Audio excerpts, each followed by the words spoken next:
What's up guys? Welcome to Pika. We've got something special today. What if Ash was betrayed after losing the Kalos League and joined Team Flare as their new Dark Commander? Don't forget to like and subscribe. Let's dive in. Chapter 1, The last light. The stadium had been full since before sunrise.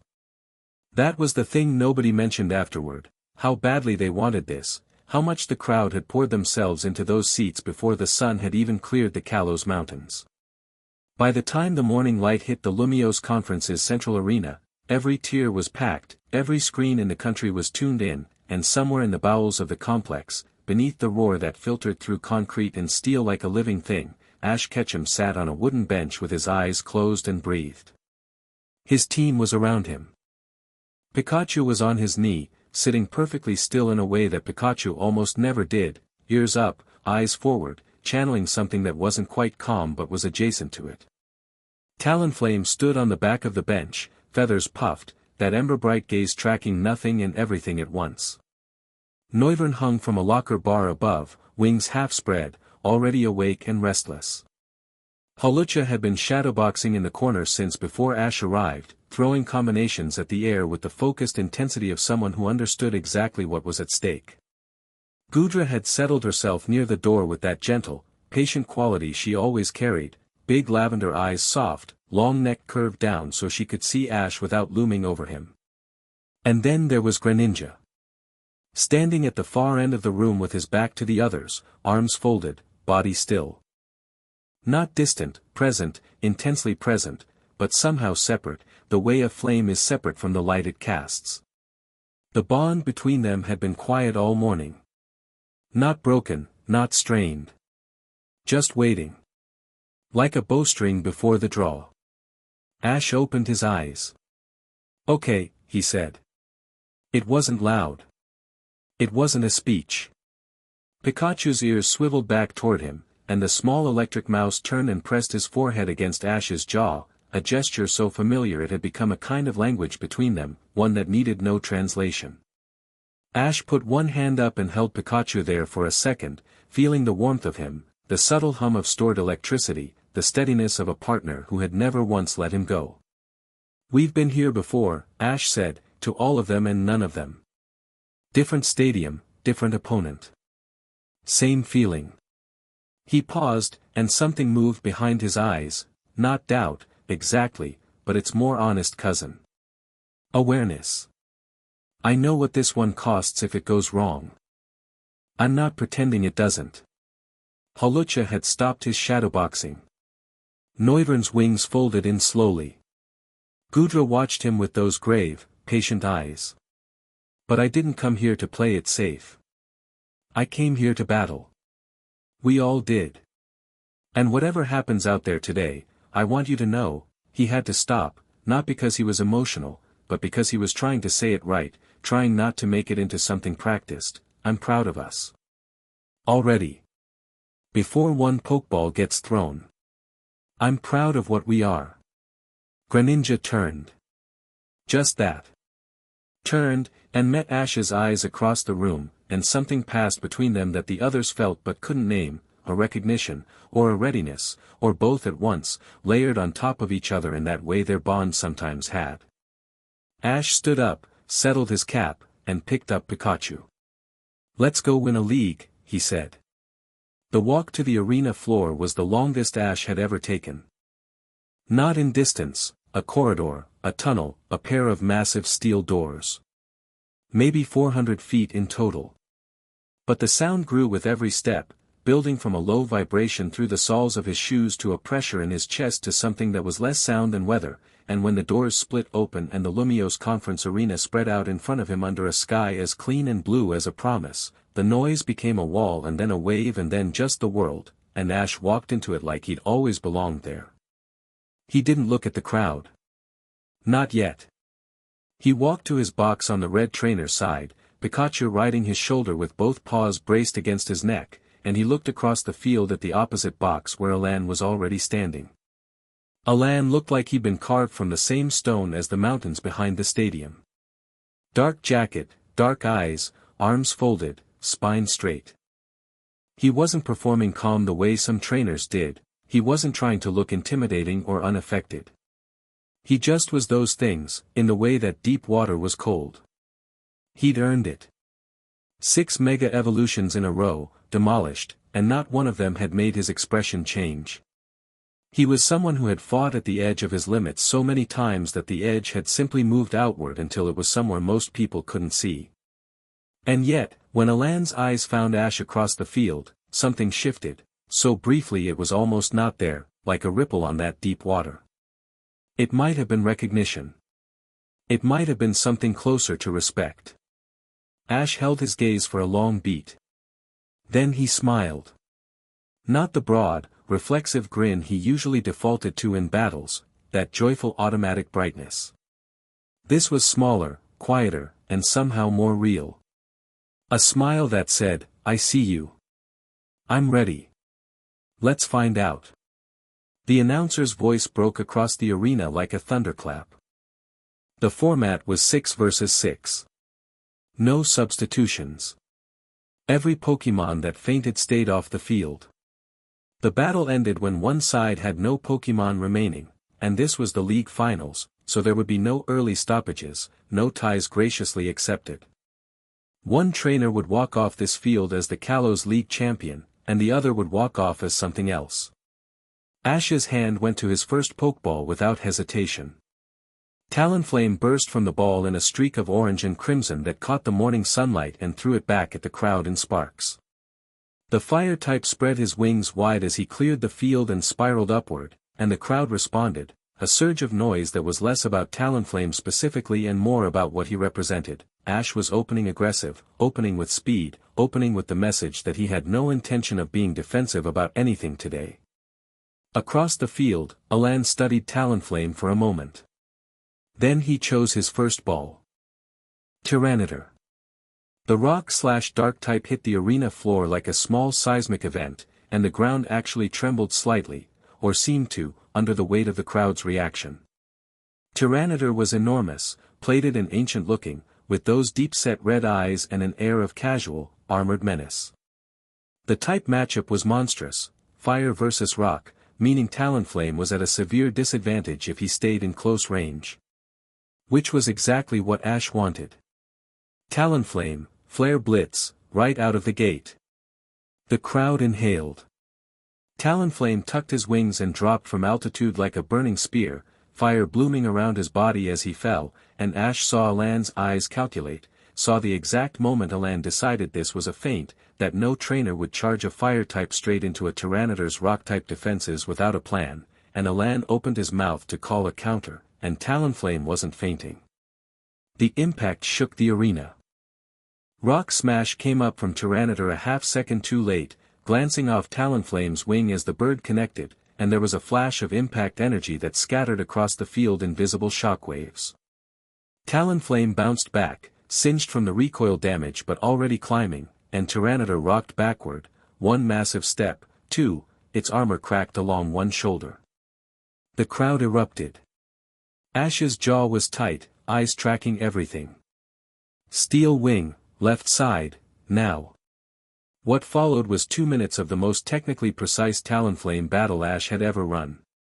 He kept the bird at angles Tyranitar couldn't easily track, using the aerial mobility to never stay in any position long enough for Stone Edge to lock on properly, and every approach ended with contact, not attempting to one-shot Tyranitar, who was too armored for that, but stacking damage, chipping, wearing at the exposed joints and that cracked shoulder plate. It was systematic in a way that Ash's earlier career battles never were. It was learned. Patient, in the same way a scalpel is patient. Tyranitar caught him on the third pass. Stone Edge erupted from the ground in a jagged arc, and Talonflame didn't read it fast enough. The edge caught a wing and the momentum went wrong and Talonflame hit the dirt. He was up immediately, but the wing was dragging, and Ash could see the damage assessment in his own body, some animal instinct that had developed over years of battling. He's done. Talonflame, that's enough. Come back.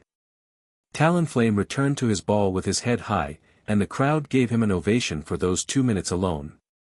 Tyranitar was visibly damaged. Cracked shoulder, slower than before. Ash had traded one Pokemon to wound one of Alan's, not eliminate, wound, and now he had 5 Pokemon against Alan's slightly diminished 6, and the math of it was exactly what Ash had planned. The middle of the battle had a rhythm that the crowd fell into like music. Alan's Weevil was fast, impossibly fast, and it disassembled Hawlucha in a way that hurt to watch, because Hawlucha had heart but Weevil had reflex speed that Hawlucha simply couldn't match, and in the end Hawlucha took a night slash to the chest that knocked him flat and kept him there. Ash brought him back with both hands on the Pokeball, head bowed for a moment in something that wasn't quite gratitude and wasn't quite apology, it was more like acknowledgement. You gave everything. I know. Noivern wrecked Weevil with a boom burst at a range where the Ice-type had no counter, and the Sound-type move physically lifted Weevil off the ground before depositing her at Alan's feet. Alan called her back without ceremony and released Bisharp. The Steel and Dark type was precise where Weevil had been frenetic. Every move calculated, every step costing Noivern something even when he dodged. Ash watched the exchange for 30 seconds and understood that Bisharp was designed to punish aerial attackers, too much raw physical resistance, too many sharp-edged counters. He brought Noivern back at 60% health, because 60% of Noivern was worth more than 0, and used Goodra. Goodra vs Bisharp lasted barely 2 minutes. Bisharp hit Goodra 3 times with Iron Head, and each time Goodra's body absorbed the blow like water absorbing a stone, rippling, reshaping, undamaged in any way that mattered, and on the third impact Goodra had her arms wrapped around Bisharp and used Bide, and the resulting explosion sent steel chips scattering across the field. Alan returned what was left of Bisharp with an expression that, for just a moment, showed the effort it cost him to keep that expression neutral. Alan sent out Metagross. Goodra vs Metagross was brutal in the other direction. Metagross's sheer psychic and physical weight overwhelmed Goodra's defensive capabilities, and even with Dragon Pulse and Ice Beam in the exchange, Metagross's Meteor Mash hit with a heaviness that Goodra finally couldn't absorb. She went down slowly, like something dignified, still looking at Ash with those gentle eyes as she hit the ground. You were perfect, Ash told her, and meant it. 2 Pokemon left. Pikachu. Greninja. And Alan still had Metagross and Mega Charizard X. The math didn't work out for Ash. He knew it. The crowd knew it. Every analyst watching on every screen in Kalos was running the numbers and coming up with the same answer. Even a fully healthy Pikachu and a fully healthy Greninja against a functioning Metagross and an untouched Mega Charizard X was a difficult hand to play. What Ash had was not fully healthy anything. Pikachu had taken some stray damage from an earlier exchange. Greninja was pristine, had been resting the whole battle, as fresh as when the day started, but that almost made it worse, because the pressure now sitting on that match was enormous. Ash sent Pikachu. We've been worse off than this, Ash said, low, not really to Pikachu but knowing Pikachu heard him. The electric mouse dropped to the field and shook himself once like a dog shedding water, and every person in the stadium who'd ever watched Ash catch him battle knew that shake. It was Pikachu saying I'm here, I'm focused, let's go. Metagross regarded Pikachu from across the field with the flat, alien attention of something that did not process threats in the way most creatures did. It simply mapped them, calculated them, decided. Alan called Meteor Mash immediately. Ash called Electro Ball. They did not connect. Pikachu went underneath the arc of Metagross's arm and the Electro Ball clipped Metagross from below, and Meteor Mash cratered the ground where Pikachu had been a fraction of a second before. The speed difference was the only advantage Pikachu had, and Ash used it like a surgeon, not trying to trade blow for blow with a Pokemon that outweighed Pikachu by something close to 400 kilograms, but making Pikachu's every movement purposeful, economic, designed to extract maximum damage from minimum exposure. Pikachu hit Metagross with 4 thunderbolts in sequence, each one finding a joint or a sensory cluster, and Metagross was slower after the 3rd hit, slower, not slow, the distinction mattered enormously, and on the 4th hit Metagross turned with a speed that defied its mass and agility-enhanced psychic caught Pikachu mid-dash and planted him into the ground. Pikachu got up. The crowd made a sound that was half gasp, half cheer, and Ash felt it in his sternum like a struck bell. Quick attack, straight at it, don't stop. Pikachu ran.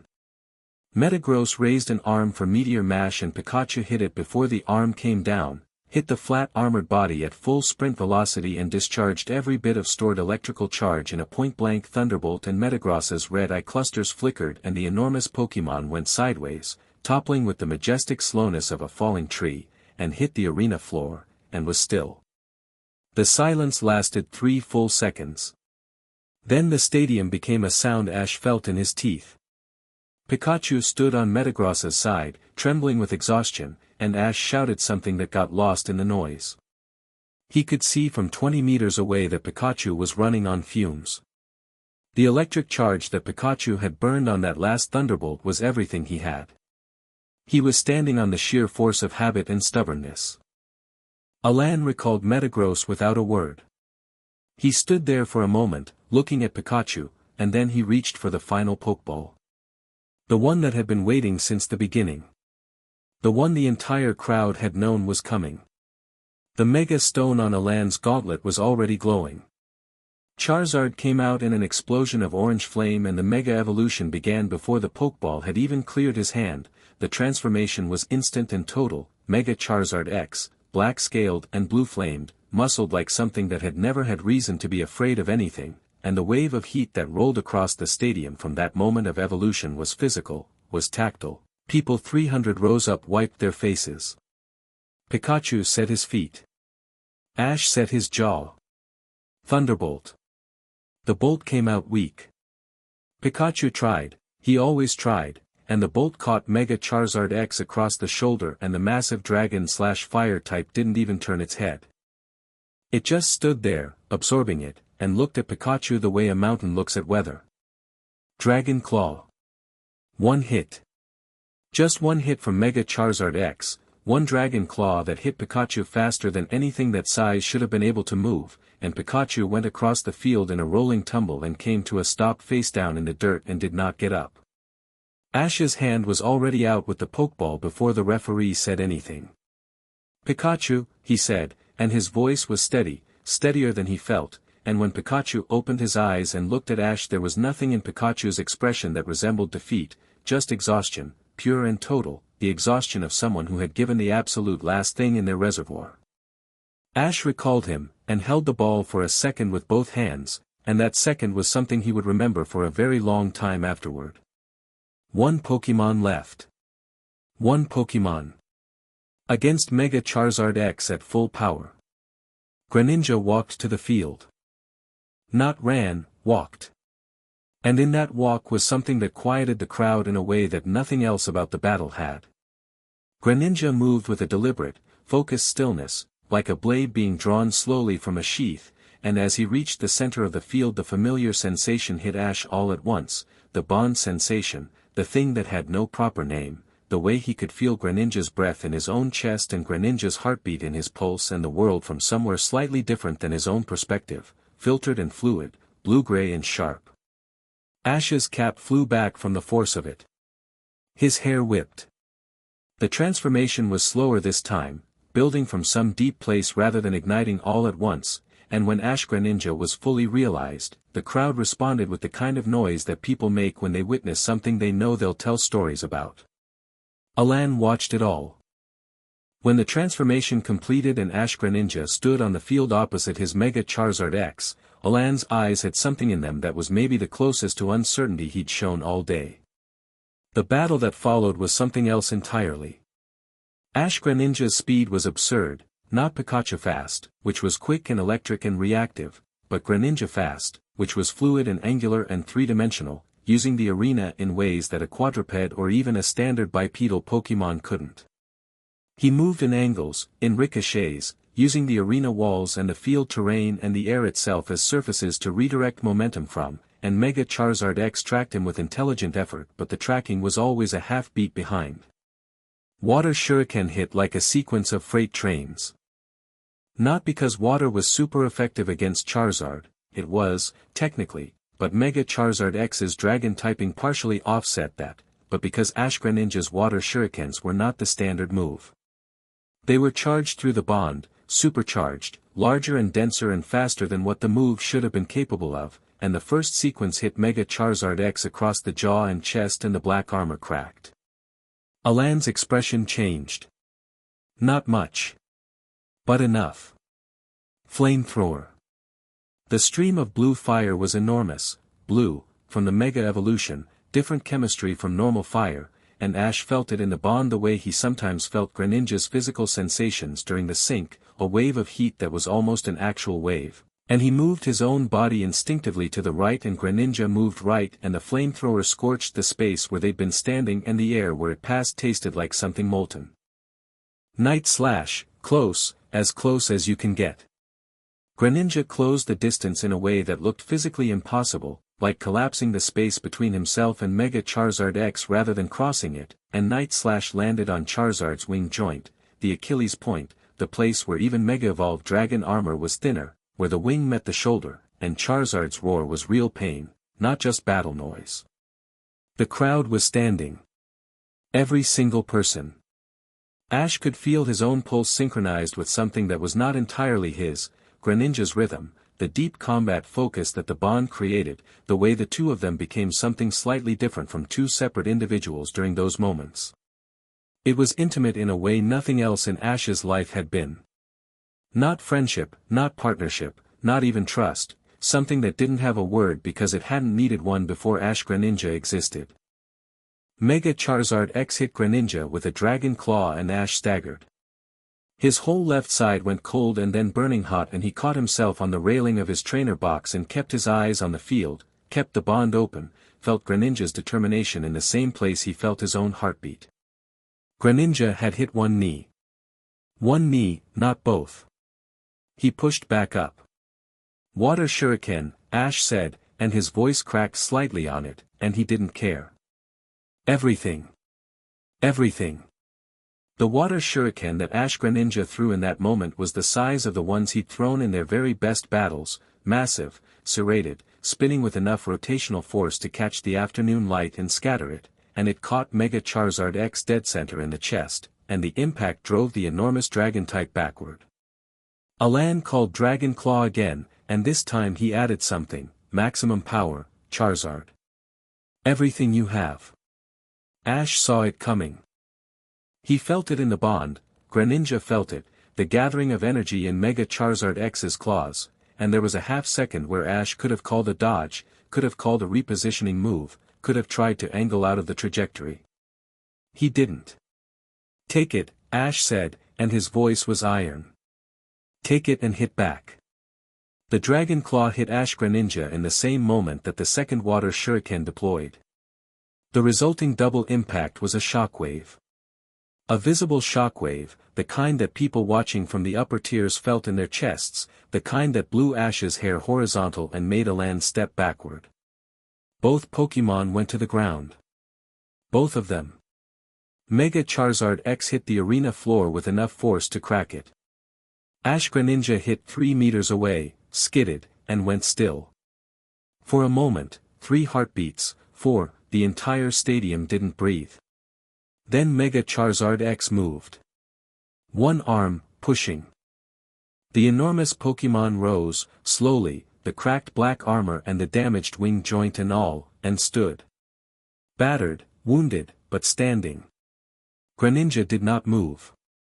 Ash felt it through the bond, felt the moment the sync connection went from active to quiet, not broken, not gone, but suddenly very far away, like a voice heard through too many walls. The transformation faded around him. The visual overlay of Greninja's perspective dissolved. He was just himself again, standing in a trainer's box in the Lumiose conference arena, and his Greninja was lying on the field, and the referee was raising the flag. Greninja is unable to battle. Mega Charizard X wins. The victory goes to Alan. The sound the crowd made was not what Ash had always imagined a lost finals would sound like. He'd imagined silence, or booing, or the sharp mechanical sound of cameras. What he got was something stranger, a long, unresolved noise, half cheer and half moan, the sound of thousands of people who'd held their breath for 32 minutes all releasing it at once without knowing what to do with what they were releasing into. It was grief and admiration and the dissonance of the two things at once, because most of the people in those seats hadn't wanted this outcome either. Ash stood at the railing for a long moment. His hands were on the top of the rail and he looked at the field, at Greninja, who the medics were already moving toward, at Mega Charizard X, who was being recalled by Alan, and he held everything at a careful distance from his chest, the way you hold something fragile when you're afraid of what happens if you let it in too close. His team was gone. His Pokémon had given every last thing they had. The math that hadn't worked out before the battle started had not suddenly started working mid-battle just because he needed it to, and he had not found the extra variable he'd been looking for. There was no last-minute shift. There was no comeback that the crowd hadn't anticipated. It just ended, the way things end, not neatly, not meaningfully, just as a fact. He walked onto the field. The announcer was saying his name, saying Alan's name, saying things about the battles they'd seen today and the courage and the history, and the words processed somewhere in Ash's mind and left no impression. He walked to Greninja first, because Greninja had been last on the field and Ash needed to look at him before he did anything else. The medic team from the league was working quickly, professional, and the woman who was running the assessment looked up when Ash crouched down and gave him a brief nod that said he'll be okay, and something in Ash's chest that had been clenched since the dragon claw landed opened a fraction. "I know," he said to Greninja quietly, though Greninja's eyes were closed. "We had him." He stood up. Turned around. Alan was standing in the middle of the field, his Charizard recalled, his Mega Gauntlet arm hanging at his side. His expression had done something Ash didn't entirely understand. It had expected something and not gotten it, some reaction from the crowd or from Ash or from the moment itself, and the not getting it had left him slightly at sea. He was looking at Ash with something that wasn't triumph. It was almost apologetic, which was strange, which was something Ash filed away without examining it yet. They stood in front of each other in the middle of the Lumiose conference arena while the crowd noise shaped itself around them like weather. Ash extended his hand. Alan looked at it for a beat. Then took it. "You almost had me," Alan said. His voice was low, not performing humility, just stating it. "Almost," Ash agreed. He kept his face even. He kept his voice level. He was good at this. People always said that about him, that he was gracious in defeat, that you couldn't tell from looking at him whether he'd won or lost. They said it like it was a compliment and he'd always received it like one, but standing here now, hand in Alan's grip, the applause washing over him in waves, he understood for the first time that it wasn't entirely a compliment. That being good at hiding it meant carrying it alone. He let go of Alan's hand. He looked once more at the field, at the scorch marks and the craters and the long gouge from Greninja's skid, and then he looked up at the sky, which had gone pale gold with the afternoon sun, cloudless, the kind of sky that had no opinion about anything. His cap was still on his head. He didn't remember putting it back. The crowd was still making that complicated noise. His name was in it somewhere, layered in with Alan's, and the voice on the speakers, and the distant sound of music that someone had started playing. He heard none of it in any particular order. It was all just texture.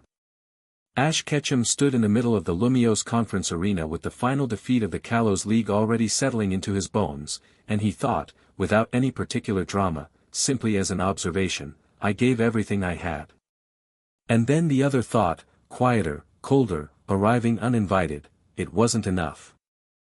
He stood there until they came and moved him along, and the field was empty, and the crowd began to filter out into the Lumiose afternoon. The sky stayed gold for a while yet.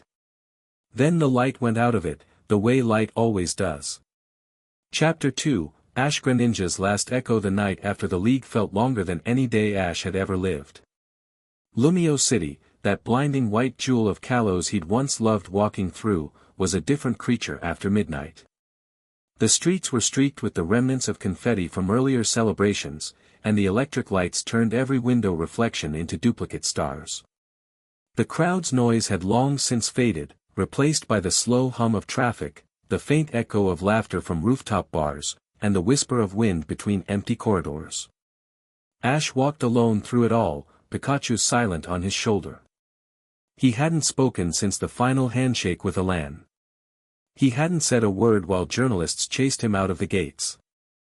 He hadn't looked up when someone snapped a picture, or when he heard one faint voice call his name from afar, Serena's, he thought, but the sound was lost in the distortion of the crowd. All he'd been able to do was walk. Step after step, until his pulse quieted enough for him to notice that the bond link to Greninja was wrong. Not gone. Just flickering. Like a candle in wind. He stopped at the edge of Prism Tower, where the city spilled out below like circuitry carved into the earth. The glass structure shimmered, its reflection warped by the faint drizzle that had begun to fall. For a moment, neither boy nor Pokémon spoke. Pikachu finally stirred, climbed down to perch on the railing beside him, and looked up. That look, half worry, half faith, was the same one Pikachu had worn since they met, and somehow it hurt even more tonight. Ash forced a small smile. "We'll be okay," he said. It came out cracked. He tried again. "We're always okay." But the world around him wasn't okay, and neither was he. They went back to the Pokémon Center because that's what trainers did after battles. It was routine, the ritual of healing, the unspoken rhythm of endings. The automatic doors whispered open, spilling bright light onto the street. Nurse Joy was already waiting, flanked by 2 Chansey, her expression gentle but professional in the way of someone who'd seen every version of heartbreak. "Ash Ketchum," she said softly. "We've already treated some of your team. They battled with extraordinary spirit." Ash handed over the rest of his Pokeballs almost mechanically. "How's Greninja?" Joy hesitated, not long, not visibly, but long enough for the question to mean more than it should have. "Stable. But there's something unusual about his vitals. It's not damage exactly, it's connection fatigue. The bond phenomenon drew too deeply tonight. He'll recover, but you need to rest too." "I'm fine," Ash said. It was almost reflex. Joy looked like she wanted to argue, but instead she nodded. "He's in room 3B if you want to sit with him. The energy transfer readings are still fading, so the area's locked for everyone else." Ash said thank you, but the word barely left his throat. Pikachu followed in silence as they walked down hushed corridors lined with chrome and white tile. The distant sounds of monitors and machines blended with the slow rhythm of Chansey footsteps. Greninja was lying there in perfect stillness under soft light, eyes closed, chest rising faintly with the mechanical rhythm of shallow rest. His body was different somehow, not visibly, but in feel. The aura that had always resonated faintly between them was fractured, weak. Ash sat down beside him. For the first time, he didn't know what to say. All the other times, after every defeat, Tobias, Paul, Sinnoh, Unova, there had always been something to hold on to. A rematch to chase. A rival to beat next season. But tonight carried a heavier silence. Because he knew. This had been it. His best battle. His strongest team. His truest self. And he had still been found lacking. "Greninja," Ash whispered, pressing his hand just above that line of red across the water type's chest. "You felt it too, didn't you? We had him." Greninja's eyes flicked open. "Only barely."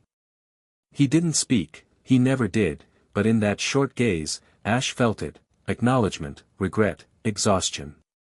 Then the sensation faded again, replaced by cold empty quiet. "I pushed us too far." No answer, but it didn't matter. The silence was heavy enough to fill the space between them. The machine beside the bed beeped once, slow and calm. Pikachu hopped onto the frame and settled at Ash's knee, tail drooping. They stayed like that for a long time. The digital clock over the bed read 2:04 a.m. when Ash finally sank into the chair fully. The world outside the Pokémon Center was half drowned by rain now, each droplet refracting the light from the towers beyond, and the glass hissed under the constant drizzle. Ash should have been asleep. But the moment he closed his eyes, the image replayed itself, Mega Charizard X rising again, Greninja still, the roar of the crowd burning his name into something sharp. He wanted to believe that loss was growth. That's what everyone had always said, losing means learning. But this time it didn't feel like that. It felt like something had been taken. He thought of all the years, every region, every challenge, and realized, for the first time, how little he'd truly won. From Pallet Town to Kalos, he'd given everything, and this was the end result, a single handshake under cold lights. The Pokémon League would forget by morning. The cameras already had. He heard the door hiss open. Serena stood there, rain-soaked, wearing the same pale pink coat from the stadium. Her eyes were ringed red, not makeup, not stage color, just fatigue. She looked like she hadn't stopped running since he'd left. Ash, he turned halfway, without standing. You should be at the after-party. They probably need you for press. She flinched at his tone. I didn't want the party. I wanted to see you. He didn't answer.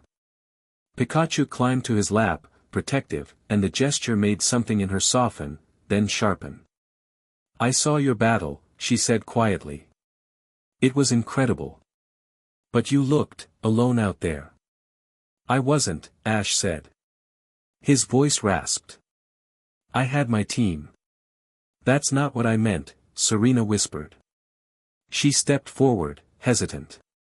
You've been carrying everything on your own. You don't let anyone, Serena, he interrupted, and the name came out sounding older than it should have. Please. Not now. Something behind those words must have landed deeper than either of them wanted, because she froze, hands half lifted, then let them drop.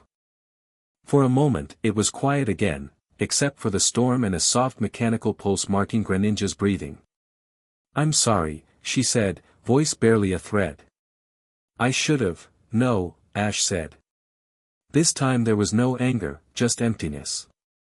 You don't have to apologize. I'm just tired. She nodded once, turned to leave, paused by the door, then added, the world still believes in you, Ash. I still do. When the door closed, it sounded heavier than it should have. He didn't remember when he fell asleep. Only that he woke hours later to a strange sensation, a static pulse ripping through the bond link like the tail of a storm. Greninja stirred at the same time, and for a brief second their connection flared bright again, colors, sensations, raw emotion. Pride.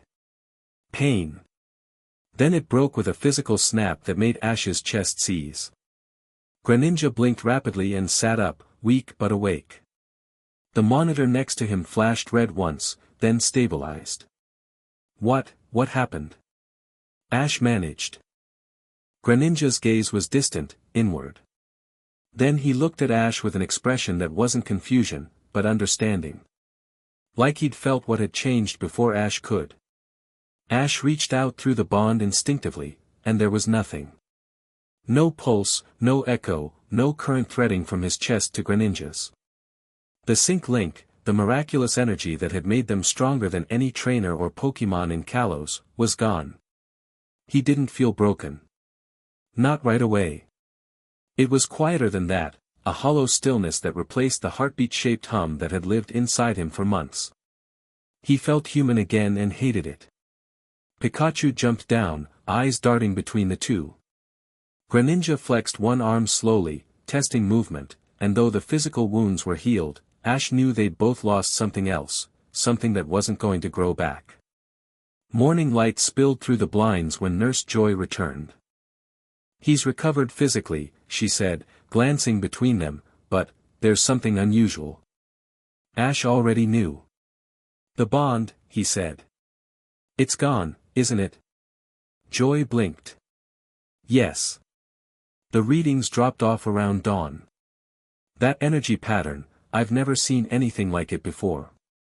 Whatever amplified that connection between you two, it's dormant now.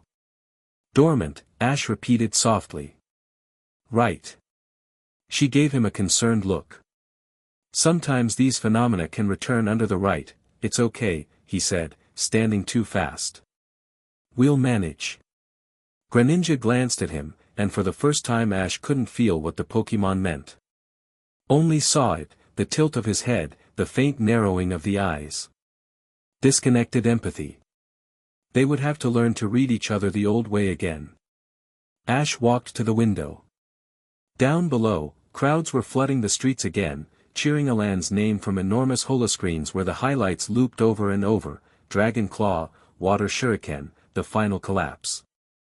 Each replay wore away at something quiet inside him. "Guess that's it," he muttered. Pikachu scratched at his knee, and he crouched automatically to stroke his fur. The familiar static felt comforting but faint. Even Pikachu seemed subdued by the air around his trainer. "Ash," Nurse Joy began gently, "the league's expecting you later for interviews and a closing ceremony." "The Kalos media," he turned, eyes strangely blank. "I'm not going." "Ash, it's protocol. Every finalist, then they can find me." "I don't care." There was something sharp in his tone that made Joy step back. Pikachu blinked up at him, startled. He rarely spoke like that. Ash looked from her to the bed, to Greninja. "We're leaving." Greninja rose silently, gathering his strength. His movements were slower, careful, as though testing a world he no longer fully touched. "Leaving where?" Joy asked softly. Ash took his cap from the back of the chair, turning it in his hands. The logo was faded around the edges. "Anywhere but here." Outside, the rain had stopped. Lumiose was bright again, too bright, the kind of brightness that hides its dirt in the reflection of glass. Crowds cheered from every courtyard, screens kept replaying footage, banners hailed Alan as Kalos's new hope. When Ash stepped out of the Pokémon Center, he felt invisible in plain sight. People brushed past him with no recognition, just another kid in a worn jacket, face half shadowed by his brim. He found a park near the Prism Tower, quiet and green and half empty. The grass was still wet, so he sat anyway, Pikachu curling beside him, Greninja crouching in shade beneath a tree. The silence between them wasn't tense, but uncertain. "I used to think losing made you better," Ash said softly. "Maybe it does. But no one tells you what happens when you give everything and it still isn't enough." He exhaled, slow and ragged. "You start wondering if you've been chasing something that doesn't exist for you." He looked at his reflection in the puddle, at the same boy who'd left Pallet Town years ago but somehow older, eyes darker. Greninja watched him quietly, then pulled a water shuriken into his hand. The orb flickered, weak, and fizzled away. They both stared at the spot where it had been. "I know," Ash murmured. "We'll have to find a new way to fight. Maybe that's what's next." But he didn't sound like he believed it. He stood after a while, slung his bag over one shoulder, and started walking toward the city outskirts. Pikachu followed. Greninja trailed behind, silent as shadow. None of them looked back. If they had, they might have noticed the small group of photographers by the center gates, snapping pictures of the boy who'd lost, already captioning them, "Ketchum leaves Lumiose, aftershocks of the final match." The first cracks of what would come later began that morning, under the indifferent gold of the sunrise. The rain-washed city glittered. Somewhere high above, a single prism panel of the tower flickered red, just once, as if answering. Chapter 3, When Friends Become Strangers. The morning after the storm didn't dawn softly, it bled into being. Lumiose's sunlight came harsh and metallic, bouncing off glass towers and washing the city in gold that felt more like glare than warmth. Ash stood near the train station's edge, watching the metallic shimmer ripple over the tracks while Pikachu shifted restlessly on his shoulder. There were people everywhere, yet somehow no one saw him. He'd gotten used to being invisible overnight. Fame was a fickle thing when it wasn't tied to victory. He had meant to leave Kalos quietly. No fanfare, no noise, just disappear. But news traveled faster than trains, and by the time he bought a ticket out of Lumiose, the story had already reached every corner of the region. His face was on holoboards again, not under headlines about his tenacity or Bond phenomenon, but speculation. What went wrong for Kalos' brightest challenger? The caption said more than the articles did, pity disguised as analysis. Pikachu tugged on his sleeve, whiskers twitching toward the end of the platform. Clement was waiting there, oversized backpack slung over one shoulder, still wearing his engineer's uniform.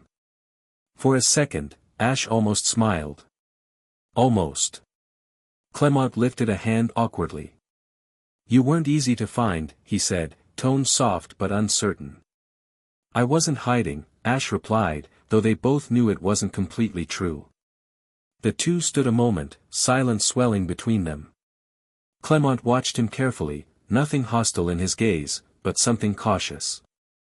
Like stepping into a room that might still be on fire. You didn't tell us you were leaving Kalos, Clement said. I wasn't planning a goodbye tour, Ash muttered. Pikachu's tail twitched at the tone. Besides, everyone's probably busy celebrating a LAN. Clement sighed.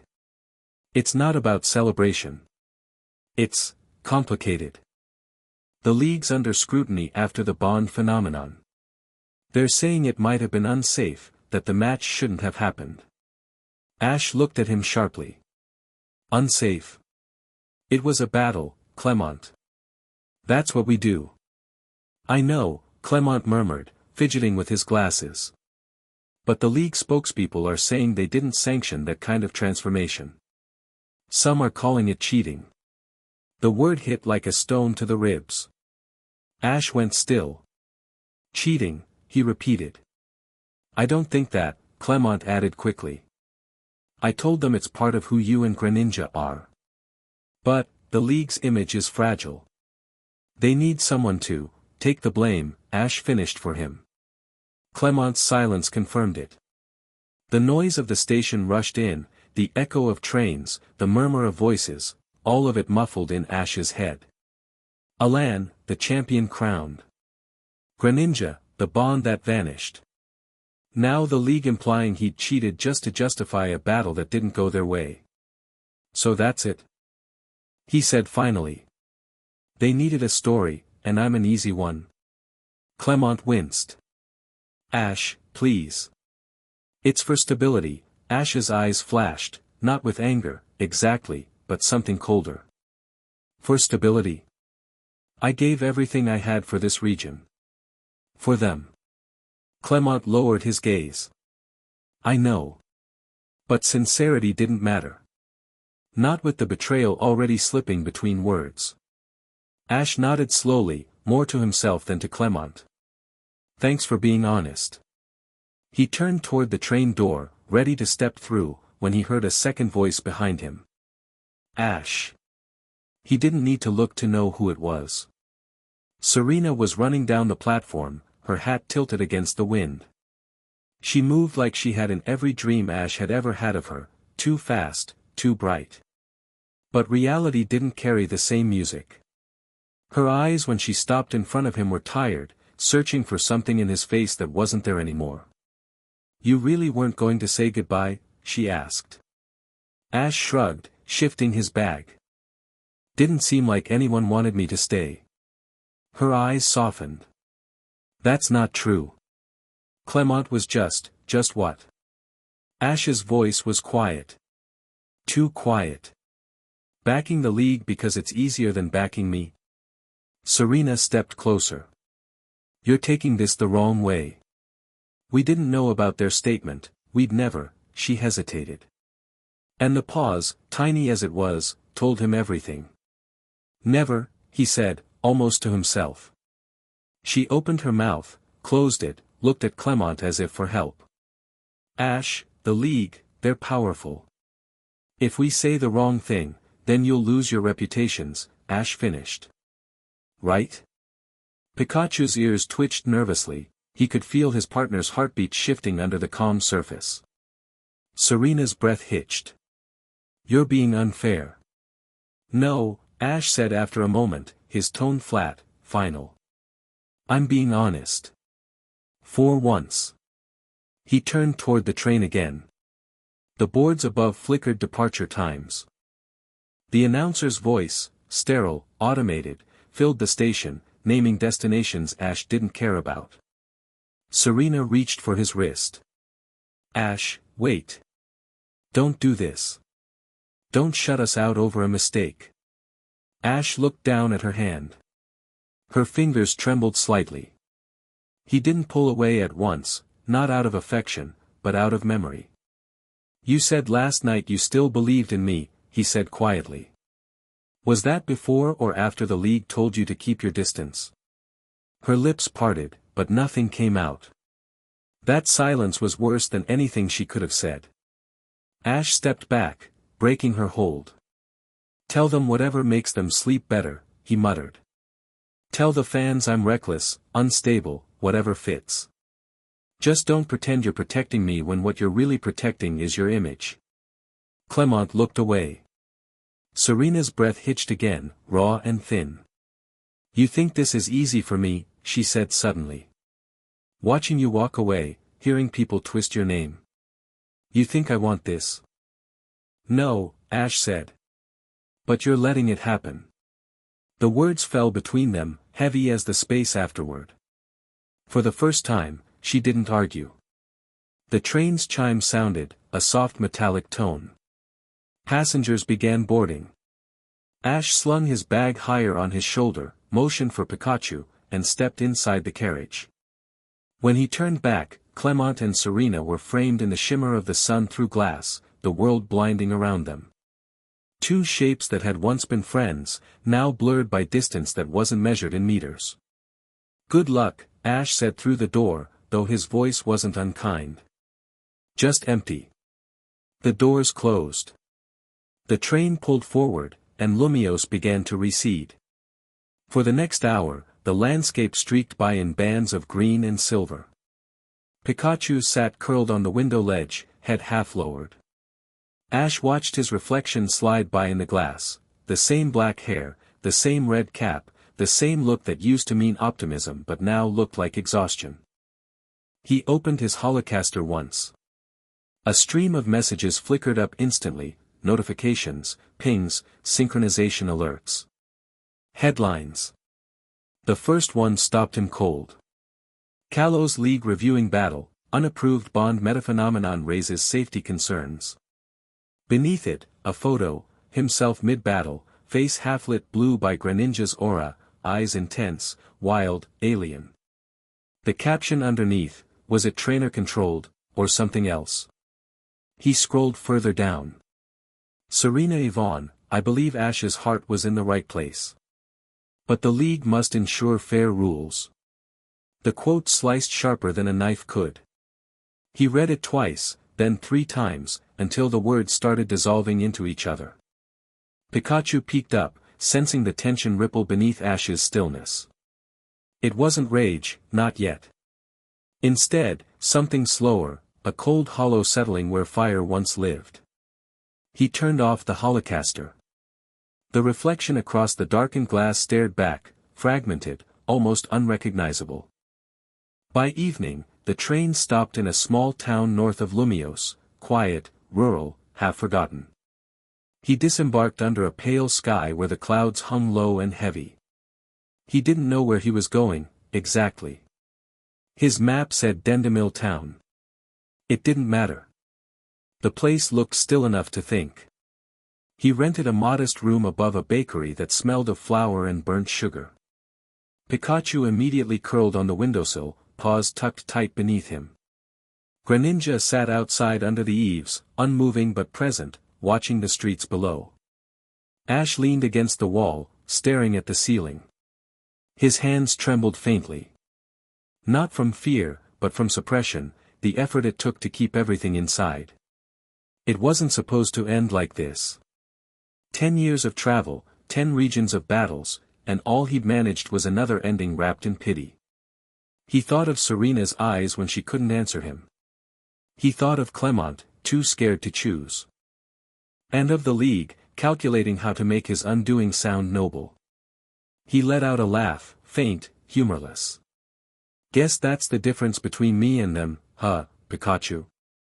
Pikachu opened one eye but didn't answer. That I never learned when to play politics. Outside, the rain started again, slow, misty rain that turned the road silver. Ash walked to the window, watched the water distort the city lights far below. He remembered the night after the Kalos League, the way the bond had gone quiet. Maybe that was what the world wanted, not Ash Ketchum, the dreamer, but Ash Ketchum, the failure, contained and harmless. He pressed his forehead to the cool glass.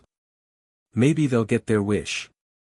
From outside, Greninja lifted his head slightly, eyes glinting in the dark. A single strand of aura rippled faintly through the bond, not the old power, but a memory of it, like an echo. Ash felt it, faint but real, and almost smiled. Guess it's just us now. Pikachu's ears perked at that. Greninja's shadow shifted closer. Ash turned from the window, settling onto the floor with both his partners gathering around him. Outside, the world kept spinning, interviews, headlines, celebrations, judgments. But inside that quiet room, under the silver wash of rain, something inside him was hardening quietly. If the world wanted him broken, it would have to try harder. Chapter 4, Lumio City at 3 a.m. The city never truly slept, but at 3 in the morning, Lumios hummed in a different tone, low and electric, like a machine running without an operator. The streets were slick from a night rain, neon signs blinking unevenly through the mist, throwing fractured reflections across puddled cement.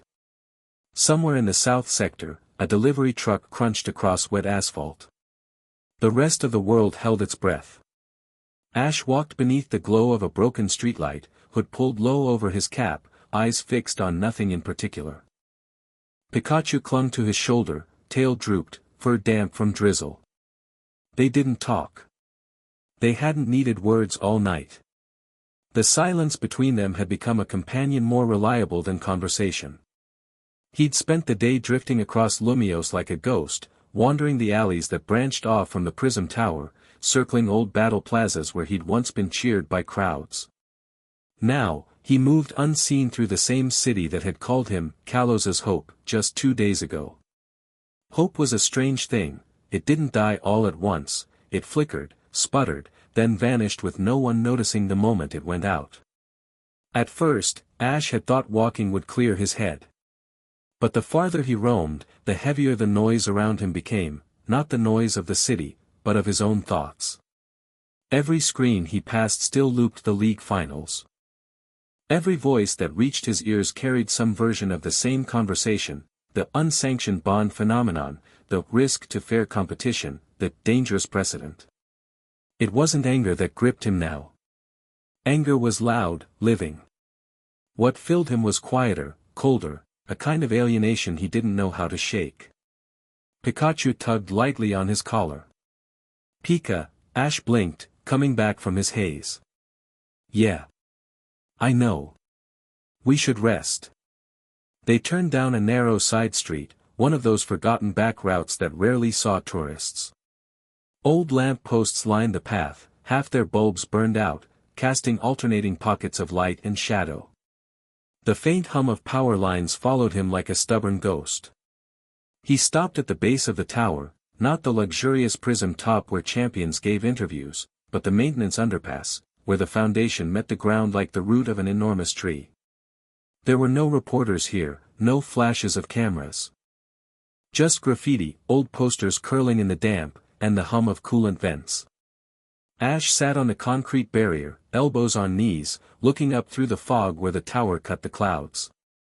Funny, he said softly, how fast a city forgets you. Pikachu said nothing, just nestled closer, warmth radiating through Ash's rain-stained sleeve. For a few minutes, he let the fatigue of the past few days sweep over him, the sleepless nights, the betrayal, the noise.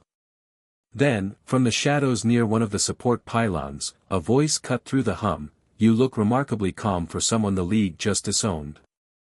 Ash froze.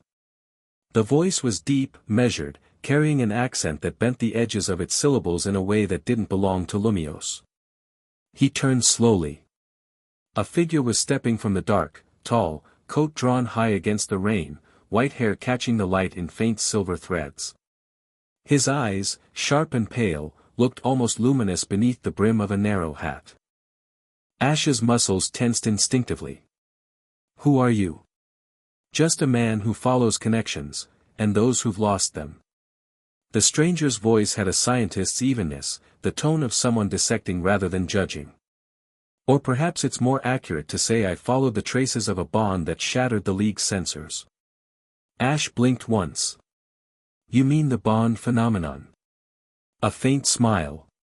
Yes. That remarkable resonance between you and your Greninja. Truly extraordinary. The League calls it dangerous. His eyes gleamed faintly. I call it evolution. Ash's expression narrowed. If you came here to sell me headlines, save it for reporters. The man chuckled. No. I'm not a journalist, Mr. Ketchum. He reached inside his coat and withdrew a tablet device, projecting a faint hologram, fractal maps of energy signatures overlaying Lumio City, pulsing in hues of red and blue. I'm what remains of Lyssandra's science division. My name is Zerozic. Ash stiffened. Team Flare. He remembered that name, the red-suited scientists who nearly destroyed Kalos. The insane ideology about cleansing the world through controlled destruction. His hand instinctively went to Pikachu's ball before realizing the little mouse was already tense, cheeks sparking faintly. You're supposed to be in prison, Ash said. Was, Zerozic corrected, tone mild. The League prefers their problems neatly forgotten. I assisted in reconstructing the city's energy network after the incident.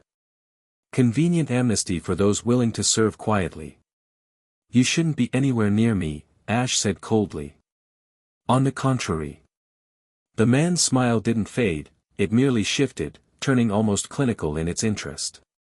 You, Mr. Ketchum, are exactly the kind of anomaly I've spent years studying. A boy whose heart overclocked evolution itself. The League calls it cheating, but I know better. They fear what they can't control. Ash's jaw flexed. You sound just like Lysandra. Lysandra wanted to destroy imperfection, Zerozic said calmly. I intend to understand it. There's a difference. And why would I care? Zerozic stepped closer, the faint red of his glasses reflecting the streetlight. Because they've turned you into an experiment without even asking. They'll wipe your victories, erase your name, call you unstable. But I can help you reclaim what they took, your power. Ash stared at him. The breeze off the tower whistled softly, ghost-like. You think you know me? I think I know what happens when good men are used and abandoned, Zerozic said simply.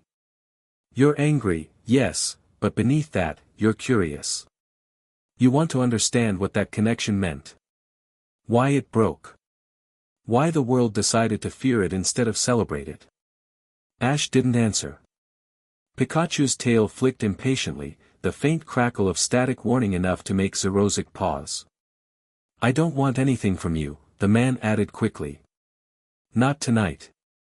Consider this, a conversation.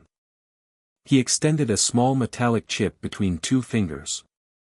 If you ever want to see what lies beyond what the League allows, find me. I'll show you what evolution really means. Ash didn't take the chip. Zerozic studied him quietly, rain dripping down the edge of his coat. Then, seeing no move to accept, he placed the chip lightly on the concrete barrier beside Ash. Keep it, he said. Curiosity's a funny thing. It festers. He turned to go, his footsteps echoing down the empty underpass. Why me? Ash called after him. Zerozic stopped, half-lit by the dying flicker of a street lamp. Because you're the only trainer alive who truly understands that power isn't given by trust alone. It's forged when the world takes everything from you. And then he was gone. The silence that followed was heavier than before. Ash sat there for a long time, staring at the chip glinting faintly by the dim light. It was small, barely the size of a badge, etched with a symbol he recognized, the stylized flare emblem, half broken. Pikachu nudged his arm, uneasy. I know, Ash whispered. He's crazy. He picked up the chip anyway. turned it over in his fingers. Tiny engravings caught the light, coordinates, encrypted. The kind of precise coding Clement had once programmed for gym-level security systems. He thought of the League calling him a risk. Of Serena protecting her future instead of him. Of Clement avoiding his eyes. He thought of Greninja's bond dissolving into silence. It wasn't that he believed Zerozic, not yet. But the offer rang somewhere deep, where anger coiled around exhaustion. Maybe understanding the bond meant more than just redemption or revenge. Maybe it meant control. The clock tower above struck 3, the chime echoing down the streets like distant thunder. Ash pocketed the chip. Rain ran down his face, he didn't bother wiping it away. "Come on, Pikachu," he said finally, rising.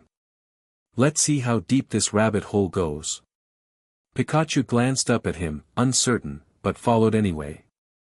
As they slipped back into the sleeping city, the prism tower shimmered faintly in the distance, each layer of glass reflecting the world's colors, gold, blue, white, until near the very top, for just an instant, one shard flared red. Chapter 5, the color red morning came late to Lumiose, as if the sun itself hesitated to rise over yesterday's gossip. Ash didn't sleep that night. He'd walked the streets until the rain stopped, until the city dimmed into a gray morning haze, and until even the electricity buzzing through Prism Tower felt spent. When he returned to the room he'd rented, Pikachu was half curled against the pillow, tail twitching in restless dreams. Ash didn't wake him.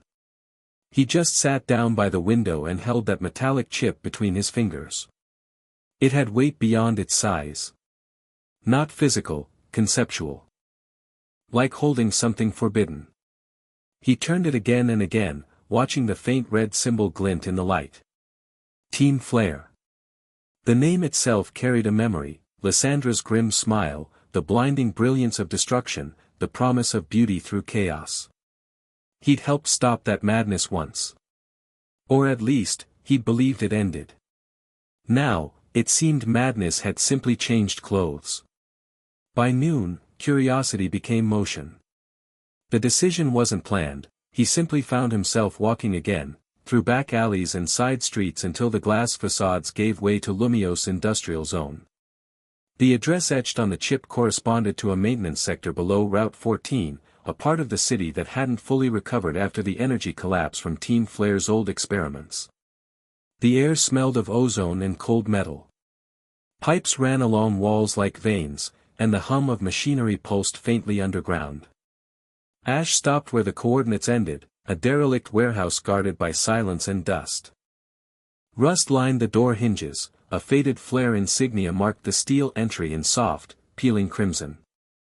Pikachu looked up at him and shook his head once. "Pika.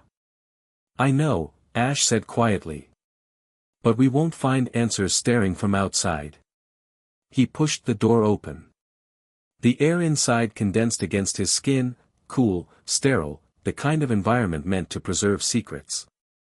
Rows of deactivated panels lined the walls, glowing faintly as if still alive somewhere deep within their circuits. The space opened into an underground stairwell, each step echoing lightly beneath his shoes. When he reached the bottom, the atmosphere changed. Red light pulsed slow and rhythmic, illuminating a long corridor that branched into several glass-walled chambers. In one, something buzzed faintly, not machinery but data itself, displayed as holographic waves across air. A voice emerged from the shadows. "I didn't expect you so soon." Zerozic stepped from behind a console, coat discarded, sleeves rolled up, hands gloved and faintly stained with graphite dust. The lab spread behind him in geometric order, clean lines, precise symmetry, the obsessive neatness of someone who believed chaos could be outwitted. Ash's body tensed automatically, but he didn't speak. "Curiosity wins, as it always does," Zerozic said. "Good. I rely on that." "I didn't come here to join you," Ash replied, keeping his voice firm. "I just want to understand what you're talking about." Understanding is exactly where joining begins. The old scientist smiled faintly, gesturing toward a projection screen. "Let me show you something." Ash hesitated, but stepped forward. Pikachu lingered at his heel, fur bristled. The image that appeared wasn't maps of Kalos, it was biological data. Two energy signatures plotted against each other, twin waves woven in perfect sync. Ash recognized them immediately, Greninja's and his own. "This is what you and your Pokémon achieved," Serena said. "An interface between cells and aura that merged two consciousnesses into one combat matrix. It's unprecedented." The League feared the implications. "They don't fear anything," Ash said. "They just wanted to control it." "Correct." Zerozic tapped on the screen, making the synchronized waves flicker apart, then overlap again. "Every civilization fears a boundary it can't regulate. They called the bond dangerous not because it broke rules, but because it broke limits." Ash's jaw tightened. "And you want to reproduce it?" "I want to amplify it." The voice was steady, eager now. "We've isolated traces of your resonance field lingering in Lumiose energy grid. Imagine, Ketchum, imagine a network that connects trainer and Pokémon beyond distance or fatigue. Battles fought through pure synchronization. A world where will overrides biology." Ash shook his head slowly. "That's not what it's for." "How would you know?" Zerozic asked, turning full toward him, expression hardening slightly. "The League taught you their morality, not truth. They corrupted your instinct with their politics. You think the bond had a purpose? It was an accident, evolution reaching upward. And you, child of potential, hid it behind modesty." Ash took a step back. "You think destroying boundaries makes the world stronger? Lysandra tried that, it nearly killed us all."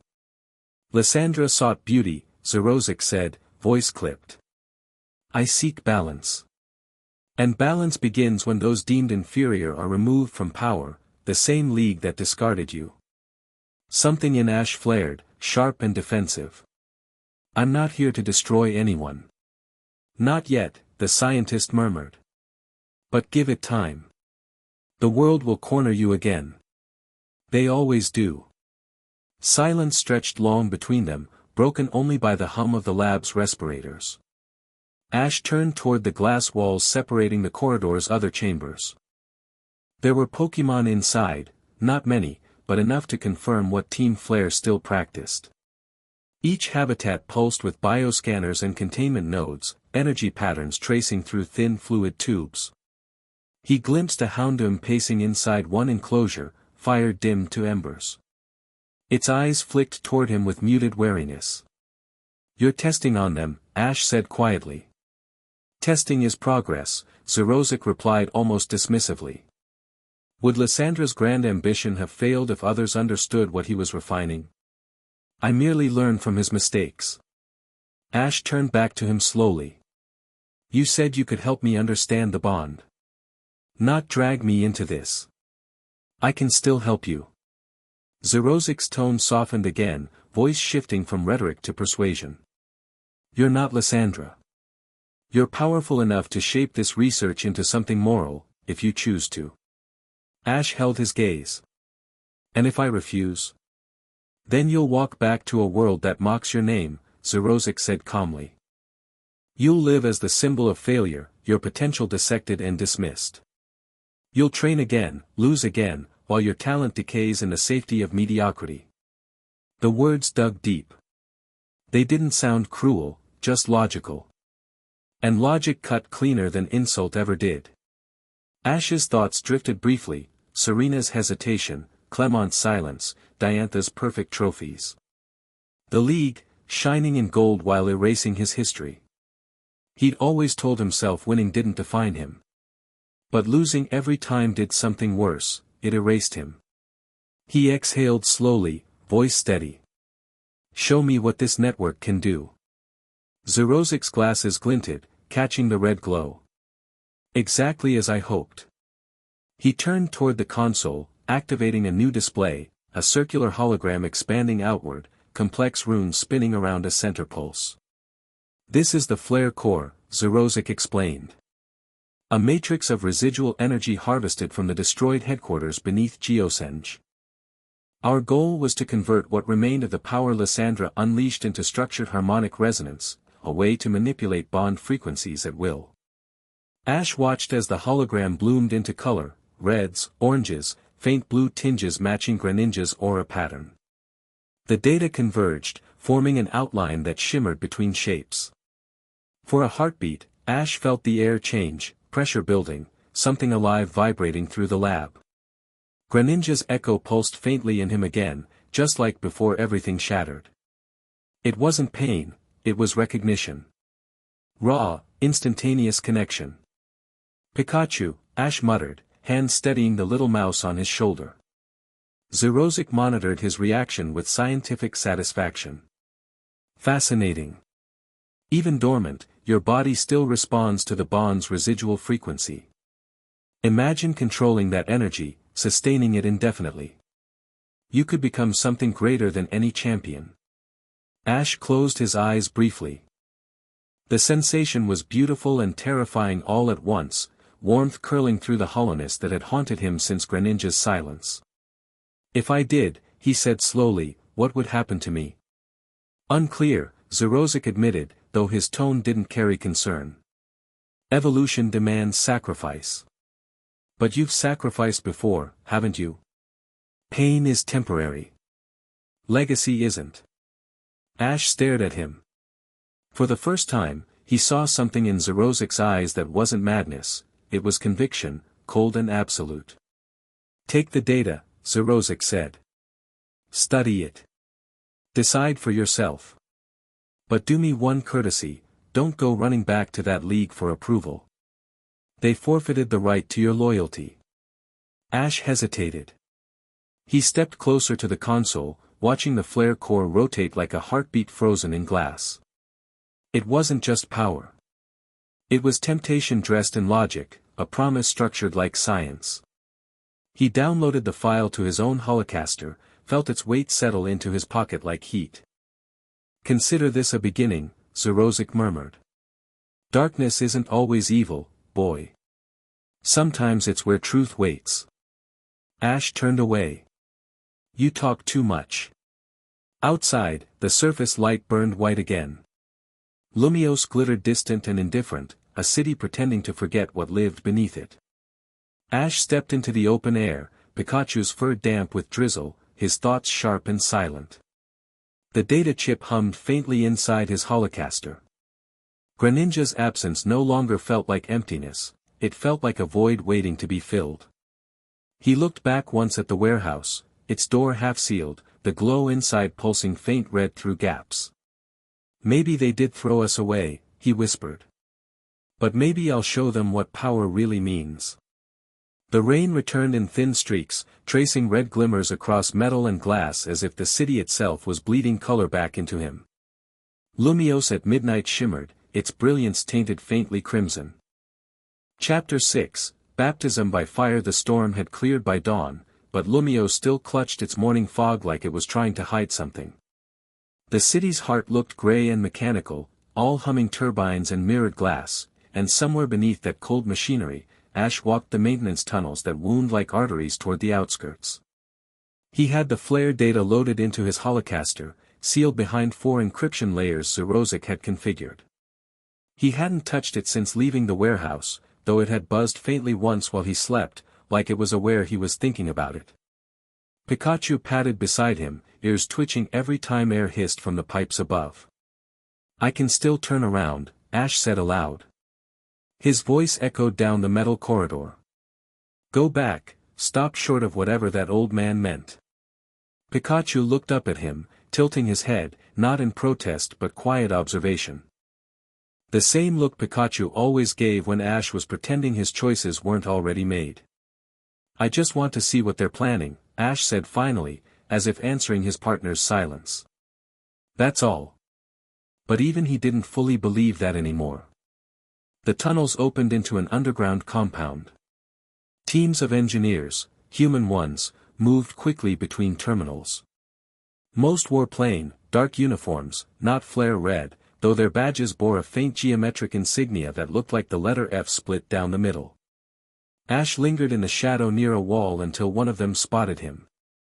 The man didn't reach for a weapon. He simply straightened.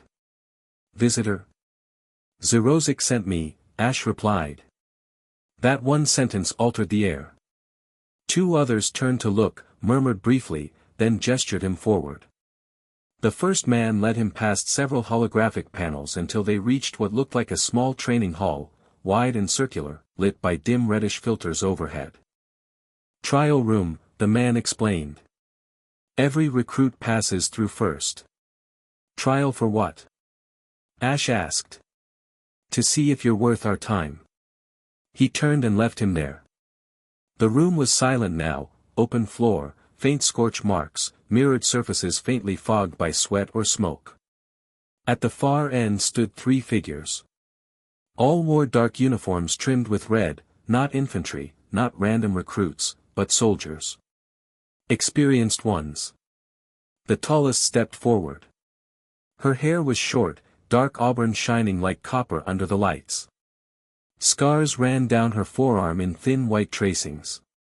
"You're the newcomer?" she asked. Ash nodded. "You don't look like someone searching for redemption." Her eyes flicked to Pikachu. The famous bondless trainer. Ash's expression tensed. "What's your name?" "Call me Arya," she said. "Commander in the field. You want a place here, you pass our fire test." He didn't answer. She snapped her fingers. 3-minute survival. The other two soldiers released Pokémon onto the field, a Drapion and a Magmar, both seasoned by battle, muscle and instinct taught in every motion. Their trainers didn't give speeches. They simply spread out and waited. Pikachu's tail stiffened. Ash looked once toward Arya. "Rules?" "None," she said. "Survive, win, or crawl away." He heard the sound of a shutter closing overhead. The faint red light intensified into something sharp, almost theatrical. And then the battle hit. Drapion struck first, claws clattering on metal, launching spikes that sliced through the air like miniature blades. Magmar followed with a burst of scald, superheated steam filling the room in an instant. Ash didn't flinch. The instincts were coming back, the ones he'd carried through every battle league, refined by exposure, not training. Pikachu, Thunderbolt, blind shot. Pikachu leapt forward into the thermal haze, electricity ripping through fog. The bolt caught Magmar across its shoulder and sent it staggering back, sparks crawling over its expression. Drapion lunged through the leftover steam and slammed Pikachu against the wall. "Move!" Ash shouted. Pikachu slipped under a second claw strike, darted sideways, tail crackling again. Ash saw the room like a map now, corner angles, structure shadows, heat signatures, airflow. The flare chips Zerozic gave him might not have taught new moves, but something about their design unlocked focus. His vision sharpened, instincts synced. And yet, even here, it wasn't Greninja's bond. It was different. Sharper. More deliberate. Pikachu, Volt Tackle. The move hit Drapion dead in its armored chest, throwing both Pokémon backward in rolling arcs. Sparks flared bright enough to paint the room white for a split second. The Magmar lunged through the blur, fire bursting like a cannon blast. Pikachu darted to intercept mid-air strike but took a glancing hit and rolled. Ash was already moving. His knees hit the slick metal floor as he barked another command, voice low, precise, tail whip angle left. Push momentum. Pikachu twisted his body mid-roll, tail slicing the air and redirecting the Magmar's own impact energy against itself. The flame sputtered. Drapion stumbled to rise and was hit by another thunderbolt before its claws cleared the ground. Arya's brows lifted faintly. He reads movement instinctively. The battle ended almost as abruptly as it began. Both enemy Pokémon slumped, sparks still crawling over their bodies. Pikachu dropped from exhaustion but stayed upright. The silence that followed was broken only by the metallic tick of cooling armor. Ash stood, breathing steady, eyes on Arya. "Your test done." Arya walked forward. Each step deliberate. She stopped in front of him, close enough that the streak of firelight between them glowed on both faces. "You think battles prove worth?" she asked. "They prove adaptability," Ash said evenly. Her jaw tilted faintly, amusement, surprise, maybe respect. "You fought without hesitation. You set the rules." She circled him once, measuring him with quiet calculation. "Zerozic said you had potential. That your empathy was your weakness. But maybe weakness becomes strength if channeled correctly." She glanced down toward Pikachu, who looked ready to bite anyone within reach. "The League broke one bond. I wonder what you'll do when offered another." "I'm not looking for bonds," Ash said coldly. "I want purpose." Arya's eyes caught his, dark irises flecked faintly red from her contact lenses, the kind every flare operative wore in combat. "Purpose is a convenient disguise," she murmured. "I've seen people chase it into ruin." Ash didn't respond. "Report to Section 3 tonight," she added quietly, voice now all business. "There's a small operation. If you don't freeze, we'll see where Zerozic's faith lies." She turned away before he could question further. The red lights dimmed back to gray. The door hissed open again. Ash and Pikachu exchanged glances, not quite reassurance, not quite relief. He knelt quietly, resting a hand on Pikachu's head. "You okay?" Pikachu squeaked, tail low but defiant. Ash smiled faintly. "You were always tougher than this city." Still, as they left the compound, the air around them felt changed, heavier, charged with something unseen. The people here weren't cartoon villains chasing world domination like Flair had been before, they were calculating pragmatists working in shadows. They thought the League's corruption justified their cause. Ash couldn't decide if that made them better or worse. Night dropped quickly over the city. Ash sat in the new room they'd given him, Spartan, metallic, with a single bed and a faint hum from vents overhead. He replayed the battle in his head. Not just technique, but feeling. How smoothly things had moved, how instinct had shifted into strategy. Part of him wanted to call it hunger. Another part called it clarity. Pikachu slept, tail flicking faintly. Ash turned his holocaster on again. The red flare core hologram flickered to life, rhythmic pulses lighting the room. For a moment, the machine's hum seemed to sync with his heartbeat. Zerozic's voice echoed from memory, "Evolution demands sacrifice." He whispered to himself, "Maybe I've sacrificed enough to earn it." He closed the device, slipping it away before the thought could scare him. When the lights outside dimmed, a knock came at his door, 2 raps, sharp but quiet. Arya waited in the hallway, gloves now off, a faint cut along her knuckles from training. "Ready?" she asked. Ash nodded, slinging his bag over his shoulder. Pikachu climbed up, alert instantly. They walked toward the main bay where smaller hovercraft waited under heavy drapes. Arya moved like someone who'd memorized her balance long ago, efficient, nonchalant. "You don't ask what the mission is?" she asked as they boarded. "You'll tell me when it matters," Ash said. Arya smirked. "You learn fast." The craft floated through the fog of Lumios's lower district. From here, the city didn't look glorious, it looked fractured, smoke and hologram light weaving patterns around cracked stone and steel. Arya glanced toward him once. "You'll have your baptism soon, Ketchum. Every commander burns once before they're trusted." Ash held her gaze. "Then let's see how fire feels." She didn't smile this time. "That attitude will either crown you or destroy you." Outside, the night swallowed their craft, Lumios flickering behind them like memory. The color of the horizon wasn't blue or gold anymore. It was red. Chapter 7, The Commander's Uniform. Ash had never liked uniforms. He'd worn enough of them over the years, tournament jackets, league-issued badges, ceremonial outfits the league gave its finalists to make them look like heroes. They all felt the same after a while, fabric pretending to be identity. But this one was different. The color was dark, black tempered with deep crimson trimming. Light caught on the edges of the sleeves and chest, where layered armor plating gleamed faintly beneath a waxed weave. A gray collar rose halfway up his neck. There was no logo stitched across the chest like the old Team Flare uniforms had shown, no bright emblem shouting allegiance.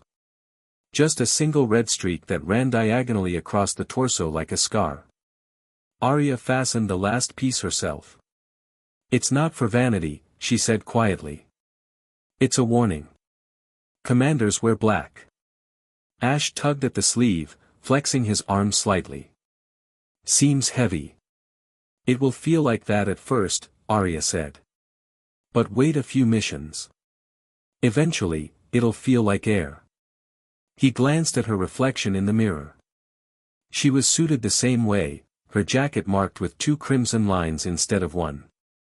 "Like air or like armor?" She smiled faintly. "Depends on what you need it to be." Pikachu sat on the edge of the bench behind him, ears twitching. He didn't like the way the uniform smelled, antiseptic, metal, rain-soaked dust. The little mouse let out a quiet noise, tail curling like punctuation. "Relax," Ash murmured. "It's just cloth." Though even as he said it, he wasn't sure that was true. He found Zerozic waiting in the central atrium of the subterranean facility, his lab coat buttoned up to the collar, lenses glinting in the dim red lighting. Screens shimmered behind him, showing rotating holograms of the flare core and fragments of energy patterns labeled with his name. "It suits you," Zerozic observed as Ash approached. "Authority always changes posture before it changes behavior." "I'm not interested in posturing," Ash replied. "That will come later," the scientist said lightly. "For now, you've earned formality. You passed Aria's test, and more importantly, you did not flinch when faced with risk. Such composure is rare among the League's devotees." "I'm not a devotee anymore." "Precisely," Zerozic murmured. "Which is why you're valuable." He motioned toward the display. The room darkened as the holograms flared brighter. Ash stepped closer, his reflection splitting across the red data streams. "The flare core is stabilizing," Zerozic said.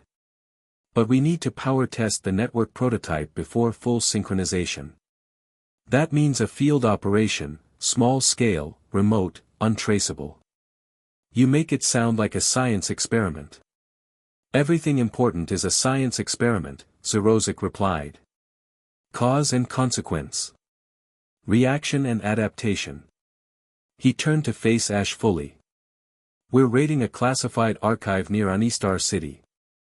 A League communications vault hidden beneath a memorial tower, a monument to a land's honor battle." Ash's eyes went cold. "So it's true. The League stores its propaganda." "Revision is a form of storytelling," Zerozic said simply. "They will rebuild their myths, and you will vanish from the next retelling. If we intercept their data, you'll finally see the world behind its disguises."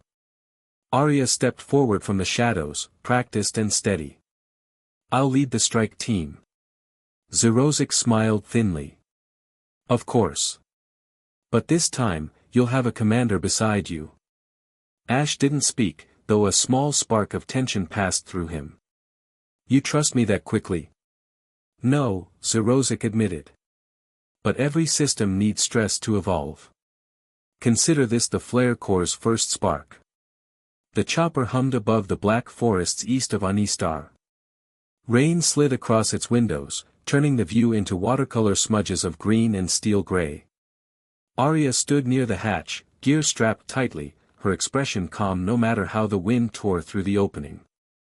Ash sat across from her, gloved hands resting on his knees. Pikachu perched on his shoulder, fur pressed flat by the draft. "You've done stealth ops before?" Arya asked over the hum. "Enough survivals that qualify as ones," Ash replied. Arya's lips curved. So, never. He half smiled. You make a habit of mocking your subordinates. Only until they stop caring what I think, she said dryly. Then with a glance at him, you're close to that threshold already. For a moment, only the spinning rotor sound filled the space. His hand brushed against the holocaster on his wrist, screen briefly lighting with Xerozic's coordinates. What happens if we get caught? Ash asked. We won't, Arya said. But if we do, her eyes flicked toward the mountains below. Make sure they don't take you alive with the data. Ash didn't need clarification. Pikachu stiffened on his shoulder. The order wasn't cruel, just practical. And practicality had its own kind of terror. They landed just beyond the Anistar cliffs. The memorial tower rose above them, white marble against gray sky, engraved with names that meant nothing to most passers-by. Beneath its base, concealed by a maintenance tunnel, flickered the faint hum of the restricted communication vault. Arya crouched behind a ridge of stone, raising binoculars. 2 guards stood near the lower entrance, League security, not soldiers, but trained nonetheless. She lowered the lenses and turned to Ash. You take left. Silent if possible. Ash nodded. Pikachu hopped down to his side. He moved like shadow, steps quiet along the rain-slick stone. The first guard barely turned before Pikachu's jolt hit, a precise, restrained shock calibrated to knock out, not harm. The second spun, but Ash was faster, catching their wrist, pivoting momentum, and dropping them with a single practiced motion. Arya's eyebrows lifted slightly as she joined him. Efficient, she said. Surprisingly so. I learned from battles that meant something. Then maybe this one will. They pressed deeper into the tunnel. The walls turned cold and metallic, lined with sensors. The hum of generators blended with the pulse of rain overhead. Every step echoed faintly until Ash gestured for silence, and pointed ahead. A security terminal glowed in the dark, the vault's access node. Arya knelt, typing rapidly into its interface, bypassing default encryptions. The League rotates passcodes every 72 hours. Lucky for us, Xerozic writes the ones they're still using for power regulation. What exactly are we taking? Arya's voice stayed low, but sharp. Every record they've tried to bury about you. Ash froze mid-step. What? She glanced at him. Your battle data. Bond readings. Even confirmation of the League's manipulation of the final broadcast. The footage they released cut moments before Greninja's collapse. To them, your victory was too close to be clean. They needed you unreal.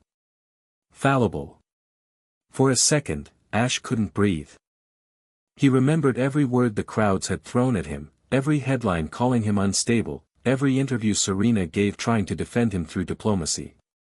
And now he knew the truth, the League hadn't just let the rumors grow. They built them. Arya looked back at the screen. Feel angry later, she said, pulling a chip from her belt. We load, copy, and burn within 5 minutes. The terminal lights pulsed. Files streamed across the holographic interface, thousands of archived recordings, names, internal notes. But what caught Ash's attention wasn't data or betrayal. It was a folder marked Subject K phenomenon. A waveform glowed beside it, his and Greninja's intertwined patterns. He reached forward, staring at the shape that had once defined everything about him. You can take it, Arya said. Her tone wasn't mocking this time. None of this means anything to me. Ash nodded once, copying the file to the drive.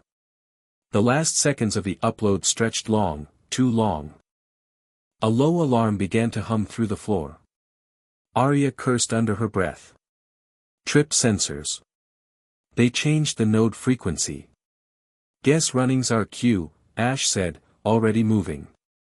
League lights flared across the tunnel ahead. 2 silhouettes appeared, guards, better armed this time, their uniforms gleaming under blue emergency glow.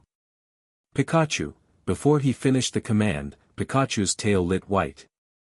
Bolt struck the first guard square in the chest, the second went down from residual current. But behind them, another squad surged in, 3, maybe 4. Ash wasn't counting anymore. Arya drew a stun baton, blocking the lead strike aimed for her side. "Don't stick around," she shouted. Ash pivoted, grabbed the edge of the data drive, and sprinted toward the service shaft. More weapons fired, concussive charges slamming into the walls. Pikachu's electricity answered in vicious arcs. They reached the exit ladder. Arya climbed after him, baton clattering against metal rungs. Outside, rain returned, heavier now, drumming on the mountain stones. The hovercraft waited, engines hot. "Get in," Arya ordered. Ash slammed into the pilot's seat, Pikachu pressed tight against him. The craft lifted in a whirl of rain and static, red exhaust lighting the cliffs. Behind them, flashes of blue light marked the League's arrival. When they finally breached the clouds, Arya leaned back, drenched, breathing hard, eyes bright with adrenaline. "Success," she gasped. "You did well, Commander." Ash looked down at the drive in his hand. Its red indicator blinked steadily, mocking in rhythm. "Commander," he repeated under his breath. The title sounded alien, heavy, inevitable. He'd spent years chasing respect. Now it came wrapped in shadow. Arya turned toward him, studying his expression. "Second thoughts?" "No," he said. "Just realizing what first ones feel like." Rain lashed the windows. Lumiose glittered far in the distance, a sleeping beast of a city unaware that somewhere high above it, a boy once loved by crowds now returned wearing its enemy's armor. Ash held the League's lies in his hand and felt the strange calm of purpose, not light, but not exactly darkness either. Just motion. And in that motion, something hard, almost resolute, snapped into place inside him. Chapter 8, First Operation. The night after the Anistar raid was eerily calm. Lumio stretched beneath the aircraft like a sleeping titan, its towers dimmed to ember glow. From the upper air tunnels, Ash could see nothing but the shadowed city grid and the reflection of red instrument lights across his window. The data drive sat on his lap, pulsing softly like it had a heartbeat of its own. He couldn't stop looking at it. Not because of what was inside, but because of what it represented. Proof that everything he'd suspected, the manipulation, the betrayal, wasn't paranoia. It was all real. And now, he carried it. Arya sat opposite him, half in shadow, rubbing the edge of a burn along her jaw with 2 fingers. "You did better than most first-timers," she said. "Didn't even panic." Ash looked up. "I've had worse battles." "That's the difference," Arya replied. "Those battles had rules. Out here, there are none. You do what's necessary, and you decide what that means after you survive." He leaned back, watching the light from her collar play against the cabin metal. "Is that how you justify it?" She didn't flinch, didn't bristle. "No. I justify it because I've seen what the League does to people who fall through the cracks. They turn idealists into exhibits." Ash turned back toward the window. "Guess I'd know." The silence between them stretched thin and heavy until the hovercraft tilted east, banking hard. Lumiose flickered beneath them, red signals and white smog blurring together. "Sleep if you can," Arya said finally. "Zerozic wants you to lead tomorrow's mission." Ash frowned. "Lead? I thought I was still being evaluated." "You are," she said. "That's how he evaluates, pressure tests. Fail, and you're scrap. Succeed, and maybe you earn the title he's already whispering behind your back." Ash's brow furrowed. "What title?" Arya smiled, small, tired, knowing. "Commander." She didn't elaborate. By the time they landed near the coast of Silage, the sun was breaking behind the cliffs, light spilling through slanted clouds. The sea was dark, streaked with copper ripples. On the shoreline, half buried in sand and salt, was their next target, an abandoned Devon Corporation lab absorbed by Team Flare months before the original collapse. Ash stood by the field tent while Zorozic briefed them. A map flickered in holographic lines across the cool morning air, showing the lab's skeleton framework. Inside is a server core containing Devon's energy schematics, Zorozic said. We need the layout of their neural binding tech. The League uses their encryption protocol for storage now, steal the key, and we can cloak our operations permanently. Arya folded her arms. And how fortified? Light security. The League's too busy keeping eyes on Anistar to notice what it left behind. That's if your intel's current, she said flatly. It is, Zorozic said. Because I made sure they stopped checking. Ash studied the rotating map. No invisible armies, no traps laid in wait, at least, not yet. What am I commanding? 3 strike units, Zorozic said. Leader authority in the field. You direct entry and extraction. Ash squinted. Why me? Because the League built your instincts before they caged them, Zorozic said. His tone softened faintly, almost like pride. They trained you to risk without fear, to react without hesitation. I simply freed you of the illusion of rules. Arya gave him a look that was neither approval nor critique. He won't last long if he doubts himself mid-command. Ash slipped his gloves tighter. Then I won't. They moved at dusk. The abandoned Devon lab crouched halfway up the cliffs, glass panels cracked, steel ribs jutting from its facade. Tall grass disguised the entrance path, and every footfall crunched against broken concrete. The air smelled of rust and sea brine. Pikachu hopped along behind Ash, wary. Inside, the corridors were a narrow maze of rusted vents and bleeding wires. Stripped machines lined the halls like fossils. Somewhere ahead, the servers hummed faintly, a ghost heartbeat echoing through old power lines. Ash used hand gestures to direct his team. Group 1 to the west wing. Group 2 covering entry. Arya moved quietly at his flank, rifle slung low. Everything about her movement was steady, her weapon, her posture, her breath. They reached the central server room without resistance. That, more than anything, made Ash uneasy. Too quiet, he murmured. Arya crouched beside the control terminal. Could be the League hasn't sent anyone yet.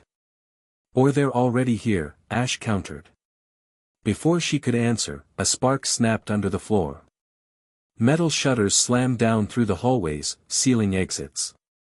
Red emergency lights flickered to life. Sirens wailed. Arya hissed through teeth. Ambush. Voices echoed from the southern corridor, barks of radio commands, heavy boots, pokeballs snapping open. Ash's instinct burned instantly alive. Form circle defense, he ordered, moving toward the forward barricade.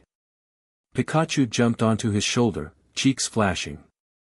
You hold north, he told Arya. We'll force them center. She didn't argue.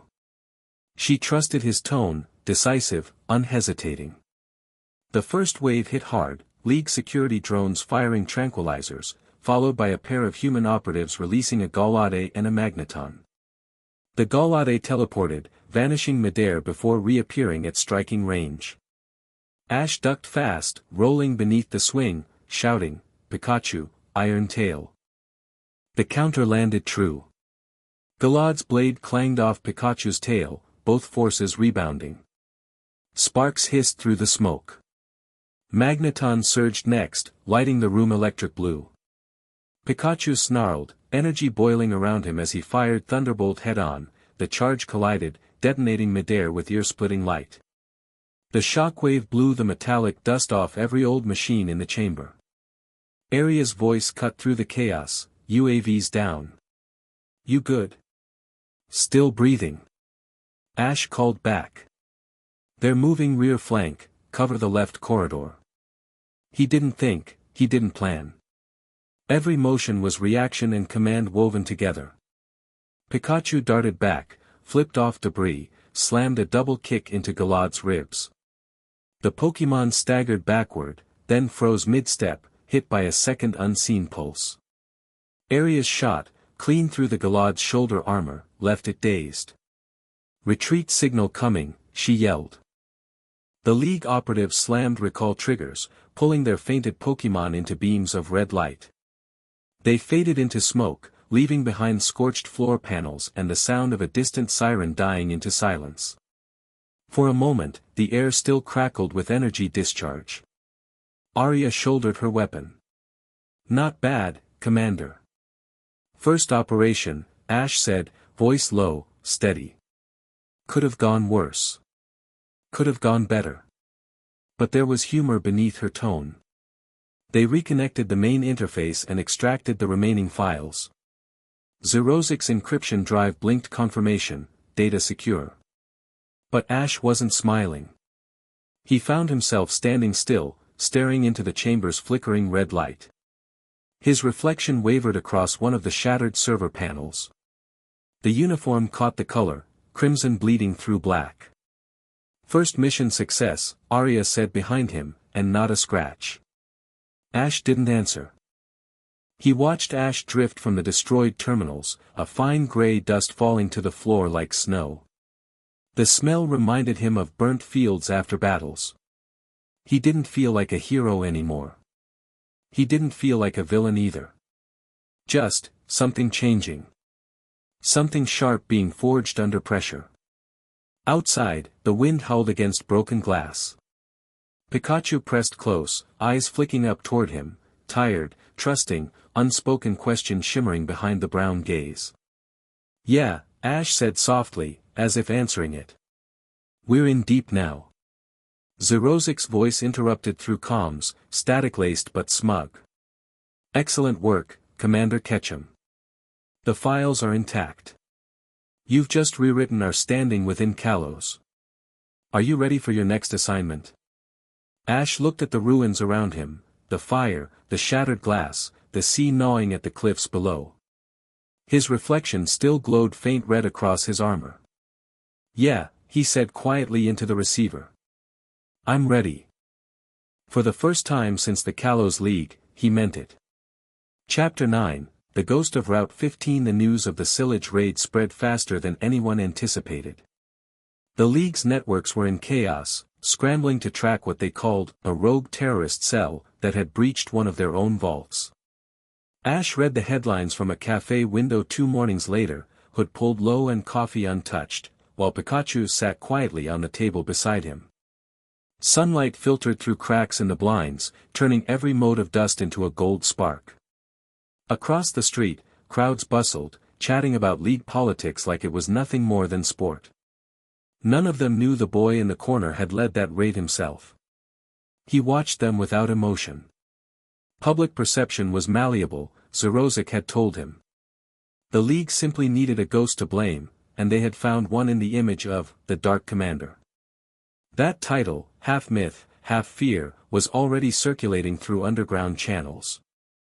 Ash wanted to reject it, but even the sound of it in his mind had a strange inevitability. Pikachu stirred. "Pika." "Yeah, I know," Ash said, rubbing Pikachu's head softly. "We should move." They left the cafe and walked toward the rural outskirts beyond the city limits. Route 15 opened wide, its meadows sweeping into pale hills where old windmills turned lazily against thin clouds. The scent of dry grass mixed with the hum of insect wings. It could almost pass for peace if not for the persistent chill that clung to the air, the kind that hides ghosts rather than ends them. Ash knew this road. Years ago, he and his friends had walked this exact stretch toward Dendemil town, laughing under the same faint breeze. Now the memory lurked behind his eyes like an overlay of a film reel that wouldn't stop replaying. He didn't walk with laughter now. The landscape grew quieter with every mile, until only the crunch of boots on dirt remained. When they reached the ridge overlooking what had once been a rest stop for travelers, Ash stopped short.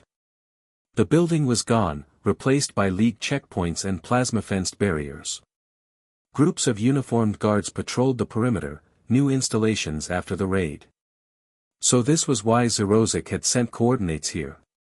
Surveillance reported corruption, extortion rings formed by certain league delegates who use security as an excuse to bully passing trainers. Ash crouched behind an outcrop of rocks, eyeing the checkpoint. 2 guards were interrogating a boy around 16, his clothes travel-stained, his hands trembling as he held out an empty pokeball.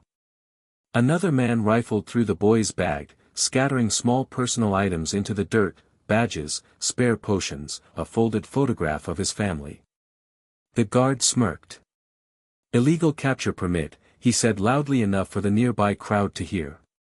"You're lucky we don't arrest you on the spot." "I swear it's real," the boy cried. "I got it in Coumarine." "Please," Ash stood slowly. Pikachu's tail stiffened. "Let's go," he said quietly. Pikachu nodded. They descended the slope without concealment.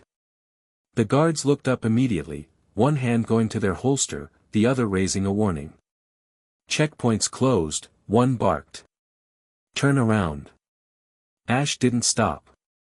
"That boy's permit's genuine." His tone was calm but sharp enough to cut through the wind. The lead officer frowned. "Who are you?" Ash reached the bottom of the slope.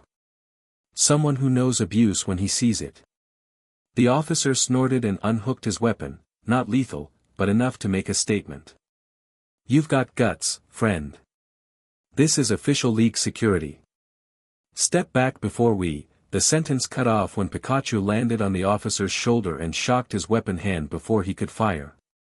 Electricity rippled across the ground, deliberate but restrained. The man collapsed to a knee, gasping, weapon flung aside. The other guard scrambled backward, uncertain whether to engage or flee. Ash reached down and picked up the boy's scattered possessions. "Go home," he said, handing the items back. "And next time, never hand your strength to those who haven't earned it." The boy stammered a thank you and bolted. When Ash turned back, one of the guards had his communicator up, calling for backup. Before he could speak, Aria's voice crackled subtly through Ash's earpiece. "Careful, Commander. The League scanners are running wide this morning. You can't afford another incident." "Then maybe they should clean their own corruption," Ash muttered. But he cut the line, not wanting her interference. The shaking guard whispered, You're him. The Dark Commander." Ash should have denied it. Habit told him to. But instead, he said nothing, letting the silence confirm what they feared. "I'm not your enemy," he said softly. "But if the League keeps abusing its power," his eyes sharpened. "Then maybe it needs one." He walked past them, the sunlight burning off the fog around his shoulders. Pikachu cast a wary glance back, ears ghosting flat against his head before jumping to keep up. Behind them, the guards didn't chase. None dared. By evening, Ash took shelter in an abandoned ranger station halfway down the route. The place was small, practically untouched, dusty, but livable. It had a cracked window, a table warped from weather, and faded posters warning against fire hazards. He lit a lantern in the corner, cracked 2 protein rations in half, and handed a piece to Pikachu. "You think I went too far today?" Ash asked quietly. Pikachu tilted his head before munching. A flash of cobalt memory glimmered faintly in Ash's chest, Greninja's shadow, flowing water and moonlight, that bond that used to pulse instead of echo. Now it was silent again. "Maybe I'm turning into what they say," he admitted. "Not the villain part, the lost part." The air outside whispered with rising wind. He flexed his fingers, staring at how easily the black uniform caught the lantern's flame. Red threads shimmered faintly against the dark. He didn't realize how long he'd been thinking until his communicator chimed. Static buzzed, then resolved into a calm but urgent voice, Alan's. "Ash?" The name froze him. He hadn't heard that voice since the League. He hesitated but answered. "How did you find this frequency?" "Wasn't hard," Alan said quietly. "You've been making noise. The League's not fooled by flares smokescreens. They think you're working with them. I didn't believe it until I saw footage. What footage? That checkpoint, Alan said. You're all over the internal feed. Ash snorted faintly.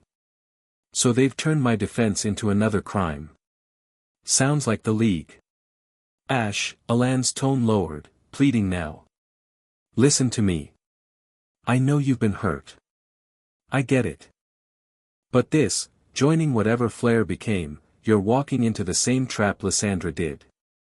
They're using you. Ash's hands tightened. And the League used me first. You think I forgot that? This isn't about the League anymore, Alan said. It's about you. You're stronger than they are, stronger than all this. Don't throw it away for revenge. Something bitter twisted in Ash's chest, halfway between resentment and memory. You always talk like you know me, he said softly. But you've never carried being hated for trying. Then let me help you carry it now, came Alan's answer. Ash looked out the cracked window at the highway stretching under moonlight. His reflection in the glass didn't look like the boy Alan had fought in that stadium, it looked like someone older, distant. You'll only slow me down, Ash said finally. Stay out of it. The transmission crackled, then fell silent. The lantern flickered low as the night deepened. Outside, the grass swayed restlessly under the wind's fingers. Pikachu had fallen asleep on the table, his breathing soft against the wood. Ash turned the League data drive over in his hand, the red light reflecting off his gloves. For the first time, he noticed something strange in the reflection on the wall beyond, his own outline split against the lantern's glow, branch-like, jagged. He rose slowly. Something had shifted in his shadow. Greninja, he whispered before he thought about it. A flash of aura shimmered for half a second, faint, blue, then gone, like his bond was trying to speak in sparks rather than voices. The air tasted different for a brief moment, like rain touching fire. And then Pikachu stirred, blinking awake with small ears pricked. It's fine, Ash said softly. Just, memory. But it didn't feel like memory anymore. Before he lay down, he looked once toward the horizon flashing faint red from Lumios's distant skyline. Whether it was City Light or Team Flare's network pulsing underground, he couldn't tell. The world felt smaller every day, like every choice he made narrowed its edges. He wasn't sure which side deserved the term ghost anymore, the boy he had been, or the one wearing his face now. On Route 15, the grass whispered secrets no one would remember. The wind moved through the silence like footsteps that never quite reached him. Ash shut his eyes and let the ghost stay. Chapter 10, What Lysandra built. The lower levels of the Flare complex didn't feel like laboratories anymore. They felt like a cathedral of glass and machinery, humming with the steady breath of something almost alive. Red light pulsed from veins of wiring beneath translucent floors, mechanical arms moved rhythmically behind sealed panels, rearranging components with silent precision. It was beautiful in a cold, mathematical way. Even Ash could admit that. He followed Zerozic through the main corridor, footsteps echoing against the floor's faintly resonant hum.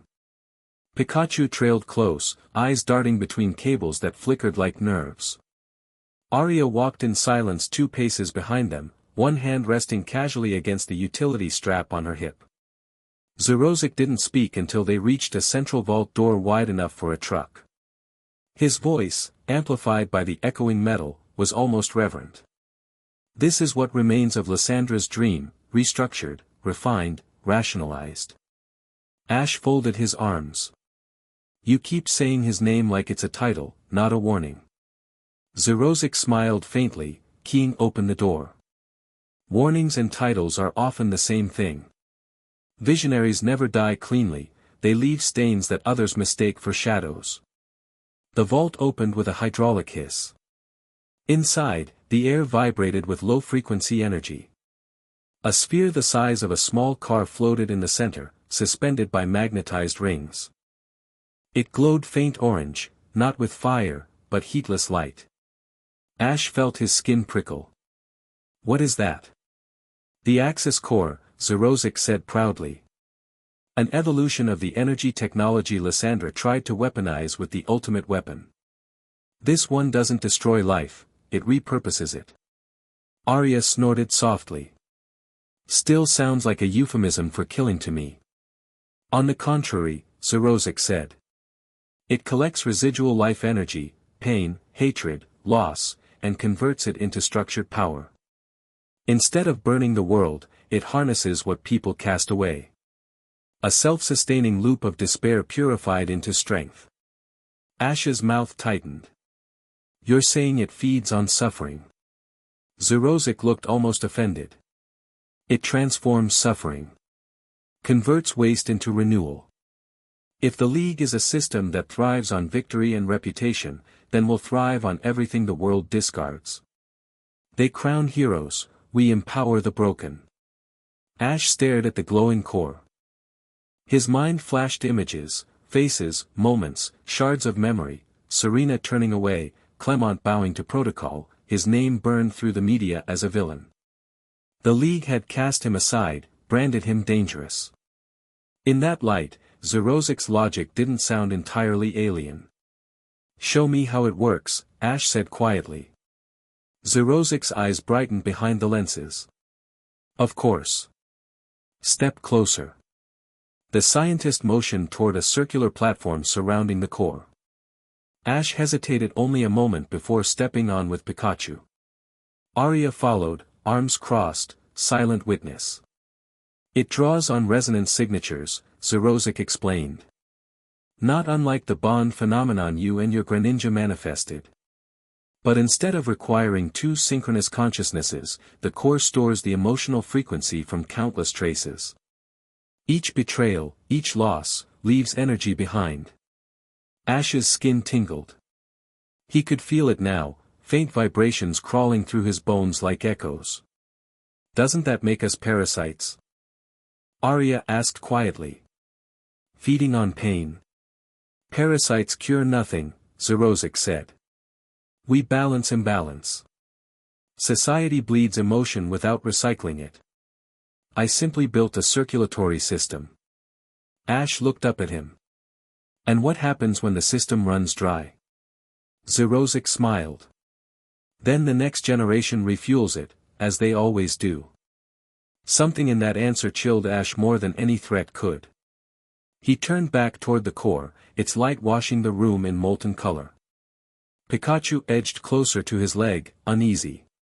What do you want from me exactly? Ash asked. Not obedience, Zerozek replied. Participation. You felt the world turn from you. The core could restore what you lost, your bond, your power, your purpose. But to shape it, you must first connect with it. Arya's eyes narrowed.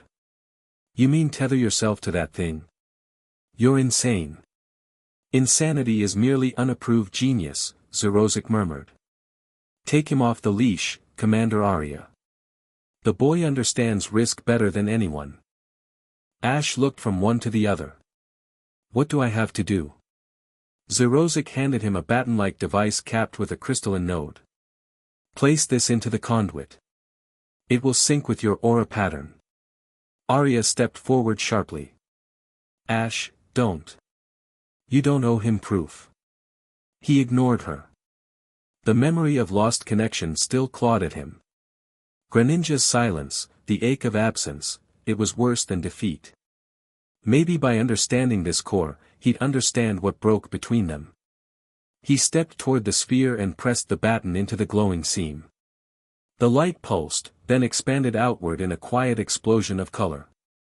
Ash's mind flooded with sensation, voices overlapping like currents, laughter warped into cries, joy inverted into despair.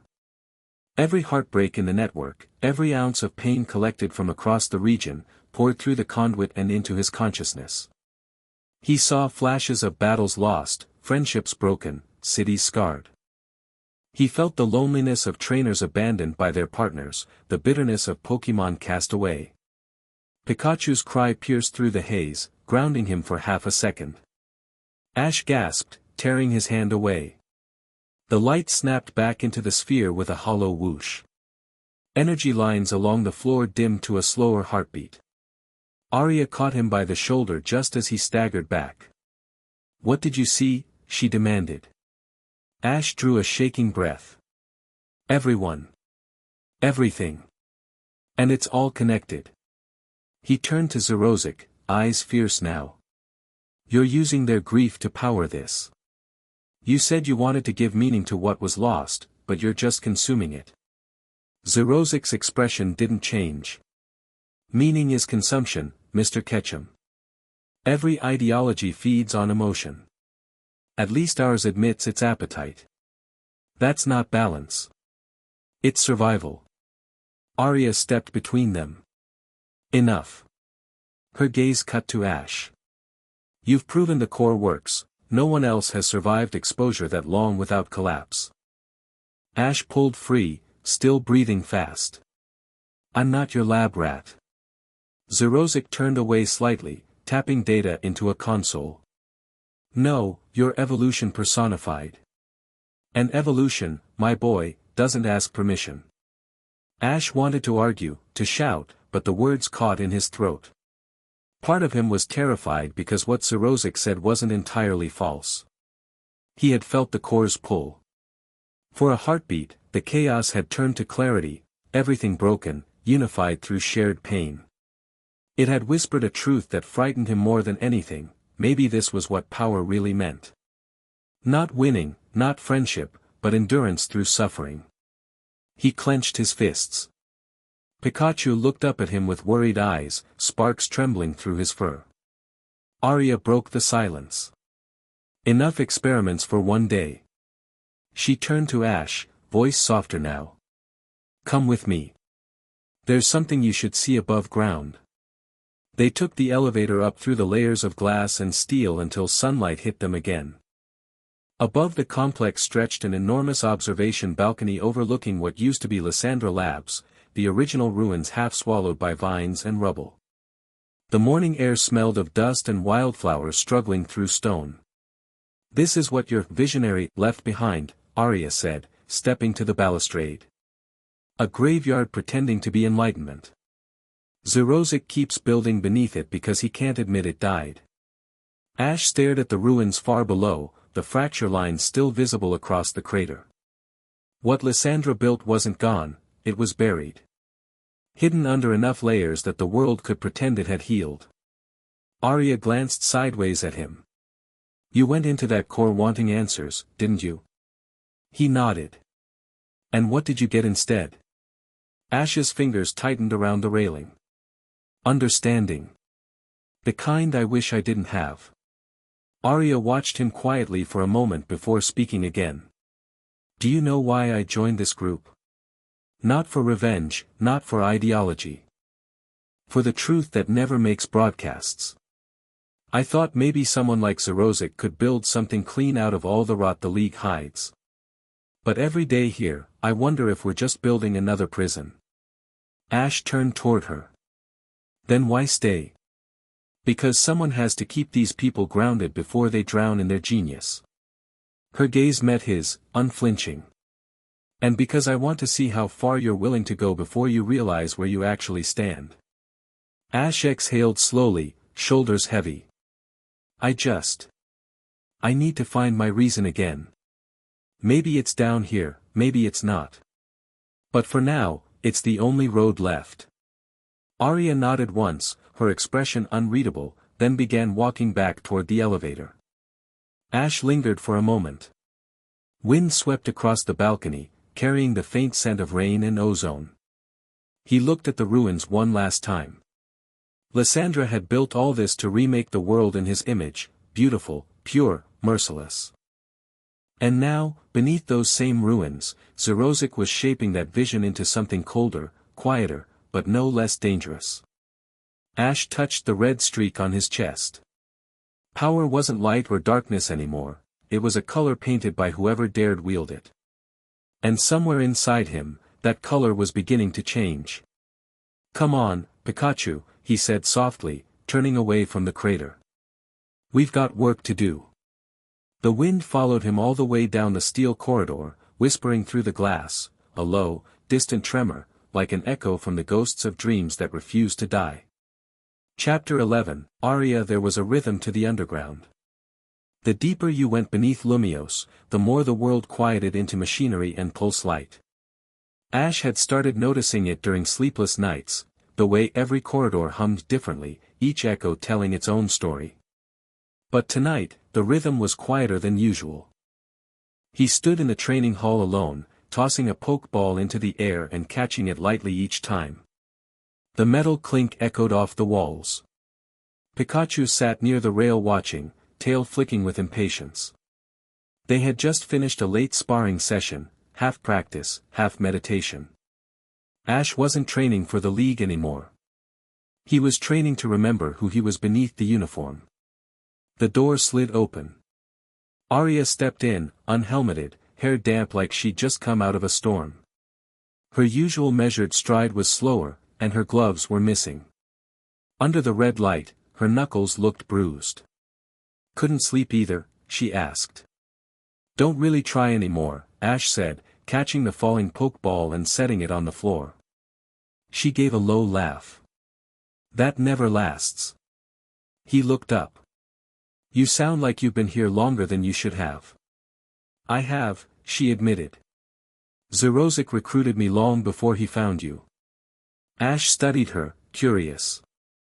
He hadn't expected her to offer personal history. "What made you say yes?" Aria walked closer, boots whispering over the steel floor as she stopped near the center circle meant for battle simulation. "You want honesty or justification?" "Both," Ash said. "Then honesty first." She exhaled, folding her arms. "The League took everything I believed in. I was a ranger once, patrolled Kalos's wild zones, helped trainers find missing Pokémon, dealt with habitat destruction. I loved my job. Until one day, I reported corruption in our command. Instead of fixing it, they erased me from the registry." She turned her hand over, showing the pale scar that ran from her wrist across the palm. "That's what justice looks like when the League loses interest." Ash's face didn't change, but something hollow stirred behind his eyes, recognition. "I felt it." "I know." She smiled faintly. "That's why Zerozic wanted you. You wear disappointment like armor." Ash said nothing, watching her as she moved to the console at the edge of the room to power down the sparring lights. The dark turned softer, broken only by the crimson pulse of open circuits. "You don't really believe in his vision, though, do you?" Ash asked after a moment. Aria's shoulders lifted slightly, then dropped. "Not entirely. He's brilliant, but brilliance corrodes when it's never questioned. I stay because someone has to keep that genius from burning the world a second time." She turned halfway toward him again. Their reflections crossed against the red glow on the floor, her dark outline meeting his, both wearing shadow like second skin. "You ever think about leaving?" Ash asked. "Every day," she admitted. "And then I look around and realize there's nowhere left to go." Something in her tone pulled him closer, not romantically but in recognition, the sound of someone who had lived too long without trust. Aria glanced down at Pikachu. "You still keep him close," she said softly. "The way you look at him, it's the only thing that reminds me you're not one of us entirely yet." Ash crouched down to pat Pikachu's head. "He's the last constant in my life. Everything else changes or fades. Some things can't survive the kind of war we fight," Aria said. "I don't want him to survive it," Ash said quietly. "I want him to walk out with me when it's done." Aria's gaze flickered, a faint respect mixed with ache. "Careful, Commander. Hope like that is how people die here. Then I'll die with it." Her laugh was low and bitter, echoing faintly off metal. "You really did mean it when you said you weren't afraid of fire." Ash gestured around. "How could I be?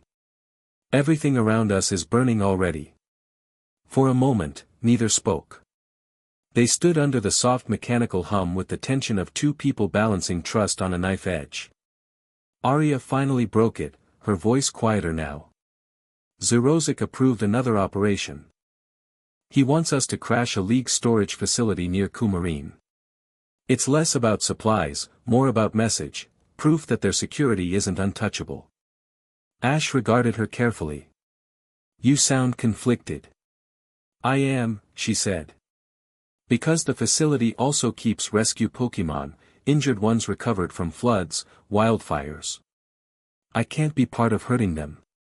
Ash rose fully, caught in her stare. Then we do it differently. Aria's brows lifted. Differently? Take the supplies, erase their records if you have to, Ash said. But the Pokémon stay safe. We free them. Aria studied his face. The weight of what he suggested, defying strategic goals, undermining flare orders, all of it hung heavy. You'd risk Xerozic's trust? I'm not here to be his puppet, Ash said. If he wants results, he'll get them my way. That statement lingered between them. Finally, Aria smiled faintly. You really don't know how dangerous that makes you. Ash's expression hardened. Then let him find out. Aria turned off the remaining lights. The room sank into deep crimson shadow. For a moment, her voice carried softer, closer, human. You're not just strong, she said. You're stubborn. That's harder to control. That's the point. She started toward the door, but then paused at the threshold. For what it's worth, Ash, she said, I'm glad you caught Lyssandra's ghost before it caught you. Ash frowned slightly. Ghost? Aria's eyes glinted in the dark. His vision is alive. It just wears polite faces now. She disappeared into the hall, and the door sealed shut behind her. Ash stood motionless. The red lights washed the walls, pulsing faintly like heartbeat rhythm. Pikachu looked up with ears twitching. Yeah, Ash murmured. Maybe she's right.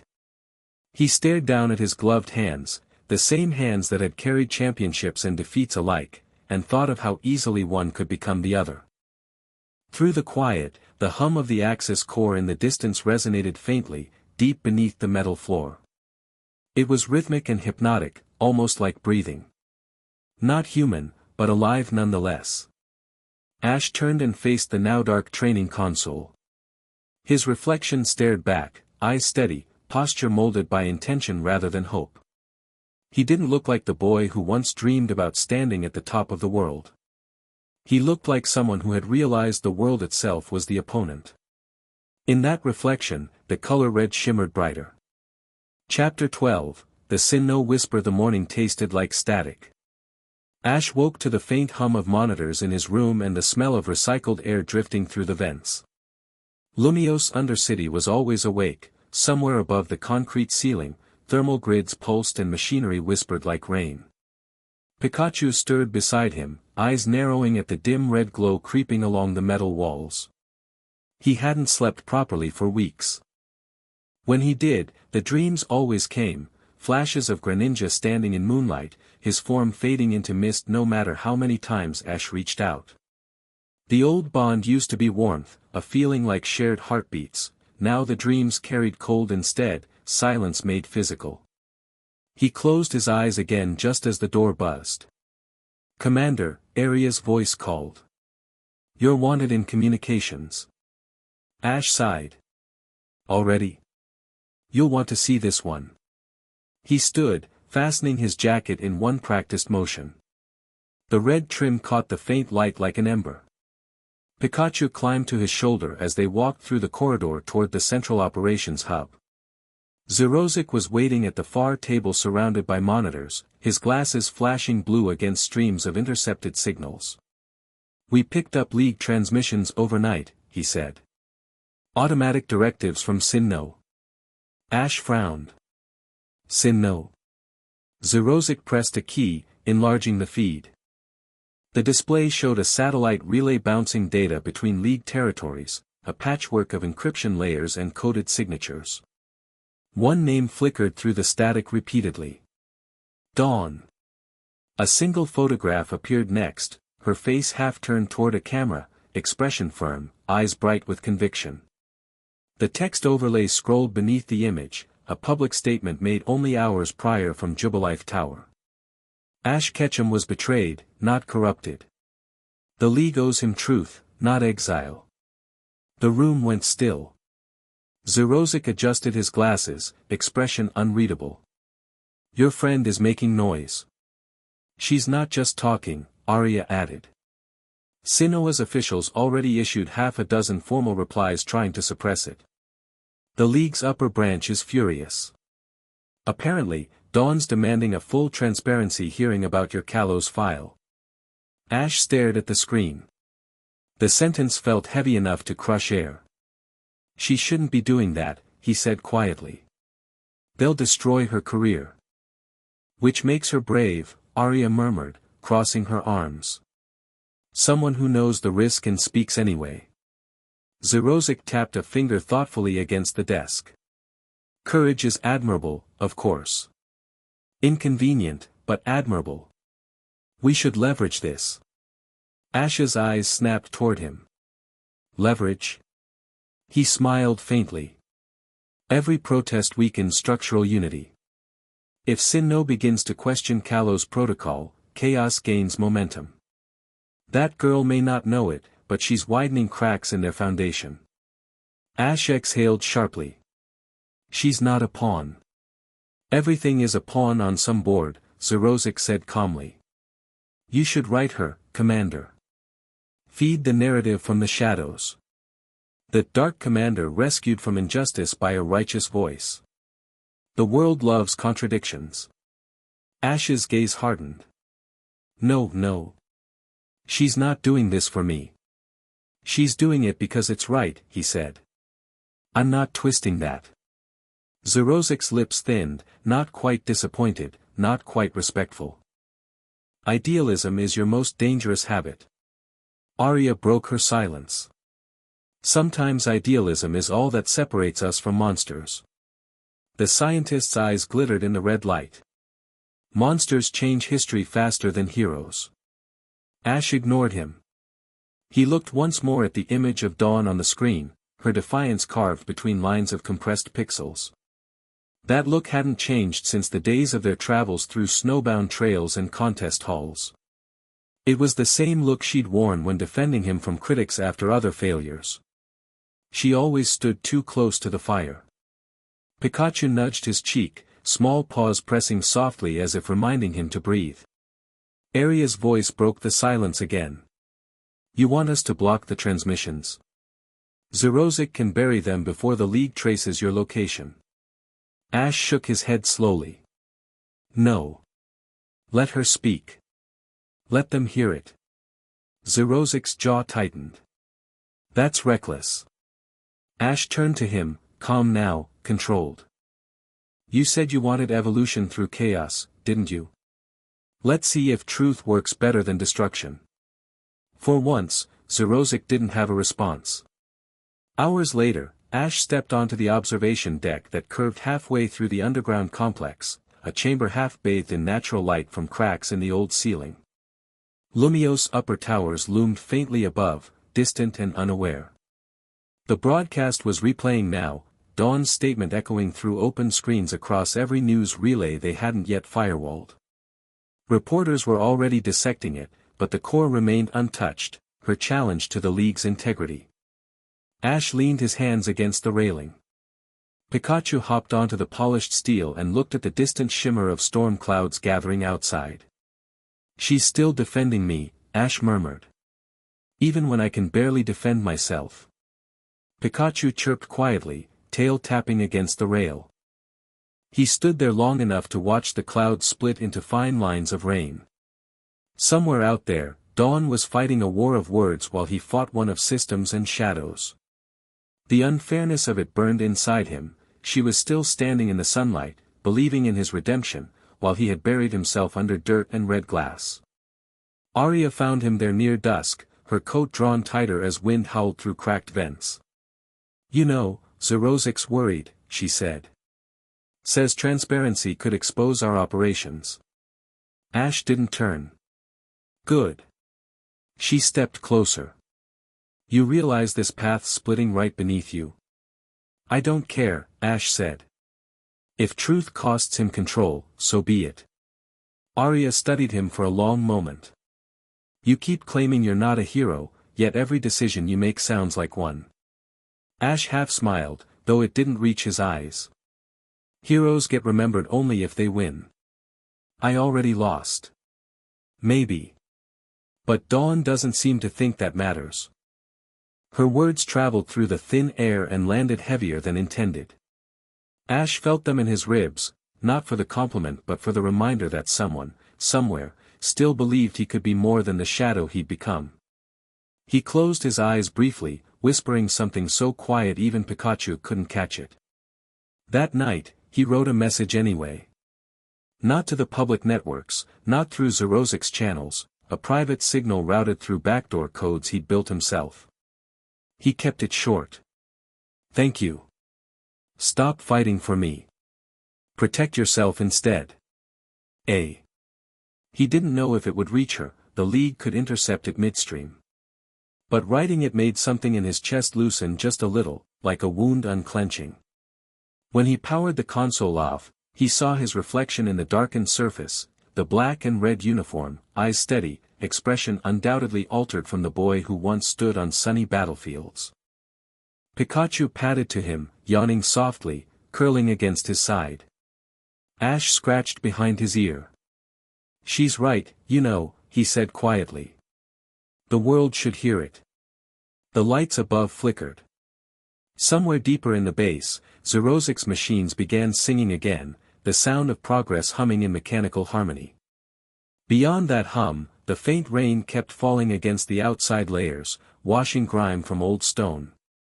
Arya walked the far end of the hall, stopping briefly to look toward him before disappearing through another passage. For just a moment, Ash wondered whether she too had once had someone defending her the way Dawn defended him now. He doubted it. He watched the glow fade outside until it became indistinct through mist. Sinoa's whisper had reached him even through steel and secrecy. It reminded him of something he'd forgotten since the League's betrayal: not everyone follows orders when it means abandoning belief. And that fragile truth, that stubborn bit of light in the world, was harder to ignore than all the noise Xerozic's machines could ever make. Ash didn't know yet if he'd act on it. But the sound of Dawn's voice kept echoing through the static, and it refused to die. Chapter 13, Red and Black. The dawn began wrong. The horizon was too still, the light too sharp. Even the sea east of Coumarine looked glassy, its motion swallowed by a silence that stretched across the trees. Ash stood at the base of the cliff where Team Flare's landing craft waited and felt that silence coil under his skin. Pikachu sensed it too, his tail stiff, body half tensed, waiting for whatever storm was about to break. Arya checked her weapon modules, her gloves blackened from the previous night's preps. You remember the briefing? She asked, voice clipped. Ash nodded, adjusting the collar of his uniform. Data facility. Confiscated League Pokémon. Hundreds of them, she said. Officially, rescued, unofficially, forgotten. Stored for evaluation until the League decides their fate. Most don't survive these warehouses. Ash's jaw tightened. We're freeing them. Arya hesitated. Technically, that wasn't what Xerozic had ordered. His version had been simpler: destroy the servers, cripple the facility's security network, leave no trace. No sentiment, no rescue. But when Ash spoke those words, she didn't correct him. She saw conviction bleed through the cold tone, and somehow it made her nod. Your call, she said. But you lead. The hovercraft engines hummed awake under the sunrise. Group signals checked in one by one across the comms, flare units spread through the bays, waiting for Ash's mark. He held the trigger for ignition and looked once toward the sky before replying. Move. The craft cut through wind like a blade. The facility rose from the sea cliffs shaped like a cement heart, sprawling, thickly shielded, its surface gleaming with holographic wards.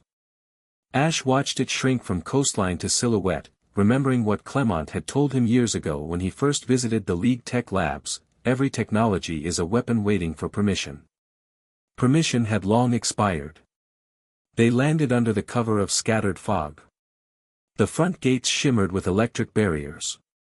2 guards stood near the checkpoint, wearing League insignia, gold wings over blue armor. When Arya and the others stepped through the mist, the guards didn't reach for their weapons at first. One simply swallowed and said, "Identification." Ash's answer came like lightning. Pikachu darted forward, electricity snapping across the guard's scanner, frying it in a burst of static. The barrier shorted out. By the time the second guard cried out, Ash was already moving. "No killing," he ordered sharply. Arya obeyed, her strike a disarming sweep more graceful than martial. The guards fell unconscious. The fog swallowed them, and silence followed. Inside, the corridors smelled of antiseptic and machine oil. Rows of containment pods lined the hall, glass chambers filled with shimmering stasis fields. Ash stopped at the first level to look. Inside, curled and sleeping, was a Growlithe. The data tag below it read aggressive, pending release authority. Pending release authority. His chest clenched. He turned. "Start freeing them. Take what data we need and destroy the rest." One of the operatives hesitated. "Sir, Zerozic doesn't decide morality," Ash snapped. His voice carried that same precision it had learned through battle, sharper now because it no longer needed approval. The type of tone that carved through arguments without leaving room for resistance. The operatives moved. One by one, pods hissed open, forming streaks of vapor like ghosts exhaling. Pokémon blinked into waking, confused, frightened, blinking against the sudden freedom. Ash knelt near the Growlithe, hand extended palm up. "It's okay," he said softly. "You're not property." Growlithe sniffed once, recognized something trustworthy in his scent, and nuzzled his wrist. Pikachu watched, tail flicking quietly in reassurance. Arya called from the next row. "Commander, we've got League backups approaching. North section." Ash rose. "Hold them until we finish." The next 10 minutes blurred into motion. Drones activated along the corridor ceiling, firing tranquilizer rounds. Sparks flashed, metal rang, and the entire chamber filled with chaotic light. Ash moved like he was back in a League match, instinct and intuition interlacing flawlessly. Pikachu darted through the air, electricity slicing drones into blackout. Arya covered his peripheral with smooth efficiency. At one point, Ash ducked an explosion, glass fracturing above him and sprinkling down like frozen rain. In that light, half red, half white, he saw what this was becoming. Not an operation. A moment that could redefine him. Because sooner or later, someone would ask whether the Dark Commander attacked for vengeance or justice. And right now, even he didn't know. The remaining guards surged into the hallway, shouting warnings. Arya caught their leader squarely with a strike to the armor plate across his chest, then forced him back against a terminal. "You're outnumbered," she said flatly. The guard's glare was unwavering. "You're monsters." Arya smiled faintly. "Then you should stop making cages." Ash reached beside her, pulling the master key from the console. Server lights bled crimson as backup systems died one by one. The humming pulse of the facility dropped to silence, leaving only the soft sound of wind through vents and the cries of newly freed Pokémon echoing faint through open chambers. He didn't allow himself a moment to celebrate, just catalogued the sight quietly. Dozens of small figures leaving confinement, finding air for the first time. Arya leaned against the wall, breath ragged. "You just painted yourself as the villain in every League dossier." Ash wiped a streak of soot from his cheek. "Then they'll have to learn what villains look like when they care." Her gaze met his curiously. "Do you?" "I care more than they ever did." The roar of engines outside cut through the air, League reinforcements closing fast. She cursed under her breath. Extraction now. The team regrouped. The freed Pokémon gathered instinctively around Ash, confusion and gratitude shimmering in their eyes. He whistled softly, signaling Pikachu, who sent a burst of light skyward, a marker flare that summoned the hovercraft's sensors. Doors hissed open seconds later, absorbing wind and noise. As they loaded the rescued Pokémon, Arya caught his shoulder. "You realize this just made you an icon, right?" "Icons rot," Ash said. "I prefer movement." Her tone carried a ghost of amusement. "Then keep moving, Commander." They soared into open air as the facility collapsed below them. Firelight reflected across sea spray, painting the sky in streaks of red and black. Ash watched the explosions fade. Arya moved near him, gloved hand gripping an overhead brace for balance. "Xerozic's not going to like this," she said. "Let him not," Ash replied simply. "It was the right thing to do. That's not always the profitable thing. Doesn't matter." She studied him, really studied him, for the first time since Lumiose. What she saw wasn't defiance or arrogance, it was something steadier, layered with the kind of exhaustion that breeds clarity. "There's something different about you," she said finally. "You're starting to sound like yourself again." Ash didn't answer. The wind outside drowned words anyway. Below them, the freed Pokémon scattered across the cliffs, running into the open meadows. The image didn't look like war. It looked like healing disguised as chaos. Pikachu climbed onto his shoulder, wind ruffling his fur. His eyes glinted gold in reflection. Ash stayed silent, watching the contrast, the red fire below against the endless black sky.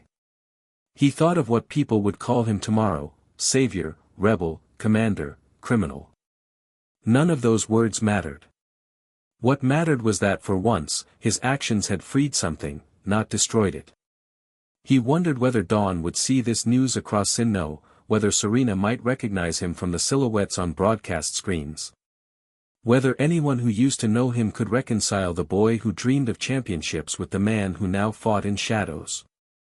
For the first time in weeks, he didn't feel angry. Just focused. Xerozic's voice sputtered through the calm link minutes later. "Report," he demanded. Ash gave the answer without pause. "Mission complete." "What of the containment chambers?" "Empty." A short silence followed. "You defied protocol," Xerozic said finally, voice calm in that unnerving way only disappointment can manage. "Sometimes protocol doesn't deserve obedience." Static swallowed their transmission. He didn't care. The wind caught the edges of his uniform again, red catching black like a wound against night. Below, the sea glowed dimly with reflected ash from explosions still burning faint beneath the clouds. Arya watched him quietly and said, "You realize you've changed the rules." Ash met her gaze. "Then we write new ones." Between them hung a silence thicker than smoke, broken only by the rhythm of the engines carrying them toward the horizon. The first operation had been violence. The second, rebellion. This third felt like something greater, a declaration, not to the League or Team Flare, but to himself. That whatever world came next, no one would dictate his place in it. Chapter 14, Serena comes looking. The rain hadn't stopped for days in Lumiose. It fell in sheets that blurred buildings into shadows of themselves, turning roads silver and reflective, a city built from ghosts and glass. In the swirl of neon and storm, Serena moved through the wet crowd wrapped in a long coat, her hat pulled tight against the wind. It was the kind of night where everything looked like memory, every reflection threatened to resemble someone already gone. She hadn't been back here since the League ended. Not after the press tours, not after the statements. Not after Ash vanished. The air smelled like electricity. Every holoscreen she passed carried the same static headlines: "The Dark Commander strikes again." "League authority compromised near Coumarine." Serena's eyes didn't linger on the text. They fixed instead on a single fragment hidden behind the chaos, a drone-captured silhouette half obscured by glare, a boy standing in the wreckage of a Seacliff facility, coat black, streaked red. Ash's posture hadn't changed. Even under firelight, she recognized him. She felt her stomach tighten. Months had passed since he left without goodbye, but some part of her still tracked every flicker of news, every whisper of his name like it was oxygen. First rumors placed him in small towns. Then others tied him to Team Flare's surviving faction. Everyone dismissed them as hoaxes. Serena couldn't. She knew the look in his eyes when he lost the Kalos League, not rage, not defeat, but disbelief so deep it looked like the universe had stolen something irreplaceable. That kind of break didn't heal easily. She kept walking, boots splashing through puddles. Pikachu wasn't with him in the photographs, but newer reports mentioned the same Pokémon fighting beside the commander. If that was true, everything else had to be. Her destination was the outskirts of Prism Tower, not the tourist plaza above ground, but the old maintenance sector beneath the main grid. A place most people never saw, where utilities still hummed through abandoned circuits. She had gotten the address from one of Clement's older schematics. He hadn't approved this trip, but even he couldn't argue with her resolve. Halfway down the stairwell, she paused for breath. The air smelled of wet stone and weak ozone. Every step below took her farther from the lights and closer to the hum of machines she didn't recognize. What she was really afraid of wasn't finding him. It was what she might find him as. Two guards waited near the lower tunnel access. They didn't wear league colors, their gear was darker, trimmed in red. Serena caught the faint outline of the symbol embossed on their shoulders, a flare-like streak wound into something geometric. She approached carefully. "I'm looking for someone," she said, trying not to tremble. "Name?" one guard asked without interest. She hesitated. "Ash Ketchum." The other guard laughed under his breath. "You and half the region."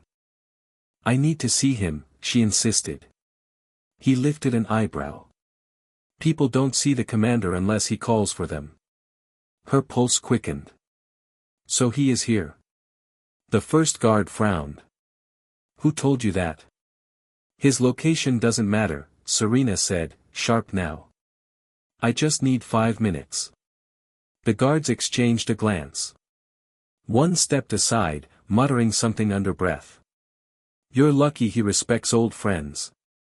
The hallway opened beyond them into an industrial hangar, steel walls, aircraft scaffolding, consoles glowing faint red in the gloom. Serena stepped carefully through, absorbing every detail. She half expected the air itself to turn hostile. Instead, it felt neutral, almost eerie. Then she saw him. Ash stood alone near the far platform, jacket still black with red trim, one arm braced against a railing while light from computer panels washed his face in strange color. Pikachu perched on the metal edge beside him, ears twitching. He turned slightly at the sound of footsteps. When his eyes found her, they didn't widen in surprise. They narrowed, not with suspicion, not anger, but something quieter. Hesitation. "Serena," he said. Her name fell flat. Like he had practiced saying it again but never expected to use it. She exhaled the breath she hadn't realized she was holding. You really are here." "I was always somewhere." She stepped closer, rain still dripping from her coat. "You disappeared. Everyone thought you were hurt or dead." "No," she said quickly. "Lost." Ash looked back toward the machinery humming around him. "Maybe that's closer to the truth." She stopped a few feet away, studying him. His uniform looked military, functional, heavy. His posture was older somehow, less restless, more deliberate. Even the air around him seemed disciplined. But beneath all that, behind the faint fuel smoke and silence, she could still see the same boy she used to watch battle. "You shouldn't have come here," Ash said finally. "It's not safe." "I don't care," Serena replied. "You matter more than my safety." His jaw twitched, eyes flicking down briefly to Pikachu, then up again. "You don't understand what I'm doing anymore." "Then explain it to me," she said gently. "Please." Ash's eyes hardened, not cruel, but determined. The League lied. They built their power from people they betrayed. What I'm doing now is justice. Balance. So, you're leading them? She asked quietly.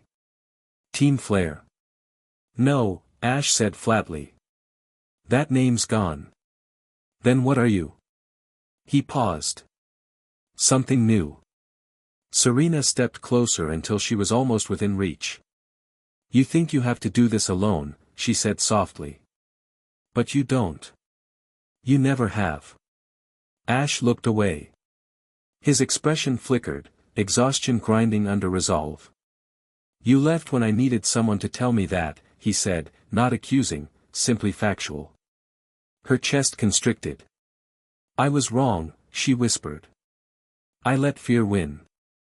Everyone was telling me to stay quiet, let the league handle it. I thought keeping my career alive meant keeping your name alive. But all I did was watch them destroy you. He didn't turn, but there was movement in his shoulders, subtle, reluctant. Pikachu looked between them, ears twitching, the tension almost tangible. Serena reached out, touching the edge of his sleeve. You're not gone, she said. Not yet. He flinched from the contact like it burned. You shouldn't touch someone built for war. That's not what you are, she said, voice breaking. You're still you. The silence stretched. Then he stepped back, catching her wrist gently but firmly, lowering her hand. You're brave to come here, he said quietly. But if you stay, they'll see you as threat. Zerozic doesn't tolerate weakness. Let him try, she murmured. Ash looked at her long, unguarded moments before he shook his head. Go home, Serena. Before you become collateral. Anger and pain mixed in her chest. You can't order me out, she said. Not everything bends to you now. I don't want to lose you because of me. Her reply came fast, sharper than she meant. You already did. The room went still beneath those words. Rain continued to tap faintly against upper glass plates above the hangar, and for a fraction of a second, the noise sounded like applause from far away. They stared at each other, two people separated by distance less measured in steps than in decisions. Ash turned away again. You don't belong in this place. Serena swallowed. You think you've changed too much to come back. Ash slipped his glove off slowly, looking down at his palm. Maybe I haven't changed enough to stay. Before she could respond, Arya's voice echoed from the hallway. Commander. Ash stiffened immediately. Serena flinched when Arya entered the hangar, red armor stripped down to minimal gear, sharp eyes flicking between them. She stopped just short of confrontation. Personal visitor? Arya asked, tone unreadable. Ash's voice turned flat again. Leaving now. Serena looked toward the door, then back at him. You'll regret letting me go. No, he said. I'll regret making you stay. She didn't argue further. Only nodded once and walked to the exit. Arya's eyes followed her until she vanished into rain. When the door shut, silence filled the void like vacuum pressure. For a long moment, Ash couldn't move. Pikachu's head nudged his sleeve gently. She came looking for you, Arya said softly. Her voice had lost its usual edge. Not many would. She shouldn't have. But she did anyway. Arya's gaze settled on him. You talk like loyalty is a weakness. I think it's the one thing that's still holding you together. Ash didn't answer. Arya stepped closer, studying him. If she found her way here once, she'll find it again. You should decide what you'll be when she does. Her words echoed long after she left. Ash stood near the railing, watching the mist shift outside until it swallowed every trace of movement. Somewhere in that rain, Serena was out there still walking, still believing, still refusing to accept that he was gone. It should have comforted him. It only hurt. Pikachu pressed closer, warm against the chill. Pika, I know, Ash murmured. But I can't let her follow me into this. He turned from the glass, picked up his gloves again, slid them on. The red streaks across his sleeves caught the faint emergency light, not bright, but steady, the color of decisions made and not undone. The rain outside shifted to thunder, muffled deep through the walls. Ash breathed once, steady, and whispered, "Don't find me again." But even as he said it, part of him hoped she would. Chapter 15, Alan's Confrontation. The sky above Route 17 was colorless, a solid sheet of ash and white that flattened everything beneath it, the trees, the road, even the air. Snow drifted in lazy spirals down across the frostbitten plains, seeping through pine branches and muffling all sound. The region was quiet now, colder than Ash remembered. He walked along the ridgepath flanked by wind turbines, Pikachu curled into the warmth of his jacket collar. Their hovercraft had malfunctioned 2 miles out from Dendemil, and though Arya had offered to send another, Ash preferred the solitude. The mechanical hums of Flair's machines were beginning to sound too much like heartbeats lately, and he needed to remind himself what silence felt like. The road dipped into the valley, where smoke twisted from the remnants of an old warehouse. Thin tendrils curled upward, slow and deliberate. Ash stopped. Pikachu perked his ears. At first, there was nothing. Then, from the haze of gray and snow, a silhouette emerged, coat long, wind snapping through its edges, a familiar mega pendant glinting faintly against the dull light. Ash's stomach locked. "Alan," he said quietly. The other trainer stopped 10 paces away. For a long time neither spoke. Only the snow filled the distance between them. "You're hard to find," Alan said finally, voice steady but dry in that careful way of someone masking guilt. "Guess I wasn't trying to be." Alan took another step closer. "It's really true then. You're with them." His eyes swept the uniform, black trimmed with red, worn with purpose. Ash met the stare evenly. "I do what I have to." "That's not an answer. It's the only one that matters right now." Alan's hands tightened inside his gloves. "You led the Coumarine raid.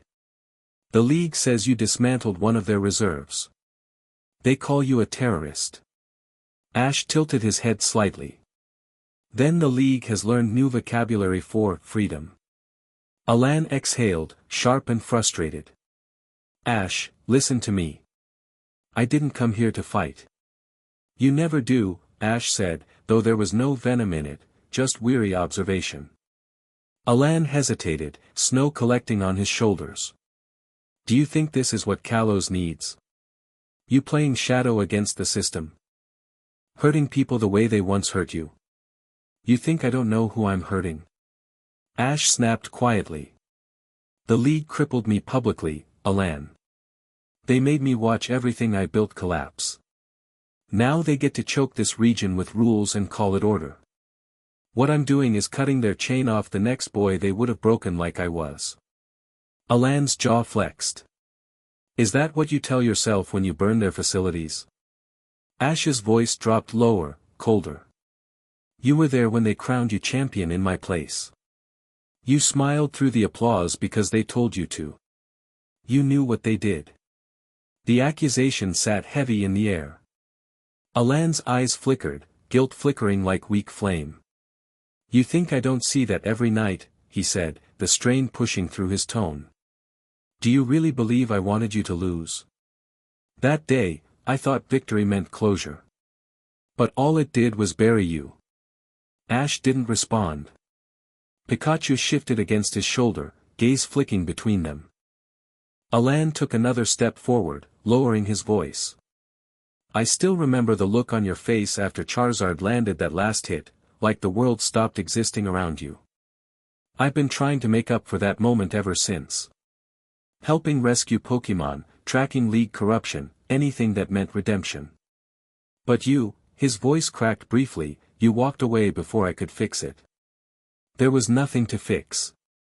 "Yes, there was," Alan said, desperation breaking through the calm. "You were the best of us, Ash. The one who believed battles meant trust. You made people remember why we started training at all. And now you're this." He gestured toward the dark uniform, toward the snow-flecked insignia flashing faint red. You think I came here to talk you down? No. I came to remind you that you don't have to keep pretending this version of you is permanent. Ash's eyes dulled. You think you can pull me back into your light by remembering what I was? I think you still believe in it, Alan said simply. The silence that followed stretched thin as glass. Neither of them moved. Then Ash stepped forward, snow crunching beneath his boots. I'm not pretending anymore, Alan. I've just stopped being afraid. Maybe that's what scares you. I'm not scared of you, Alan said. Then stop looking at me like I died. His voice hit harder than he meant. Pikachu's tail flicked downward, sparks faint. Alan's shoulders sank slightly, the fight draining in slow exhale. Maybe some part of me hoped if I found you, I could bring back the person who fought me that day. The boy who smiled at defeat because it meant he could try again. That boy, Ash said quietly, learned what happens when trying only ever serves people who already won. Alan looked away toward the horizon, where the turbines creaked in the wind. If you keep doing this, Ash, someday you'll cross a line you can't return from. Ash stared at him steadily. You always said strength was what mattered most. You trained for it, sacrificed for it. Now that I finally have mine, you want to take it away. Not strength, Alan said. Just the part of you that still knows mercy. For a long while, Ash said nothing. Then he whispered, you should leave. I can't. You should. Alan stepped closer, boots sinking into snow until they were eye to eye. Then fight me. If that's what convinces you. The suggestion was too much like the past, a mirror to that stadium, a reflection 1,000 miles away. Snow drifted between them, fragile as remembrance. Ash's breath frosted in slow rhythm. He didn't ignite a pokeball right away. Only studied Alan's eyes, still burdened, still human. He finally reached into his belt, fingers brushing the cold steel of a capsule. Pikachu, he said softly. We're not fighting to win. Pikachu nodded. Alan exhaled, withdrawing his own pokeball. Charizard. The fire type burst into life with a roar that scattered nearby snow, wings slicing through mist. Sparks danced around Pikachu's cheeks. For a moment, the world shrank back to what it had once been, measurement, timing, trust. The air charged with memory. Ash called first. Iron Tail, close range. Lightning cracked in rhythm with Pikachu's dash. Charizard swung its claw with careful precision, deflecting instead of striking, like even the dragon remembered who it faced. Sparks grazed air, trailing furrows through snow. The clash continued less as battle, more as conversation, two fighters arguing in kinetic language neither of their trainers could speak aloud. Each strike was a sentence, each dodge, an apology. Alan's voice carried across the wind. Doesn't feel right, does it? Fighting you like this. Nothing feels right anymore, Ash said. Another exchange of light, Pikachu's Volt Arc meeting fire breath. Steam rose, veiling them again. When it cleared, Pikachu knelt panting on one knee, flame hissing out into nothing. Both Pokémon were done, exhausted from meaning more than the conflict itself. Ash walked forward through the steam, meeting Alan halfway. There's your fight, he murmured. Now you know, I'm not your rival anymore. Alan looked at him, expression weighted. His voice was almost a whisper. No. You're something the rest of us aren't brave enough to be, even if I wish you weren't. Ash turned away. Go home, Alan. Tell them you didn't find me. Alan didn't move right away. They'll keep coming, you know. The League, the press, the few who haven't given up hope on you. Dawn's speech is already spreading. You're going to be a story whether you like it or not. Ash's steps slowed. Then they should tell it right. And how's that? Alan asked. That I stopped believing their version of justice. Alan's reply was soft but resolute. Stories aren't just for believers, Ash. Sometimes they're warnings. Ash paused, weight settling in his voice. Then let mine be both. He walked on until his shape dissolved back into the mist. Alan stood there until wind erased his footprints, the field of white clean again except for the faint scorch mark left by two Pokémon who had chosen restraint over ruin. As the snow thickened, Alan lifted his collar against the cold and whispered toward the empty air, "Don't disappear forever, Ash." But the wind carried that wish upward and scattered it into gray. Chapter 16, the crack in the foundation. The compound had gone quiet again, but this time the silence didn't feel like peace. It felt cautious. Watching. The kind of silence that settled after a truth began to slip through the walls but hadn't yet found a voice. Arya noticed it first, the hesitation in the halls, the glances between scientists, the hum of the Axis core echoing in a pitch just slightly different from before. Even Zerozic walked faster, shoulders tight beneath his lab coat, each motion sharp and controlled. Ash felt it too, though he wouldn't call it tension out loud. He'd learned to recognize when something beneath him was shifting. And after his meeting with Alan on the mountain road, even the world itself felt unsteady. He stood in the upper observation corridor watching the energy pulses crawl along the glass. Each beat of the core below sent faint vibrations up through the floor like a heartbeat trapped underground. Pikachu squinted at the glass, ears laid back. "Yeah," Ash said quietly. "I feel it too." "There's something wrong with the core," Ash said instead of answering. She sighed. "You've been saying that for 2 days." "I'm not imagining it. The frequency's changed. It's weaker. Or it's absorbing more," she said. "It was designed to expand. That's what scares me." Arya studied him carefully. "You sound like someone who's finally learned to be suspicious of his own side." "I'm always suspicious," Ash said. "I just haven't figured out who the enemy is anymore." Her lips quirked, half bitter amusement, half concern.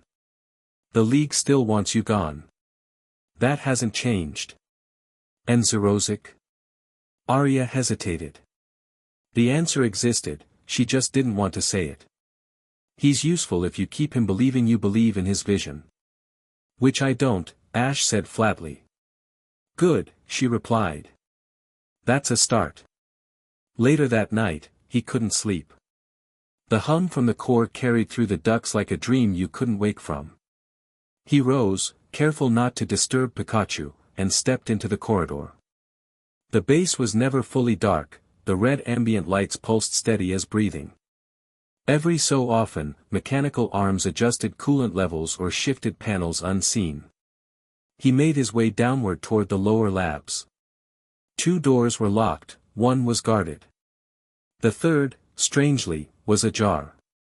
Inside, he expected the usual, screens, code streams, the sterile drone of data. Instead, the room buzzed with faint static, lights flickering blue. 2 figures stood by an observation window overlooking a containment chamber below. Zerozic and another technician. Ash moved quietly until he could hear them. At least 24 captured. "The injection phase is starting," the technician said. Zerozic's voice followed, calm, clinical, detached. "Good. The core can't feed on abstract energy forever. Organic synchronization will give it the final charge it needs." Ash's blood went cold. "What about the containment risks?" the technician asked. "Minimal. The Pokémon's energy will be absorbed before consciousness degradation sets in. They won't feel a thing." Ash's fingers clenched around the doorframe. The words hit like static in his skull, replaying with every pulse of the red light, absorbed, consciousness degradation. Zerozic moved closer to the window, staring down at what lay beneath. Ash followed his gaze, and felt his throat lock. The chamber below was lined with glass kennels. Dozens of Pokémon drifted in stasis tanks, their lights pulsing faintly blue. Most of them were wild species, Houndoom, Mytiana, old flare test subjects whose scar tissue still marked their skin. But a few, unmistakable in shape, wore the mechanical harnesses Xerosic had shown him weeks ago, the kind designed to bind aura channels. They were alive. Barely. Ash pressed a hand against the glass. His pulse thudded too loud in his ears. "You said the core used discarded energy," the technician said. "We need more than fragments now," Xerosic replied. "Every evolution requires sacrifice." Lysandra failed because he hesitated. "I won't." The words pulled Ash back. He backed away carefully, slipping into the shadows before either of them turned. He didn't stop moving until he reached the lift shaft. By the time the door shut around him, his heartbeat was matching the rhythm of the alarms that weren't yet sounding. The next day, Xerosic summoned him. "Commander," he said, voice smooth as glass. "We will conduct the core's final calibration tomorrow. I want you present for the demonstration." Ash met his gaze. "You're using live Pokémon." Xerosic smiled faintly. "Ah. You've been exploring. Always curious." "That's not evolution," Ash said, his voice low. "That's theft." "You of all people should understand," Xerosic replied. "You've experienced the bond phenomenon firsthand. You know what happens when consciousness merges past control. What I'm building doesn't destroy, the creatures become part of something eternal. Their strength will live in every pulse of the core. Immortality through contribution. They didn't choose that. Choice is a luxury the world squanders," Xerosic said. "We remove choices so that order remains." Ash took a step forward, jaw tight. "If this is order, maybe the world needs chaos again." Arya watched from the side, tension tightening her mouth. Xerosic's hand stayed calm. "Your compassion is almost endearing, Commander.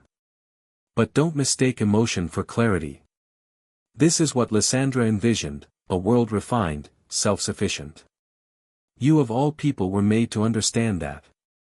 You led an army once already, didn't you?" "That was to protect the living," Ash said sharply. "And now you'll protect their legacy," Xerosic said. "Tomorrow, watch closely. What happens next decides the future of our entire species." He waved a gloved hand, dismissing him like a child. Ash left the room before he did something reckless enough to betray his thoughts outright. He barely managed to hide the rage boiling in his jaw when the door hissed closed behind him. Arya caught up with him in the corridor. "You heard all that?" he asked. She nodded. "He's always been obsessed with control," she said. "But this crosses into godhood." "Then it stops," Ash said. Her eyes narrowed. "How?" He didn't answer right away. Instead, he rested one hand against the wall console, watching the faint hum of power lines flowing to the core chamber. For the first time since leaving the League, he felt something familiar, not anger, not vengeance, but purpose cut clean and sharp. "You told me once you stayed to keep him from burning the world twice," Ash said. "Looks like we missed the first spark." Arya exhaled. "So what now?" "Now we make sure the fire dies before it spreads." That night, he gathered what he needed: comm links rerouted to independent frequency, layout schematics of the core's power grid, and an exit corridor no one used anymore. Arya met him outside the equipment bay, lacing her gloves tighter. "You realize this makes us traitors," she said. "Then we're back where we started," Ash replied. "Against something bigger than ourselves. Feels almost nostalgic." He smirked faintly before adjusting the earpiece. "You good?" "I was born ready for bad ideas." Pikachu leapt up to his shoulder. The small electric hum filled the gap between words. They moved through the ventilation shafts under red emergency lights. The hum of the core grew louder as they approached, pulsing heavy enough to shake the air. When they reached the access balcony, Ash stopped short. The Pokémon were still there. Dozens of them, hearts monitored by thin blue lines of digital reading. The core pulsed brighter now, hungry, drawing energy in waves. Arya stared at it, jaw tightening. He started the calibration early. Ash clenched his fists. Then we end it early too. She handed him a small charge pack, the kind designed for system resets but powerful enough to short out even Flair's fortress circuits. What happens if it overloads? She asked. He met her eyes, calm. Then it stops forever. I meant us. We stop too. The simplicity of it made her laugh once without humor. Typical. They moved synchronized, Arya hacking the access door, Ash sliding down the framework into the lower hub. The air crackled with energy discharge. He approached the control column, metal warm under his fingers. Warnings flashed across the interface, core stability, maximum input. He inserted the charge cell and locked the switch. When I say run, you run. Not without you, she called. Not your choice. He paused, looking one last time at the suspended Pokémon, their eyes closed, breathing shallow. He whispered something so low even Arya couldn't hear it. Not again. He hit the sequence. The lights flared white, alarms screaming through the corridors. Zerozik's voice erupted over intercom, distorted by static. Who dares interfere, you'll destroy years of preservation. Ash slammed the last override button down. Then let it burn. The core shrieked, light imploding inward as containment walls buckled. The surge burst outward like a crimson halo, shaking the entire lower base. Arya shouted his name through the comm. Pikachu leapt from his shoulder, charging electricity to shield their path as the energy release cascaded backward. For a moment, the whole world was red, firelight, fury, freedom, and then it was dark. When Ash came to, the room smelled of ozone and iron. The core was dead, silent, empty, glass cracked open. The tanks were shattered, but the Pokémon inside still breathed. Weak, but alive. Arya crouched beside one, checking vitals with shaking hands. She looked up as Ash stood. You did it. He glanced around the wreckage. We did it. Pikachu climbed weakly back to his shoulder, fur scorched but smiling anyway. The faint sound of alarms from higher floors reached them, a search reinforcements alert. Arya holstered her weapon. We need to leave. Now. Ash looked one last time toward the ruins of the core. The glass still glowed faintly from the inside, not red anymore, but blue, and beneath the lingering light, reflections shimmered that looked almost like eyes, watching. Go, Arya urged. Ash turned away. Somewhere behind them, deep below the wreckage, a last flicker of the core's energy pulsed once, then went still. The foundation had cracked. But from that break, something new, and dangerous, was waiting to be born. Chapter 17, When the League Strikes the Sky over Lumiose burned the color of dying daylight, and for a fleeting moment the horizon looked calm, too calm, the kind of heavy quiet that comes before the world tips over. Ash stood on the roof of an abandoned telecom tower overlooking the city. The hum of the ruins below still carried faint tremors from the night before, the echo of the Axis core's collapse. Pikachu crouched beside him, tail twitching in erratic rhythm. Arya stood a few feet away, her hair pulled back under a field hood, scanning reports that flickered red across her wrist. Calm, she didn't say much.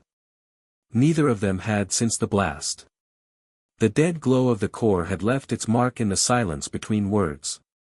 What's the damage? Ash asked finally.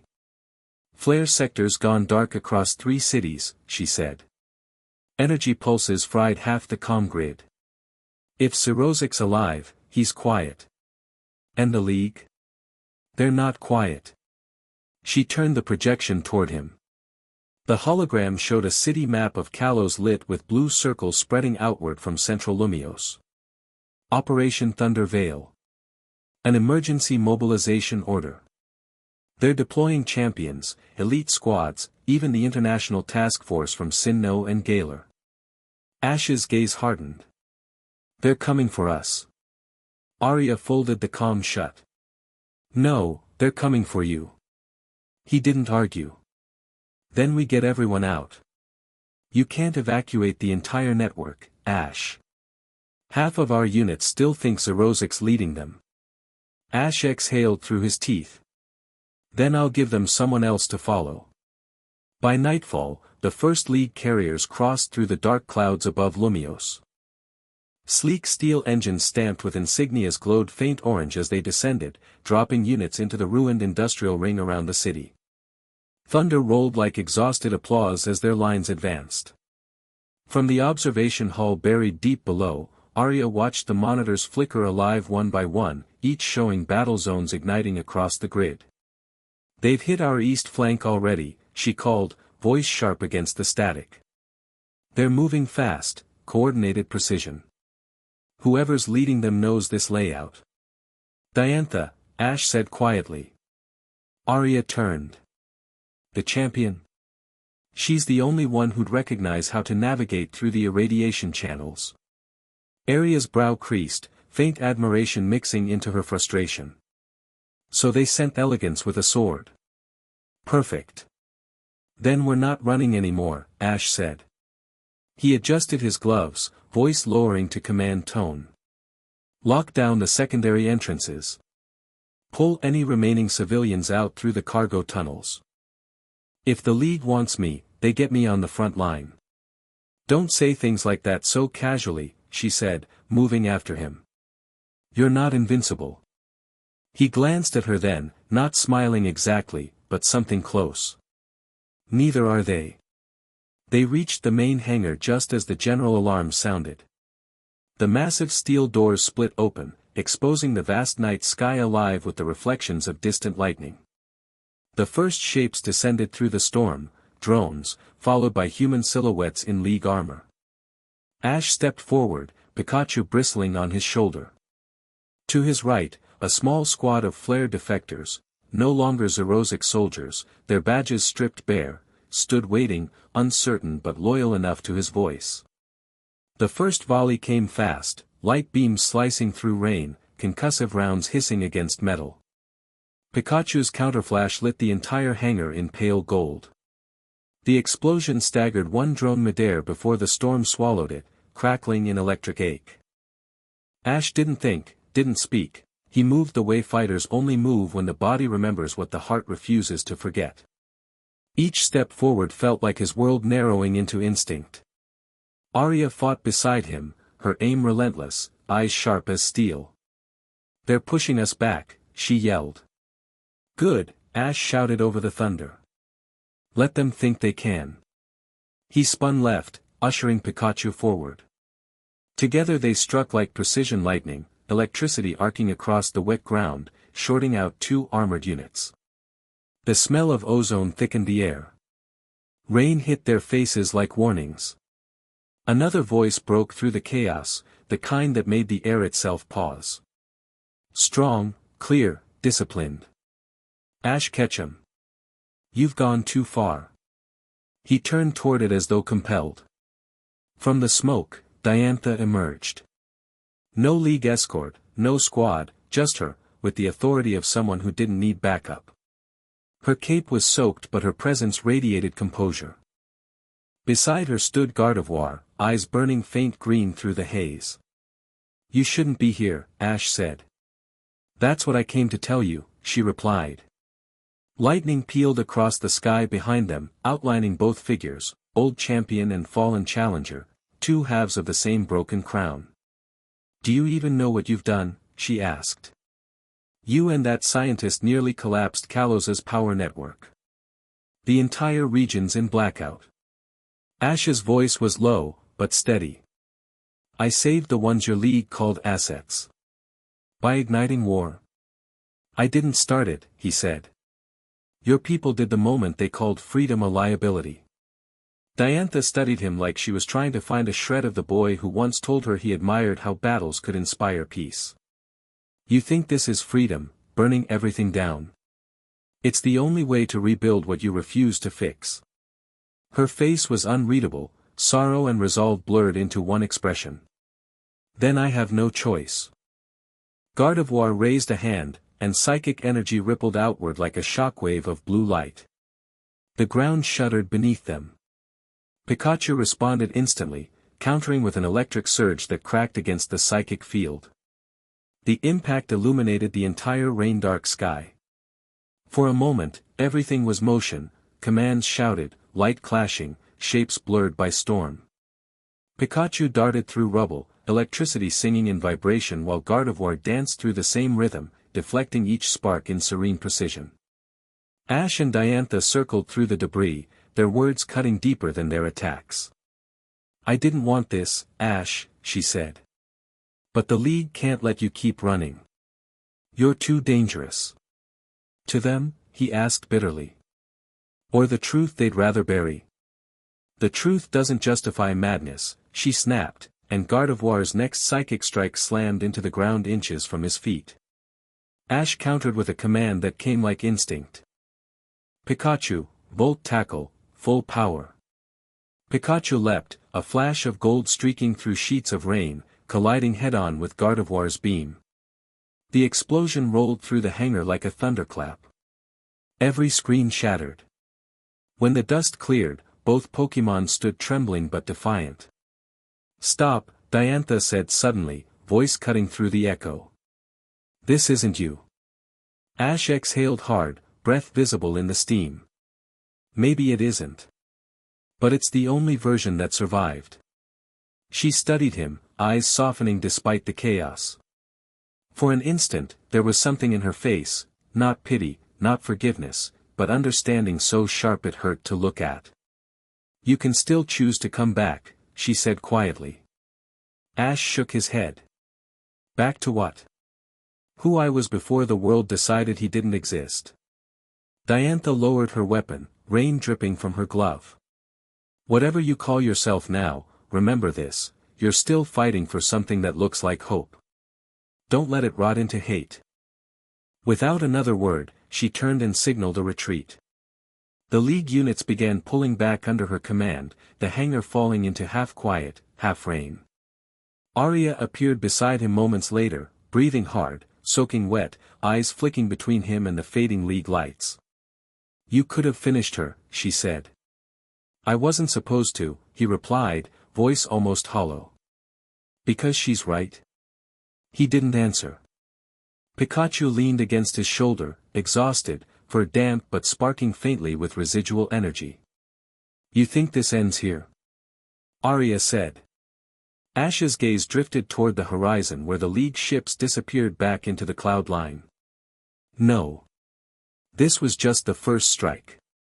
He turned to face her. "We've crossed into their world now. The League will paint me villain, martyr, or mistake. But they'll never erase what happened down there in the core." Arya nodded slowly. "Then what do we do next?" Ash's expression hardened, but his tone softened when he spoke. "We make sure whatever comes next is worth the ruin we've caused." Outside, the rain began again, soft, constant, cleansing nothing but pretending to. He looked out across the fractured skyline of Lumiose, where light and shadow wove together like old enemies forced into the same breath. The battle might have ended, but the war had only just found its voice. And somewhere inside the wreckage of the night, Ash Ketchum stood as both its victim and its author, his choices now echoing loud enough for the world to finally hear.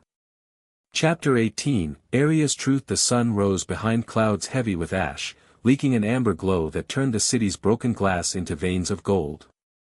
Lumiose still smoked in places from the night before. The League strike had left scorch marks across everything, streets, towers, even the air. Ash could still smell the ozone wherever he turned. He stood near the window of an unfinished high-rise, looking down at the ruins. Workers from the newly formed resistance cells, ex-flare scientists, liberated trainers, wanderers who'd chosen his cause, were clearing the debris below, their shadows long and sharp against the dawn. Pikachu sat tired and still by the windowsill, staring at the skyline that had once meant home. Arya entered quietly, still wearing her coat from the battle. Her voice broke the silence like a thread snapping. "You didn't sleep." "Neither did you," he said.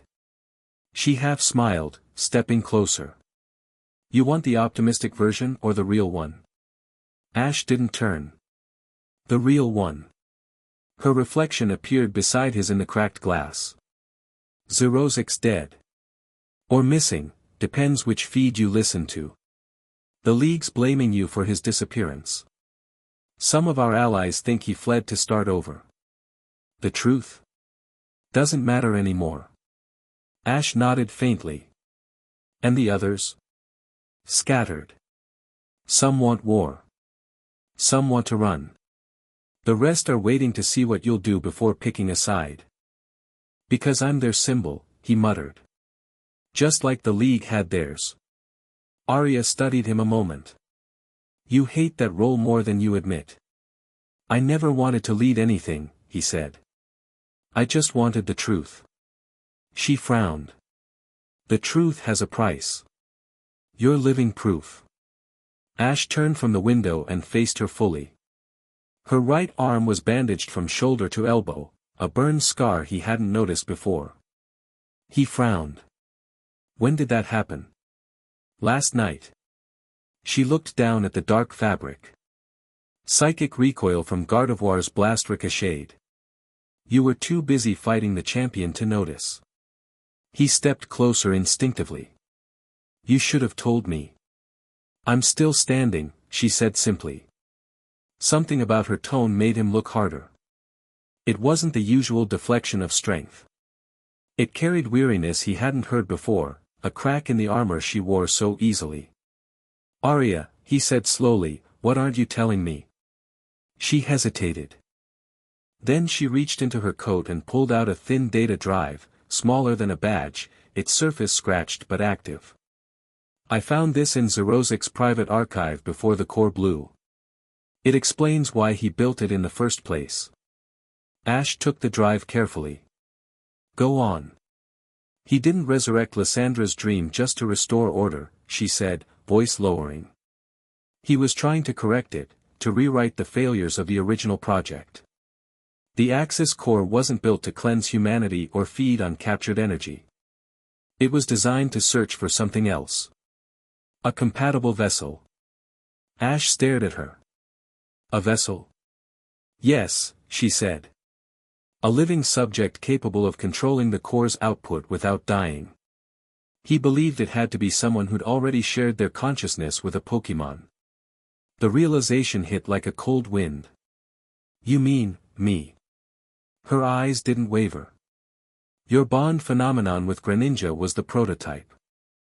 He needed proof the merge could exist without collapse, and then he started trying to recreate it synthetically through the core's aura field.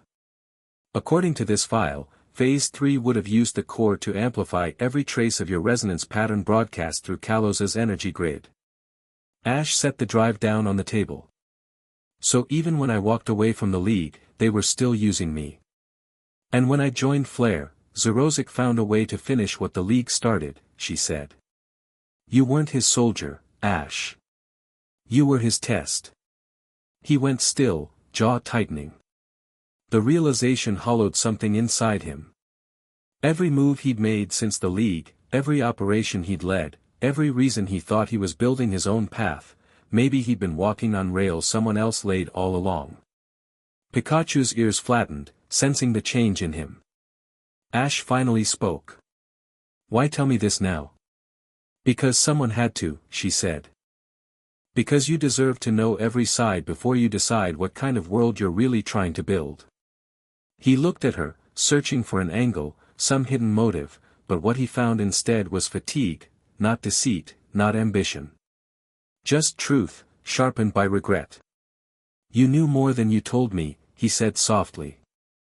I suspected, she admitted. Not until I saw the data did I understand everything. And by then, we were already too deep to stop the fallout.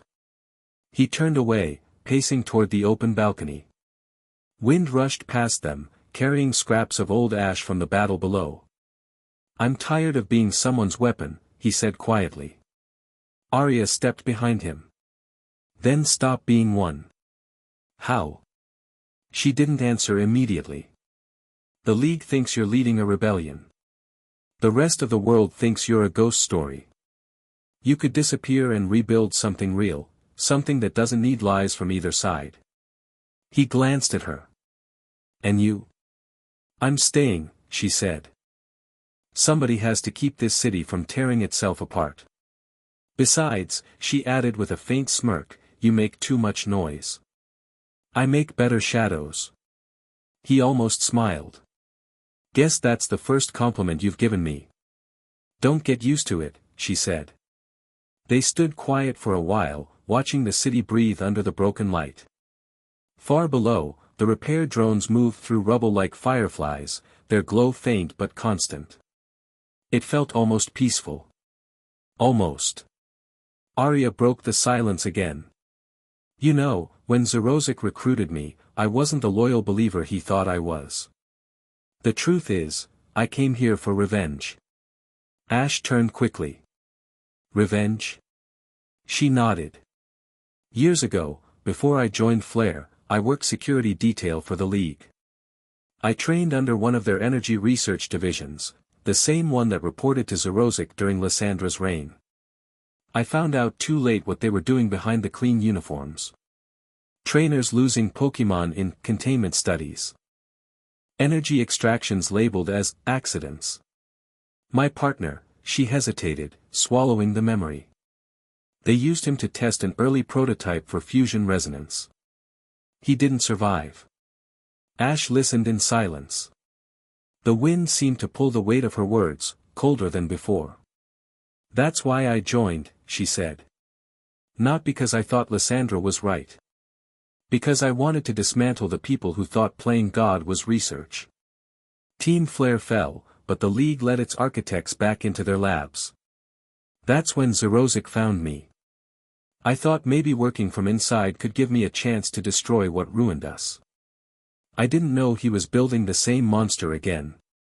She exhaled like something heavy had finally left her chest. So, there's my truth. Ash looked at her, something deep between guilt and understanding rising in his expression. You're not the monster they made you out to be either, Arya. I never claimed to be innocent, she said softly. No, Ash replied, but you did what no one else did, you told me the truth. For a moment, neither spoke. Then Arya reached into her pocket and tossed something small to him. Keep that drive, she said. You might need proof someday. What about you? I'll manage, she said simply. But if the League comes looking, you never found me. He caught the drive and slid it into his vest. You're not leaving because you're afraid, are you? Arya shook her head. Because I'm finished being angry. She turned away, heading toward the elevator at the far end of the floor. You'll know where to find me if you need a final favor, she said over her shoulder. The doors closed behind her, leaving Ash and Pikachu alone with the whisper of wind. He looked down at the data drive in his hand, the scratched surface catching the faint glow of dawn. A truth so small, yet capable of rewriting every story he'd been told. Outside, the city flickered, power grids restoring themselves, blue and red lights blinking in uneasy rhythm, the heartbeat of a place trying to heal. Ash tucked the drive into his jacket and glanced toward the horizon. Guess it's time to find out what kind of world we're really fighting for, he said quietly. Pikachu climbed onto his shoulder, warm against the cold breeze. For the first time since Kalos fell apart, Ash didn't feel like a commander, or a leader, or even a savior. Just a survivor standing on the fault line between what was and what could still be. And behind him, buried deep in the ruins of Flare's lower base, the remnants of the Axis core flickered once more, not red this time, but blue, pulsing like a heartbeat restarting. Chapter 19, The Endgame revealed the storm that rolled over Kalos that week wasn't natural. It moved slower than weather should, spiraling above Lumios with precision instead of chance. Every gust carried static, and the air itself seemed to vibrate in anticipation. Ash felt it first while crossing the central causeway, rain striking his coat like a warning. Pikachu's fur prickled, electricity gathered faintly around them as though something in the clouds recognized them. By the time he reached the safe house on the city's east rim, Arya was already waiting.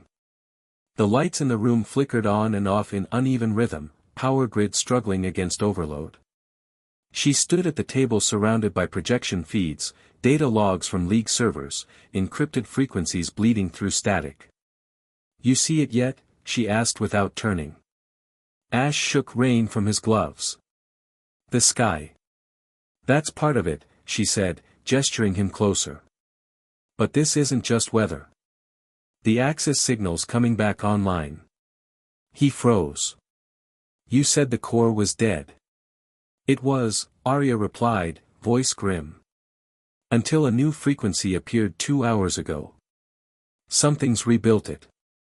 Something's broadcasting from Lysandra Labs." Her words cut through the hum of the storm outside.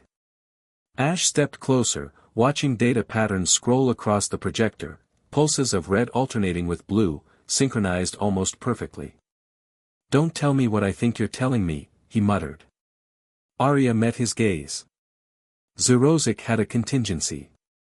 The Axis core was never the end, it was a prototype. The true engine was buried under Lysandra's headquarters, dormant and waiting for the right resonance trigger. "The signal we destroyed set it off," Ash said quietly. "Not exactly."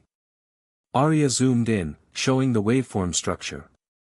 Someone fed it a stable pattern, not chaotic energy like before, but a clean resonance sequence. Almost human. Ash's stomach dropped. "You're saying, Arya finished. Your signature's all over it." For a moment, the room seemed to shrink around him. Pikachu shifted uneasily on the windowsill, tail flicking sparks into the dim light. Ash swallowed hard. "I never sent anything." "Doesn't matter. When you destroyed the prototype, those scanners recorded your aura field. That data's been reused as the activation key. Whoever's running it now has your frequency." Ash's thoughts blurred. Every fragmented memory of Zerozic's work, of the merge experiments and the faint blue light at the edge of consciousness during the bond with Greninja, it all collided in his mind. "So this machine thinks it's me." "In a way," Arya said. "It's your echo. Your fire. Your rage. Everything you left in that chamber." Ash clenched his fists. "And what's it trying to do?" "That's the worst part," she said, sliding another projection forward. Schematics blinked alive, a massive structure buried beneath Kalos, an energy dome pulsing outward. "The Axis network isn't targeting destruction this time. It's broadcasting." "Broadcasting what?" Arya's tone hardened. "A resonance disruptor, one designed to sever the connection between humans and Pokémon permanently." Ash felt his chest tighten. "Cut the bond." She nodded. "Every trainer Pokémon link, every synchronization, every natural empathic resonance. Gone. It's set to extend over the entire Kalos region." He couldn't speak for a moment. The storm outside seemed to pulse harder against the glass, wind vibrating the walls. Somewhere deep inside, the memory of Greninja's merging hit him like lightning. The thought that someone intended to erase that kind of connection, to erase what made them partners, not tools, it felt worse than death. "Who's behind it?" Ash whispered. Arya turned the feed off, leaving the room dark except for the faint red emergency lights. "I traced the signal for hours," she said. "It's not Zerozic this time. It's the League." The silence broke quick and cruel. Ash stepped backward, disbelief written sharp as light across his face. "The League? They're claiming its restoration," she said. "They want control after all the chaos. A world where Pokémon can't be weaponized again, where trainers don't become threats. But it's not peace, it's control without trust." "That's not correction," Ash said. "That's execution. Then we stop it." "How long?" 6 hours until complete calibration," Arya replied. "Once the dome goes live, the connections break instantly. Pokémon won't recognize their trainers." He turned toward the rain-soaked windows, jaw set tight. Lightning flashed across the sky, and in it he saw glimpses, faces, memories, bonds from his entire journey. Pikachu standing beside him when he was nothing. Greninja meeting him halfway. Every connection that carried him forward. If the world lost that, if it was rewritten into silence, the idea of victory meant nothing. Ash turned back, voice steady. "Show me the route." Arya pulled up the map.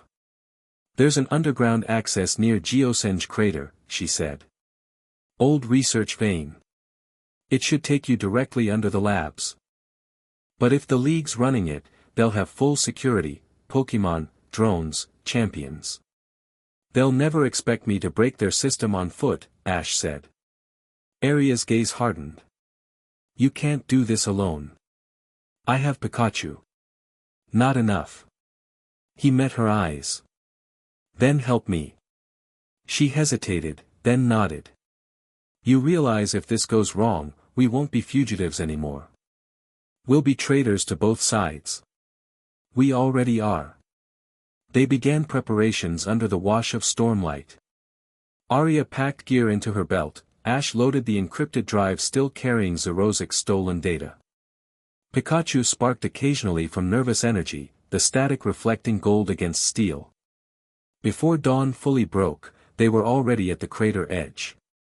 The passageway below gaped open, a long tunnel descending into metallic dark.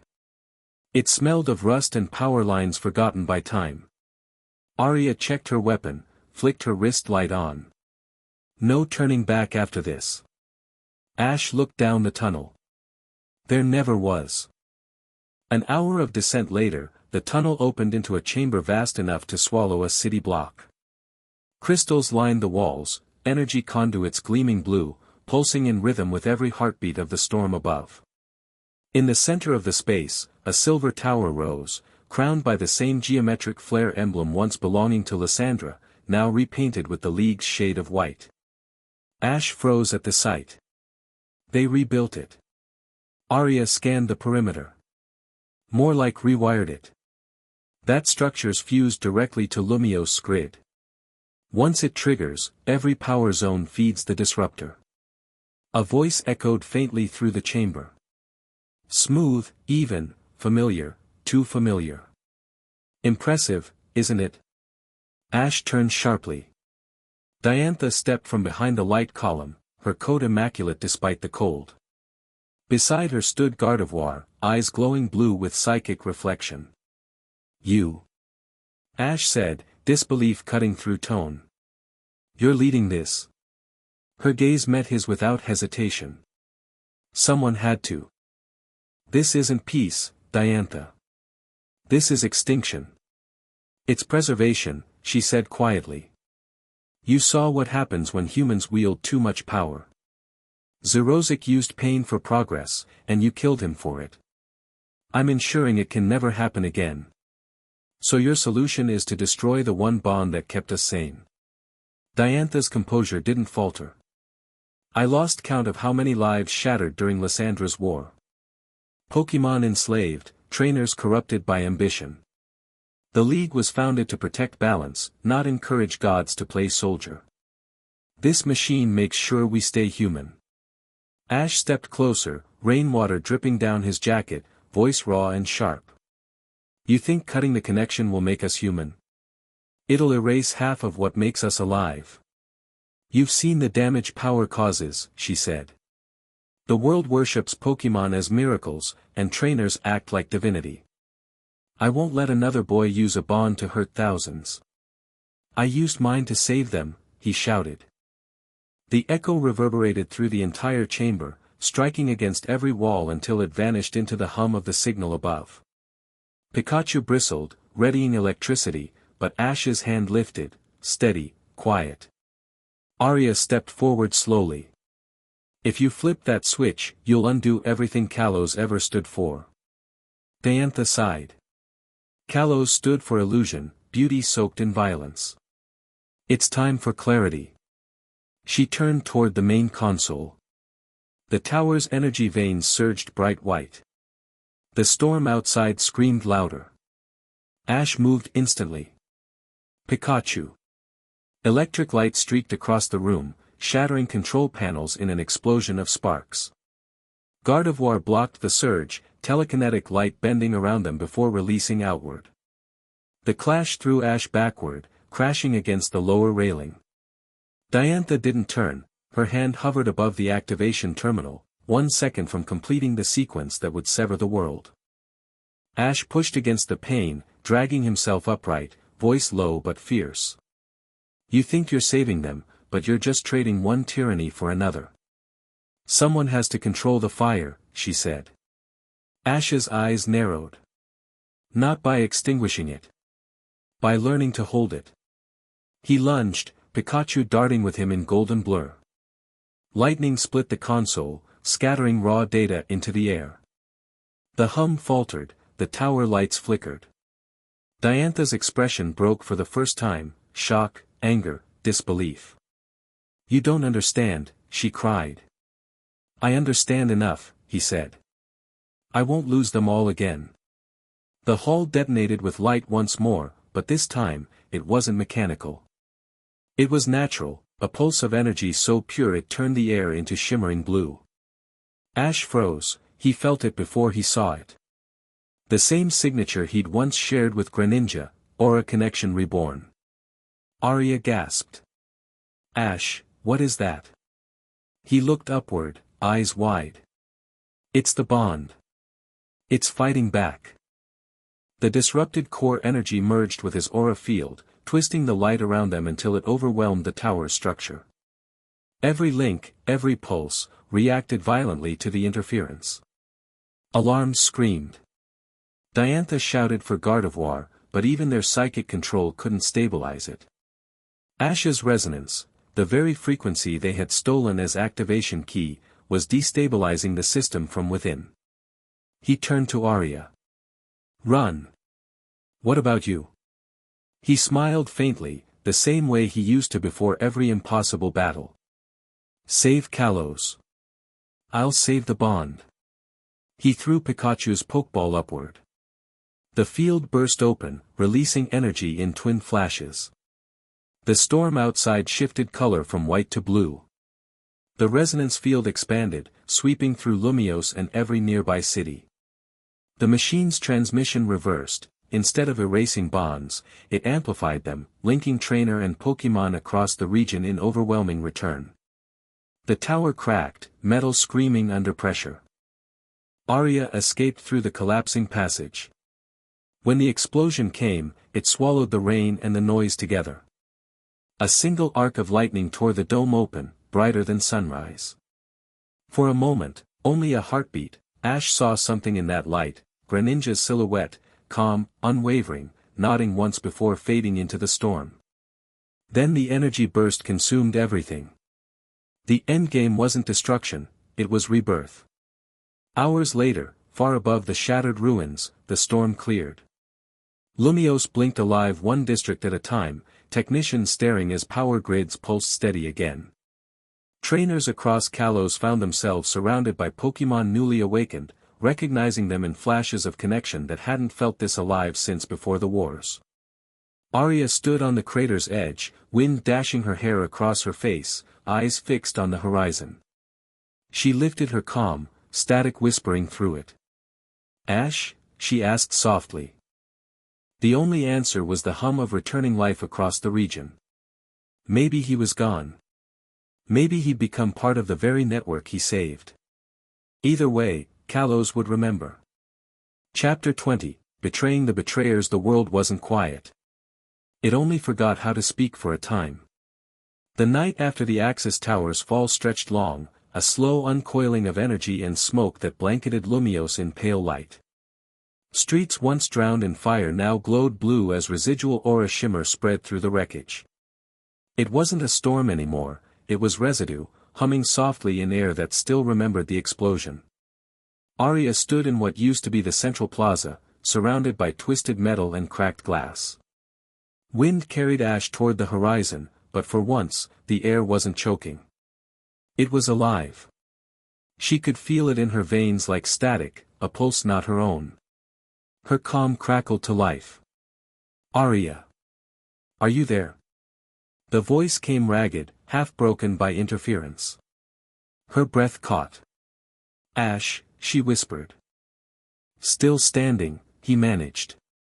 She exhaled shakily, shoulders trembling.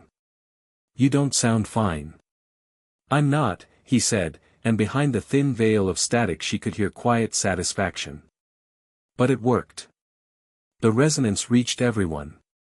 The League's signal collapsed. The Lynx, they're back. Arya looked around her at the Pokémon wandering through the fallen district, wild ones, partnerless ones, reuniting with their trainers by instinct alone. The city was a mosaic of small miracles. You did it, she said. We did, came his reply.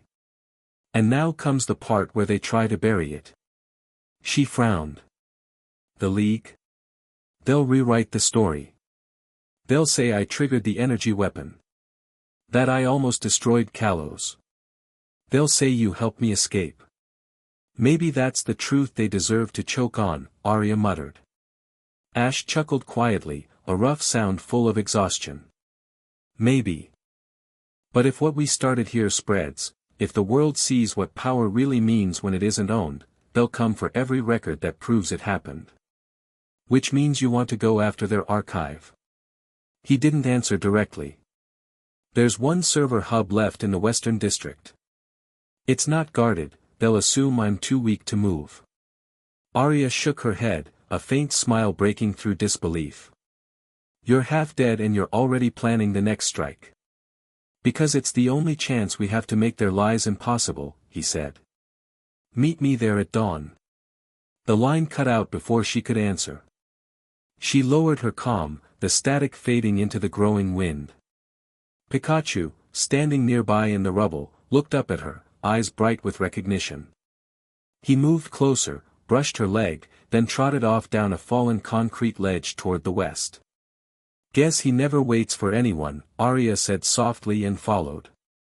They found him at sunrise. The light turned the ruins golden, catching smoke like veins of silver in air. Ash stood beside the fractured remains of a communication tower, his jacket torn, one sleeve scorched. His face was pale, but his eyes burned steady. Pikachu darted forward, crying out in relief, leaping onto his shoulder in an instant. Ash laughed, a tired, stripped sound, but it was real.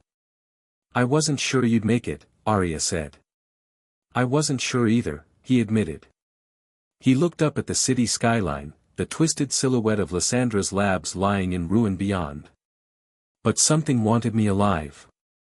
Maybe the world hasn't decided what to do with me yet. You gave it a choice again, she said. Ash didn't respond right away. He turned instead toward the table-sized data terminal built into the tower's base. It was cracked but functional, its surface still emitting a soft blue reflection from the restored aura network.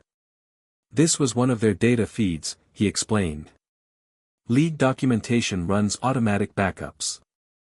That means every word, every plan, every manipulation they stored gets copied here before it's re-encrypted.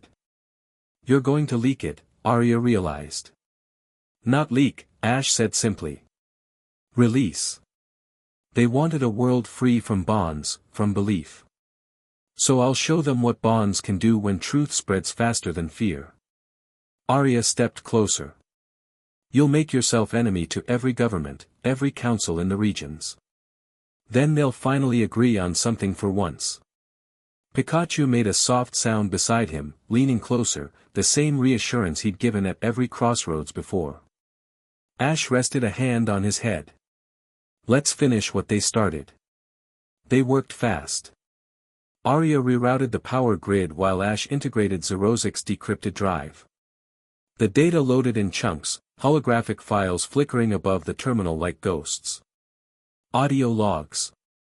Schematics. Orders bearing champion seals. Images of laboratories disguised as League foundations. Every secret that built the lie of power layered over Kalos. Ash paused once, eyes catching on an old file labeled Subject K Manifest. It was his own profile. A memory that shouldn't have existed under League archives. The footage showed a younger him standing before a league official, eyes fierce, still filled with faith.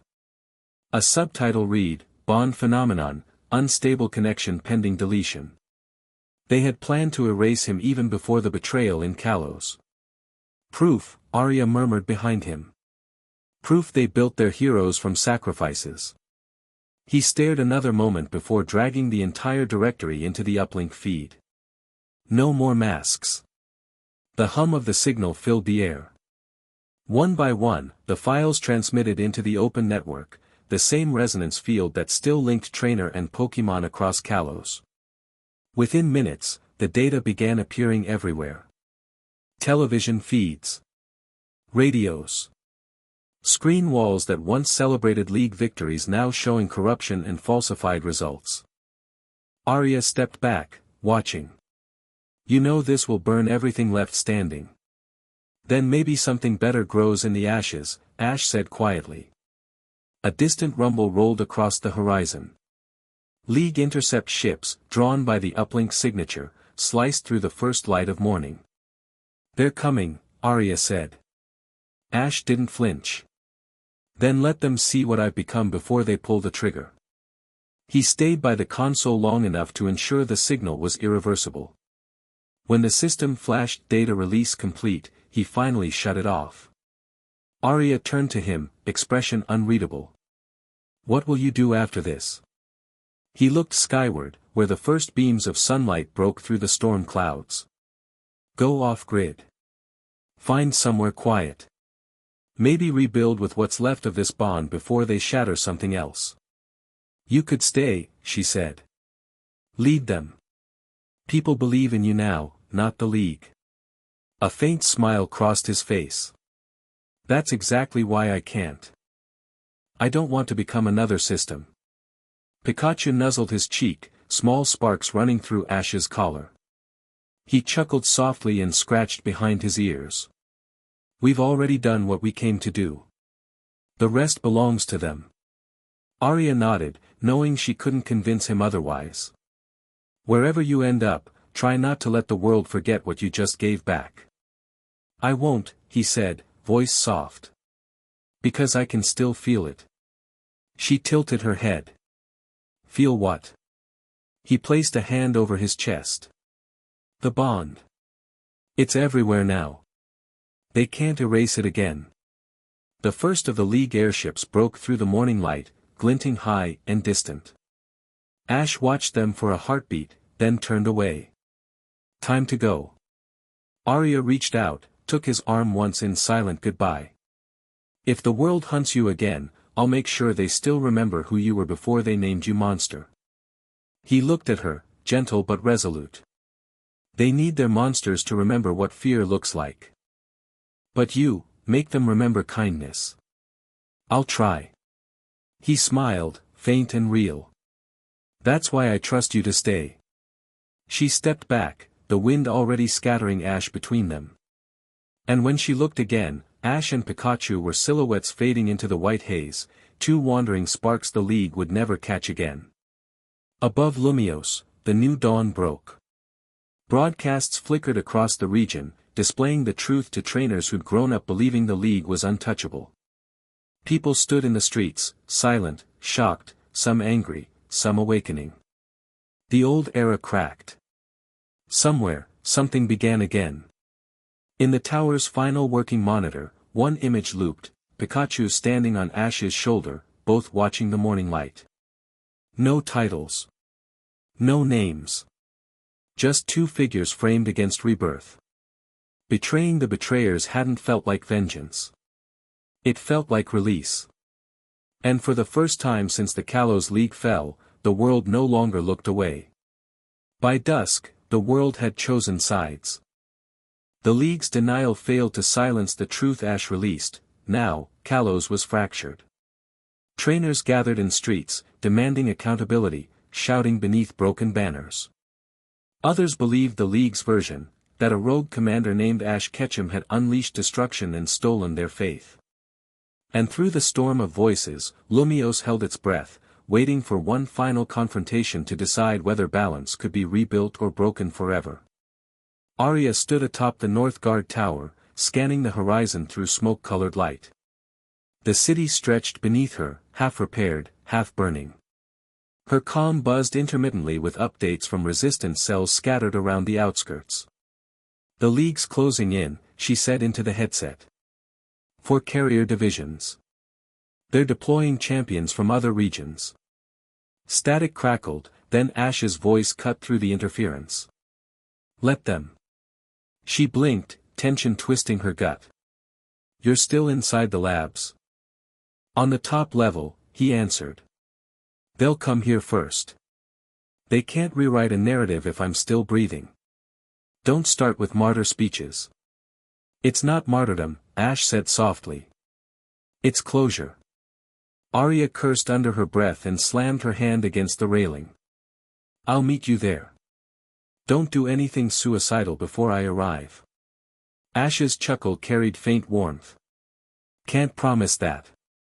Then the line dropped. The Lysandra Labs had become a skeleton of cement and shadow since its destruction months before, now partially rebuilt by the League as both memorial and control center. When Arya arrived at the main gates, the air hummed with gathering energy. Electric drones circled above, scanners sweeping through debris. Inside, the corridors were alive again. Red emergency lights flickered against League insignia draped along each wall. Soldiers lined the central atrium, their white armor reflecting the crimson glow. At the room's center stood Diantha, her gaze firm, expression colder than ever. "He's upstairs," she said, turning as Arya approached. "Kalos needs peace. I offered him surrender." "And what did he say?" Arya asked. Diantha hesitated. "He said peace isn't real if it demands silence." Arya drew her weapon. "Then we're choosing the same road." Before Diantha could reply, a tremor rocked the building. One of the outer walls split as a thunderous shockwave burst through, lightning weaving inside the cracks. Ash descended through the smoke. His uniform was damaged, torn at the shoulders, the red trim scorched black along one sleeve. But his eyes gleamed steady, alive with that same energy that used to define every reckless dream. Pikachu stood close, sparks crackling across his fur like embers of defiance. Behind him, the remnants of the League's reserves had begun flooding in, champions from Johto, Unova, even Galar, each marked by leadership that felt more ceremonial than conviction. This wasn't a battle for trophies, it was the reckoning for who decided history. Diantha stepped forward. "Ash, listen, this doesn't have to end in violence." "Then call them off," he said calmly. "You've endangered everything we've built." "No," Ash murmured. "I only tore down walls you spent years pretending were windows." The air tightened. Every eye fixed on him. Somewhere in the upper gallery, drones hovered, projecting live feeds to the world, a final broadcast, unfiltered. Ash raised his glove. "So the world's watching again." His voice carried clearly through the echoing hall. "They'll see who really protects them tonight." Diantha's gaze sharpened. "You'll die for this rebellion." Ash's mouth curved faintly. "Better to die fighting for the truth than live forgetting it." She hesitated. "You have one last chance to surrender." "No," he said. "My last chance is to finish this right." The first attack came from a steel-type unit, Metagross lunging forward with meteor mash, power humming through the floor. Pikachu intercepted mid-leap, forming a lightning shield that collided with steel and burst into sparks bright enough to blind half the chamber. The impact rattled every glass panel around them. Ash stepped back to gauge the field. Decades of battle memory aligned behind every motion, turning chaos into instinct. He wasn't faster, but he was sharper, reading intent like air pressure. "Left flank, now," he ordered. Arya matched his call, firing suppressive blasts toward approaching guards, her moves precise, clinic perfect. "You're impossible," she yelled over the noise. "Used to be," he said, spinning to deflect an incoming drone projectile with his gauntlet. "Now I'm consistent." The room became light and thunder. A dozen Pokemon clashed, ice against flame, water against electricity. The sound was breathtaking, terrible, power stripped bare of ceremony.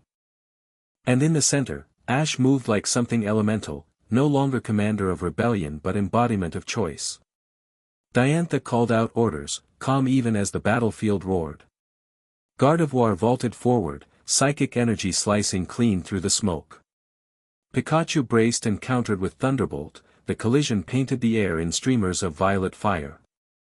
Then Diantha spoke, barely audible but enough for the nearest microphones to catch. Ash Ketchum, the boy who wanted to be champion. Tell me, what are you now? He turned, voice steady. Proof that power doesn't need permission. The hall fell silent for a heartbeat before the chaos resumed, louder than before. Ash knew he couldn't win by strength. Every champion here had experience and numbers. But he wasn't aiming for victory, he was buying time. Above, the drones captured everything, the League's army against one man and his companion. He wanted the world to see how far justice bent before it broke. Minutes passed like hours until the floor itself cracked. The tower's energy reserves ignited, sending radiant flames crawling up the walls. Pikachu stood beside him, exhausted but defiant, fur bristling. It's time, Ash said quietly. Arya shouted through the chaos, running toward him. Ash! Don't! He turned just enough for her to see the look in his eyes, the same calm certainty that had guided him since the moment this fight began. The League will never understand if I just walk away. What are you going to do? She demanded. His smile, faint but unshakable, was the answer. Make sure they can't rewrite what happens tonight. He pressed one glove against the cracked console embedded in the floor. Embedded within was a beacon, the signal transmitter Zerosic had once used to amplify the core. Ash had modified it, connected it to the city network. What did you build? Arya whispered. Truth, he said. It broadcasts everything happening here in real time. No editing. No filters.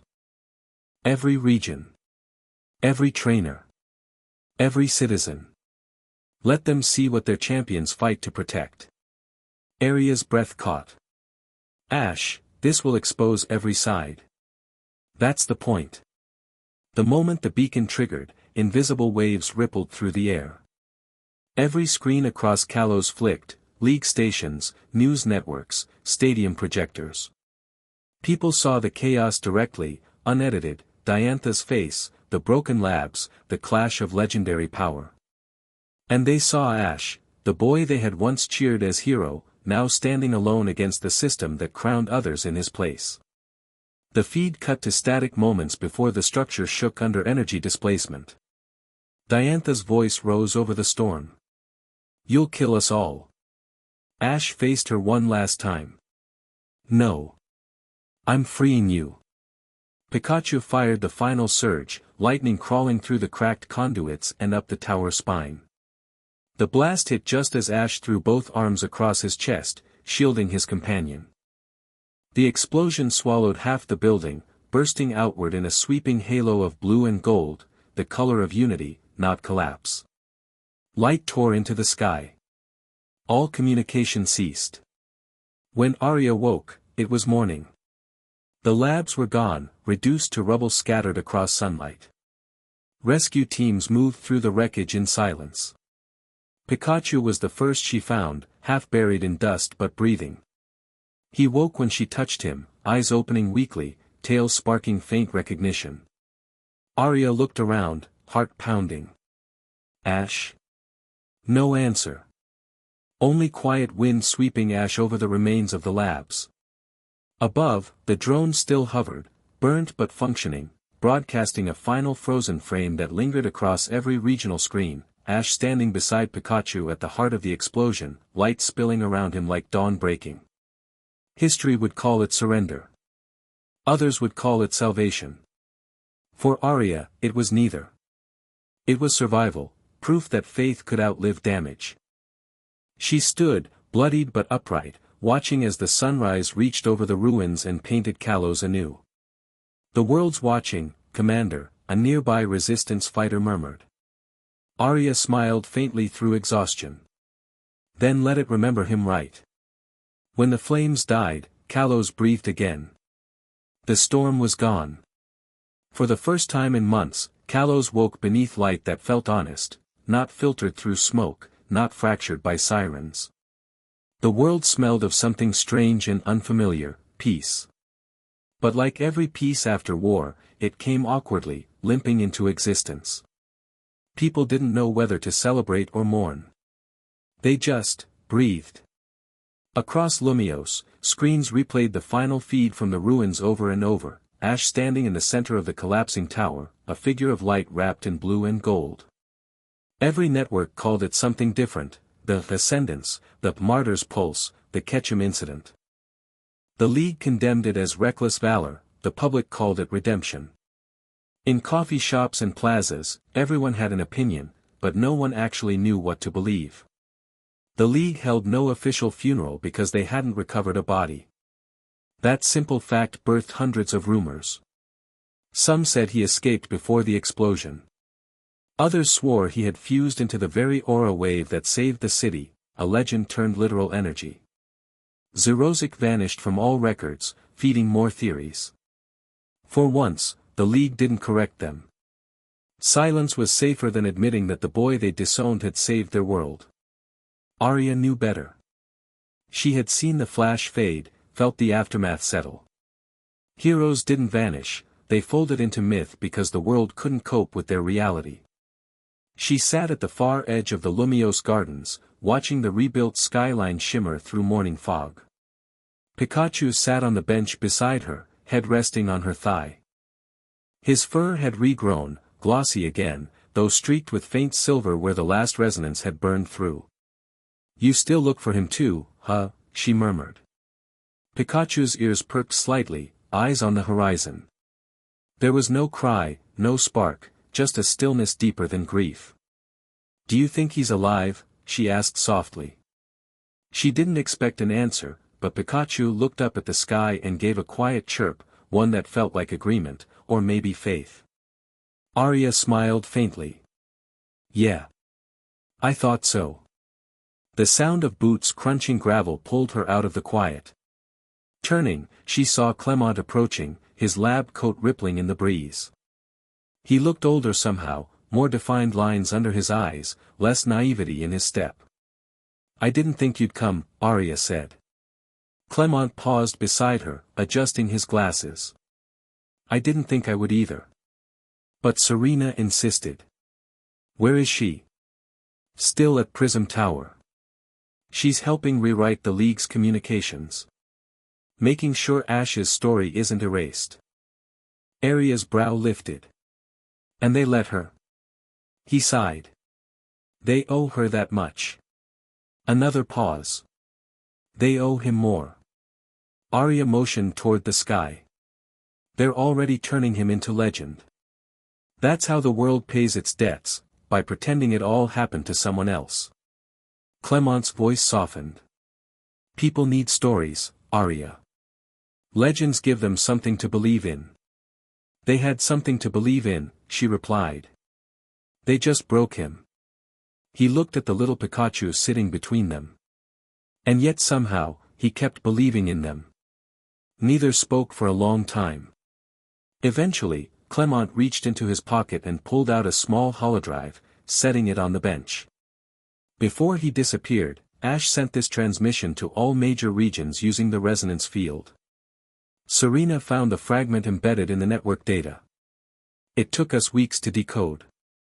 Arya hesitated, then pressed play. A faint holographic flicker formed between them, grainy, half static. Ash's voice came through distorted, raw. "If you're hearing this, it means the truth finally won something. Don't chase revenge. Don't turn my fight into another system. The world doesn't need heroes. It needs people brave enough to care even when it's not easy, even when no one's watching. Take what we broke and make it better. That's all I ever wanted." The recording ended with soft static, nothing dramatic, just silence. Clement stood there quietly, his usually measured voice trembling slightly when he spoke. He didn't sound angry.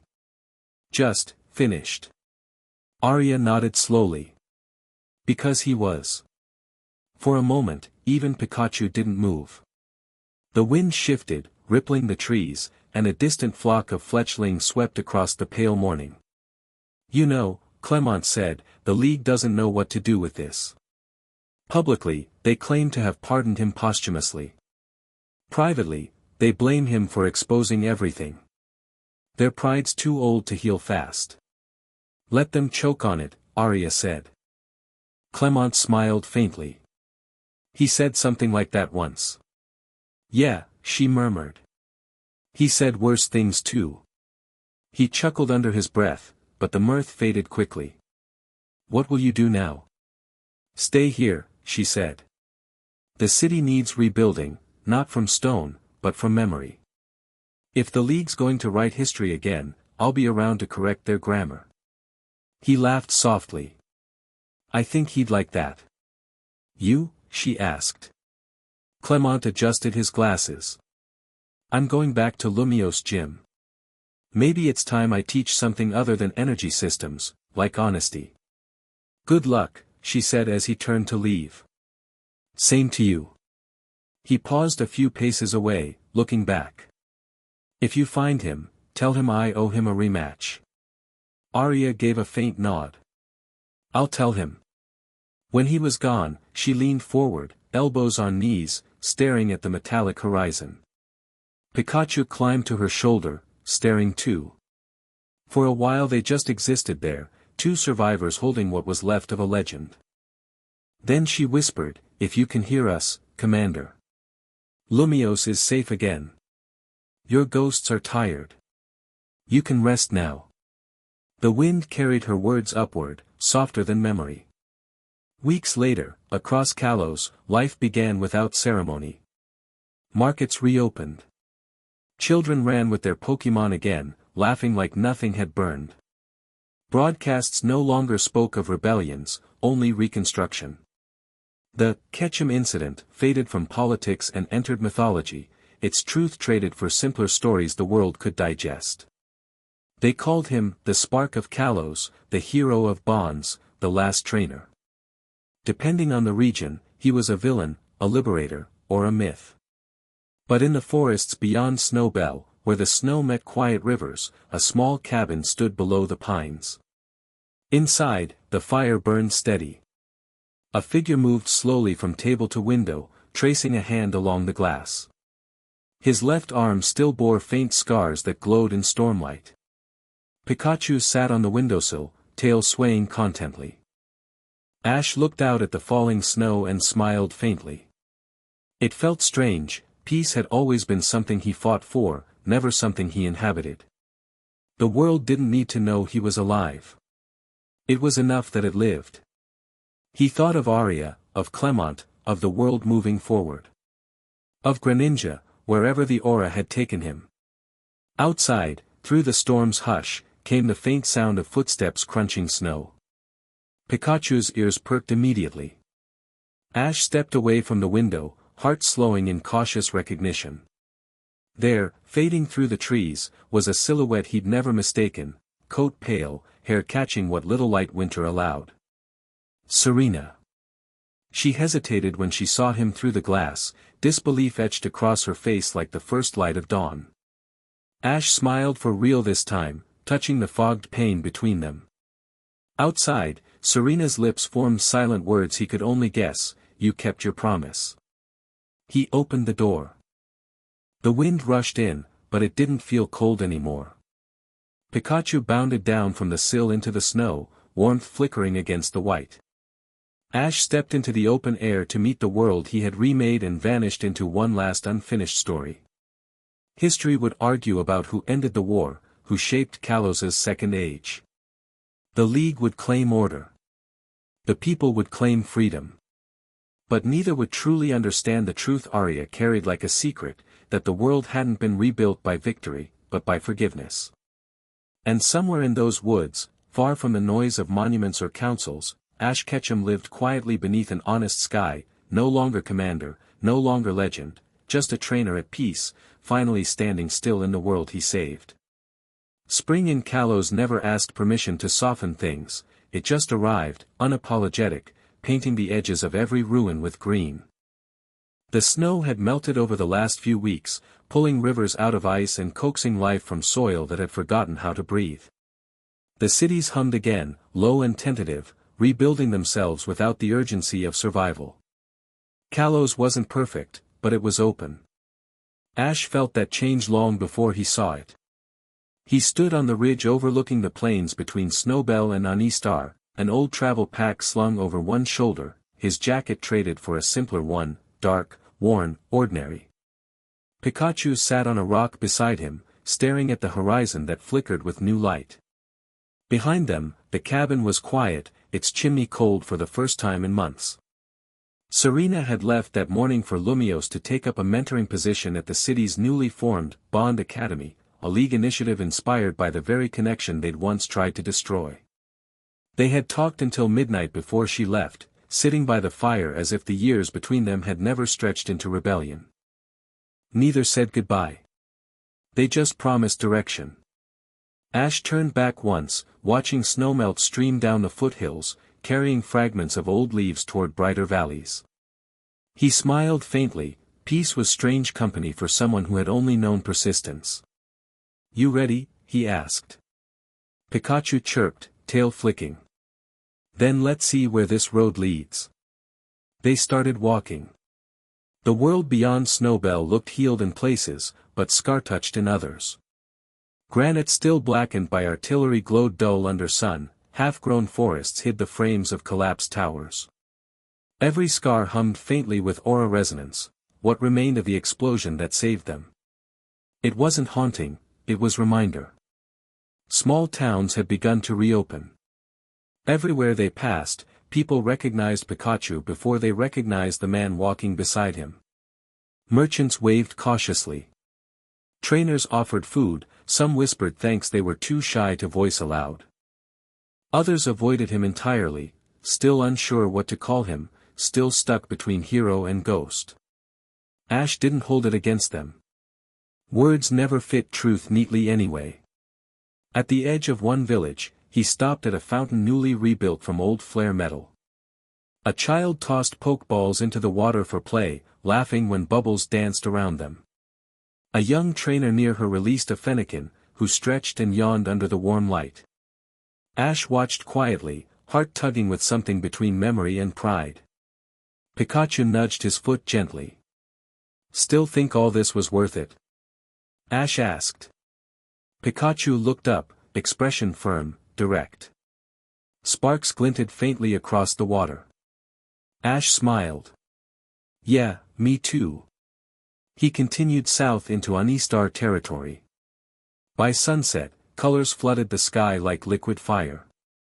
The spiral glass dome of Anistar's observatory gleamed far in the distance. Somewhere beyond it, Greninja would be watching too, that was how bonds worked, unseen but alive.